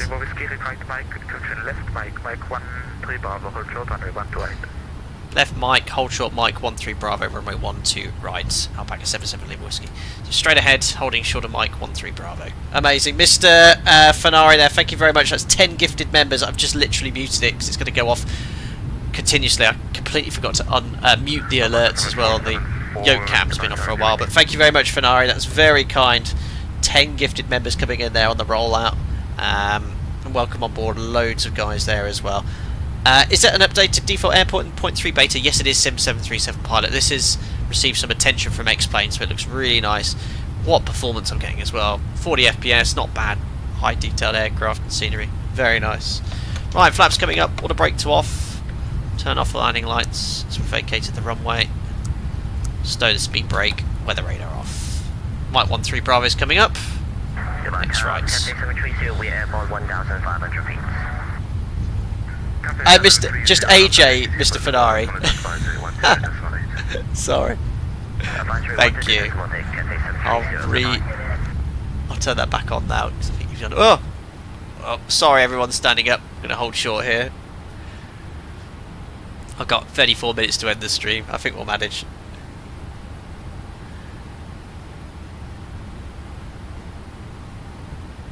And that is an Alpaca. We don't have an Alpaca 747-400. Paint. 10 hours and 26 minutes. Wow. Vape time, yes. Let's have a quick toke. Oh, I just heard my daughter screaming. There we are, we'll hold short there. 50, Alpaca 40, 77 Lima Whiskey 30, via Mike 13 Bravo, 20, runway 3, 10. correction 12 right. Via Mike 13 Bravo, cross 12 right.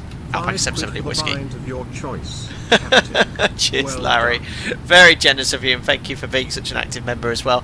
I've seen you give me a DM on Discord too. Appreciate your generosity. I'll get myself a pint on my next set of days off. Cheers. Right, clear to cross runway 12 right. Approaching 30 left. Raft here. RAS as well. What's beeping at me here? Autopilot. Hey? Have I had a fault with it? Just turn off the flight directors. Probably what it is. Okay. We've crossed the runway. I wasn't given any further instructions. 41 aircraft on the ground now. There's an event just starting now. On VATSIM. Starts in 2 minutes. So I think we did a good job getting in now. Oh my goodness me, look at them all spawning in as well. Alpaca 77 Lima Whiskey vacated 12 right. Alpaca 77 Lima Whiskey, roger, turn right on Kilo, contact ground 118.3 factor. Right on Kilo, and we'll contact Dubai ground on frequency 118.350. Good day, Alpaca 77 Lima Whiskey. Alright, right on Kilo is here, behind the jumbo. And I have cleared the runway. Stripes will come off. Scan about 9 Charlie Alpha, negative, feedback incorrect, I'll call you back, break, Emirates 3 Tango, contact Dubai Tower, frequency... Yeah, so there's an event starting now where they fly from Dubai, was it to somewhere quite far away? It's a long haul event going on VATSIM. 43, continue taxi, Zulu 11, Kilo, hold at Kilo Golf.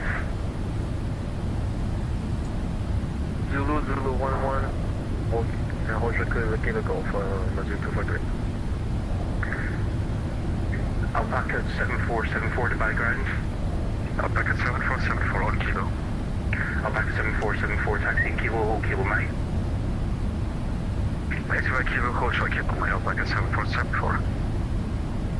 Alpaca 77 Lima Whiskey. Alpaca 77 Lima Whiskey, go ahead. Alpaca 77 Lima Whiskey, right on Kilo, hold Kilo Mike.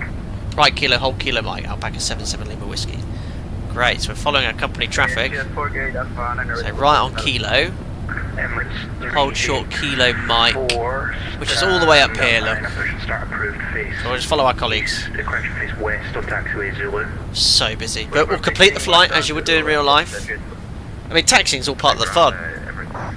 I remember when I was started simming back in early 2000s, I loved taxiing and following all the AI traffic. What was it called AI there? 1-1, push and start approved, face west on taxiway.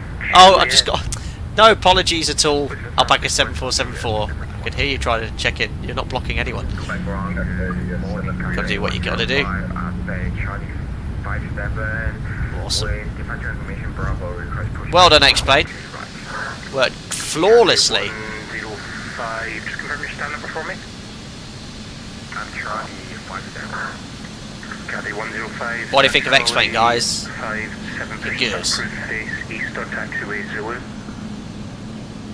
Perth to Dubai, our longest ever flight complete, and the sim hasn't broke a sweat. Beautiful. Stay on Kilo. Huge airport, Dubai. Now they're building an even bigger airport, aren't they? This is stock X-Plane 12, guys, out the box.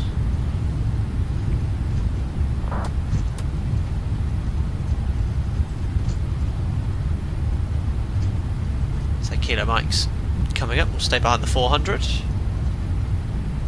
Skyby 1282, pushing start. Skyby 1822, stand Get the APU started up soon as well. Correction, stand echo 9 right, pushing start. A little bit of braking as we approach the 400. I wonder if they have different scenery, seeing they're going straight on. Probably slightly differently.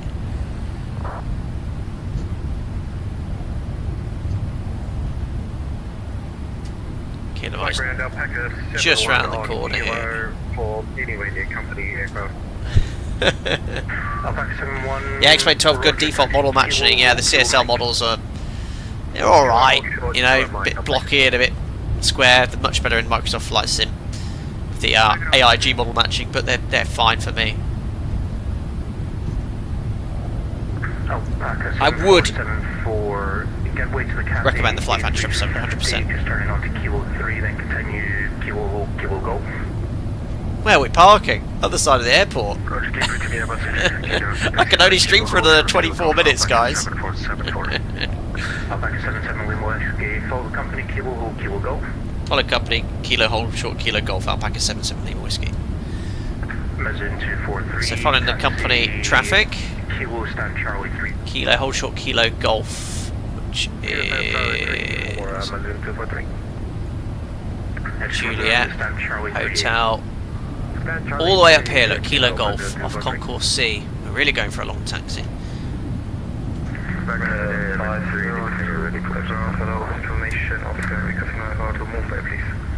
That's about 3 stations at once there, break.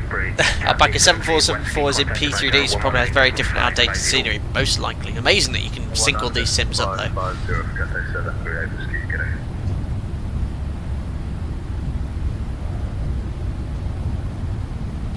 Dubai ground, good morning. Shipping Emirates, 1 Wolf Papa Super Stand Alpha 6, information Charlie on board, QNH 1009, type A388. Another thing I've noticed, there's a lot of trim on landing. Is that normal for the 777?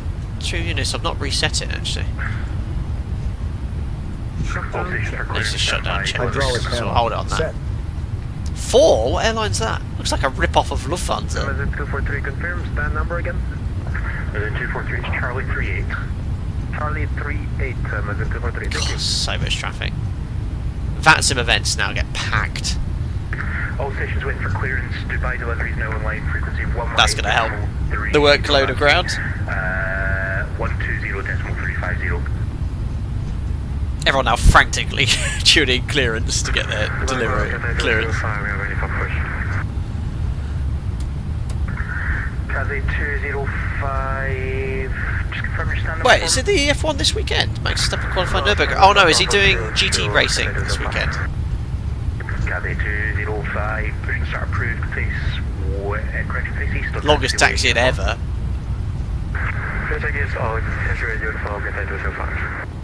See the engine moving and it's struck up. If I brake, look, can you see it rocking? How cool's that? Emirates 3 Lima Tango Dubai. Awesome. Go round and we'll confirm your stand number. Foxtrot 9 3 Lima Tango. Emirates 3. Hey Dennis, that is normal in the 777. There you go. Something I learned today. Push and start approved. Short push to finish a beam stand. Foxtrot 8 on Zulu.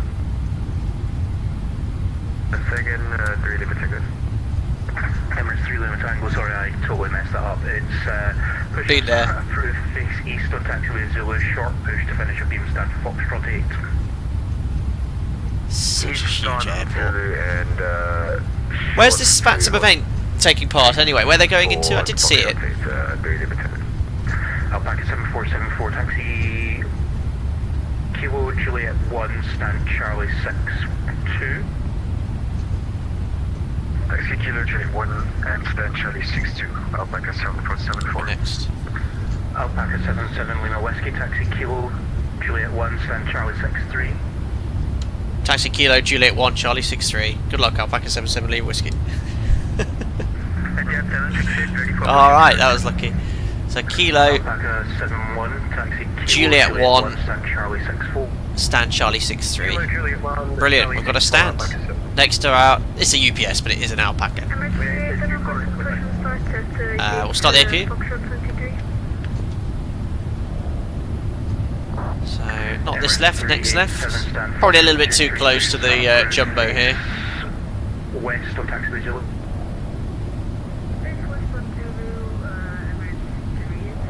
Is that the iDad in front of us? The old old 7.3, that one is. I might not have flown on Dad, don't know. So it's not the first, it's not the second, it's the third left. Charlie 63. Just turn VATSIM down now because we've sort of got our last instruction from air traffic. air traffic controllers on that sim, a different breed, absolutely.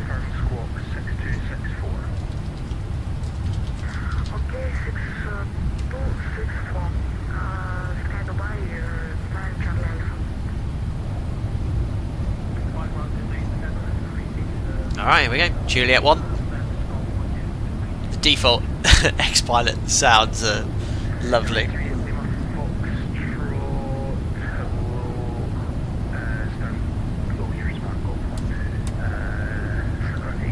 Beautiful.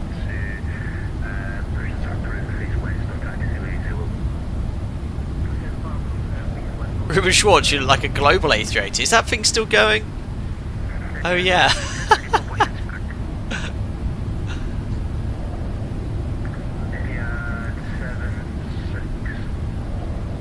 Four is a Spanish virtual airliner. There you go.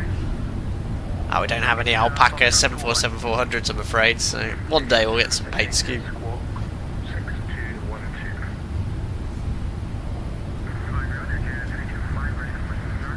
Try not to clip the wings. I think they're waiting for some guidance. Oh, cheeky little manoeuvre. Yeah. There we go.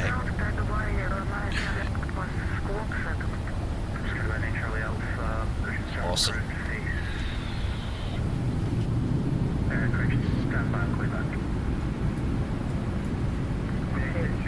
Those engines spooling up one last time. Wingtip clearance. All good.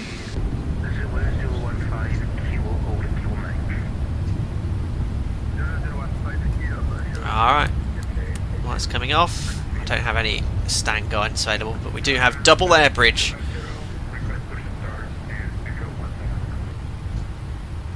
As we taxi onto stand.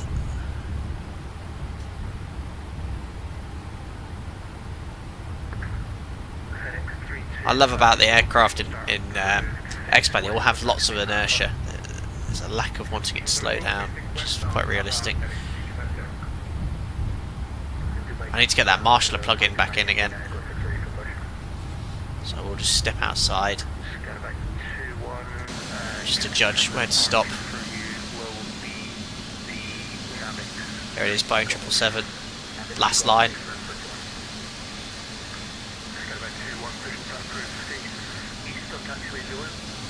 A bit more difficult.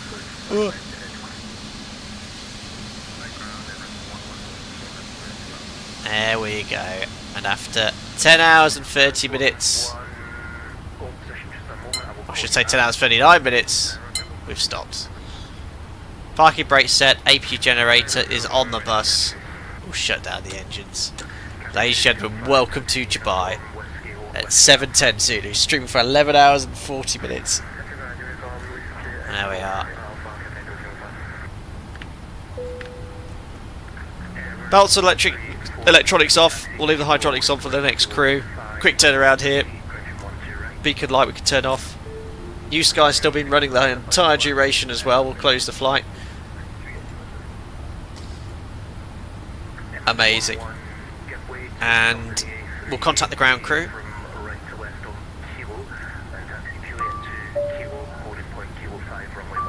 Get here, flight, show ground handling, attach the jetways. Don't forget we have dual jetways in X-Plane now. Hope you are all doing well today. Good to hear you, sir. The ground personnel is at your service. Great. And here the ground personnel all around the aircraft. Dual jetways attached. And now I can get the cabin crew to start opening the doors. What can I do for you? I think they've already opened them, haven't they? Maybe it's automatic. Select doors. No, I need to tell them to disarm them first, don't I? Not close all. Purser. Doors to manual. Doors to manual. Disarmed and cross-checked. Great. Come back. Would you like something? Yes. Unload. Please invite the passengers to deplane. Very well. Starting now. Great. So doors are open. We've started disembarking the passengers. We'll ask for the ground power. they haven't already connected it. Nope. Oh no, they have done automatically available now. External power's on, APU off. There we are. Oh, hydraulics always come off before the beacon does. Apologies, don't follow 777. But we have concluded the flight. Very nice. And if we have a look here at New Sky, you can see a perfect 10 out of 10. Look how much money we made. $146,000 profit. Longest ever flight on any stream. Incredible. 10 hours, 42 minutes since we took off from Perth. Flight time was about 10 hours 20 something. Very long taxi in there. God, that was great. Is there a hotkey for the default jetways? You could probably assign it in the settings, but it's something I haven't done. But a nice 10 out of 10 flight as well. Superb. There we go. Just turn up the external sounds here. The Enviro I have turned down because it doesn't always sound that great. There we go. Fortunately, there's no animation of the passengers disembarking, but they would be in real life. Can we have a look at the toilet usage, please, Sajil? We've seen it just about 5 minutes before top of descent. It had barely been used. The passengers have held it in. There we are. Not an awesome stream, guys. Well done, Sim. Return leg for the next overnight stream. Oh no, well maybe we could go back to Perth, but we'll have to think of something else, different aeroplane. First time we've used X-Plane, we've used the Unibuilds A350 and the PMDG 777-200 before this. But we've had 3 successful flights. The Sims held it all together. Who wants to talk to me? Was that the ground crew? Person, what do they want? Listening. Captain, the passengers are all on board. Well, that's not good. Thank you. Kick them off. They're not meant to be on board anymore. Can we see Austin on the terminal building? Is he there? My goodness, maybe another time. And now look, let's watch the replay for the flight. But as I mentioned, the replay, if I press Alt-R briefly, which will disconnect me off Fansim. No replay. So it doesn't work because of all of the way the aircraft works. Oh, now because I've used the replays, kicked me off Fansim, but there you go. But what an awesome add-on. One I'd highly recommend looking into investing in. You know, it is pricey, but it's a very, very well modelled, very immersive with the ground crew and cabin crew interaction that you get with the product. And I only scratched the surface, lots of additional features. Check out the FlightFactor Discord for more information on the aircraft. But yeah, it was a very nice, fun flight to take part in today. And it ended up with a nice landing, almost a butter, which was great to see. But there we are, we'll conclude the stream now with 15 minutes left to run before I reach the maximum stream time. Once again, thank you for all participating from the start. Some of you slept with me whilst I was sleeping until I came back after the good night's rest to conclude the flight. And I quite enjoy doing these long haul overnights. Again, I sort of do them every 2 to 3 months or so. But yeah, it's worked out really well for me going on to earlies. I'm well rested. For my early start tomorrow, I'll be able to get a good night's sleep and fall asleep early when I go to bed, so it's a good way of doing it. Listen, enjoyed it, thanks buddy. Cheers Donna, we've seen it for both your time moderating as well. Dennis Maslov, cheers. AJ Fenari, Eddie Mambo, stretch out the stream to the max, brilliant. We'll have to do it in the max, won't we? We'll have to be a ferry flight for sure. Larry, thank you for your donation. AJ as well for the gifted members. There were donations throughout the stream today as well, lots of gifted members as well, so thank you for everyone's contributions today, most appreciated, very, very kind of you all.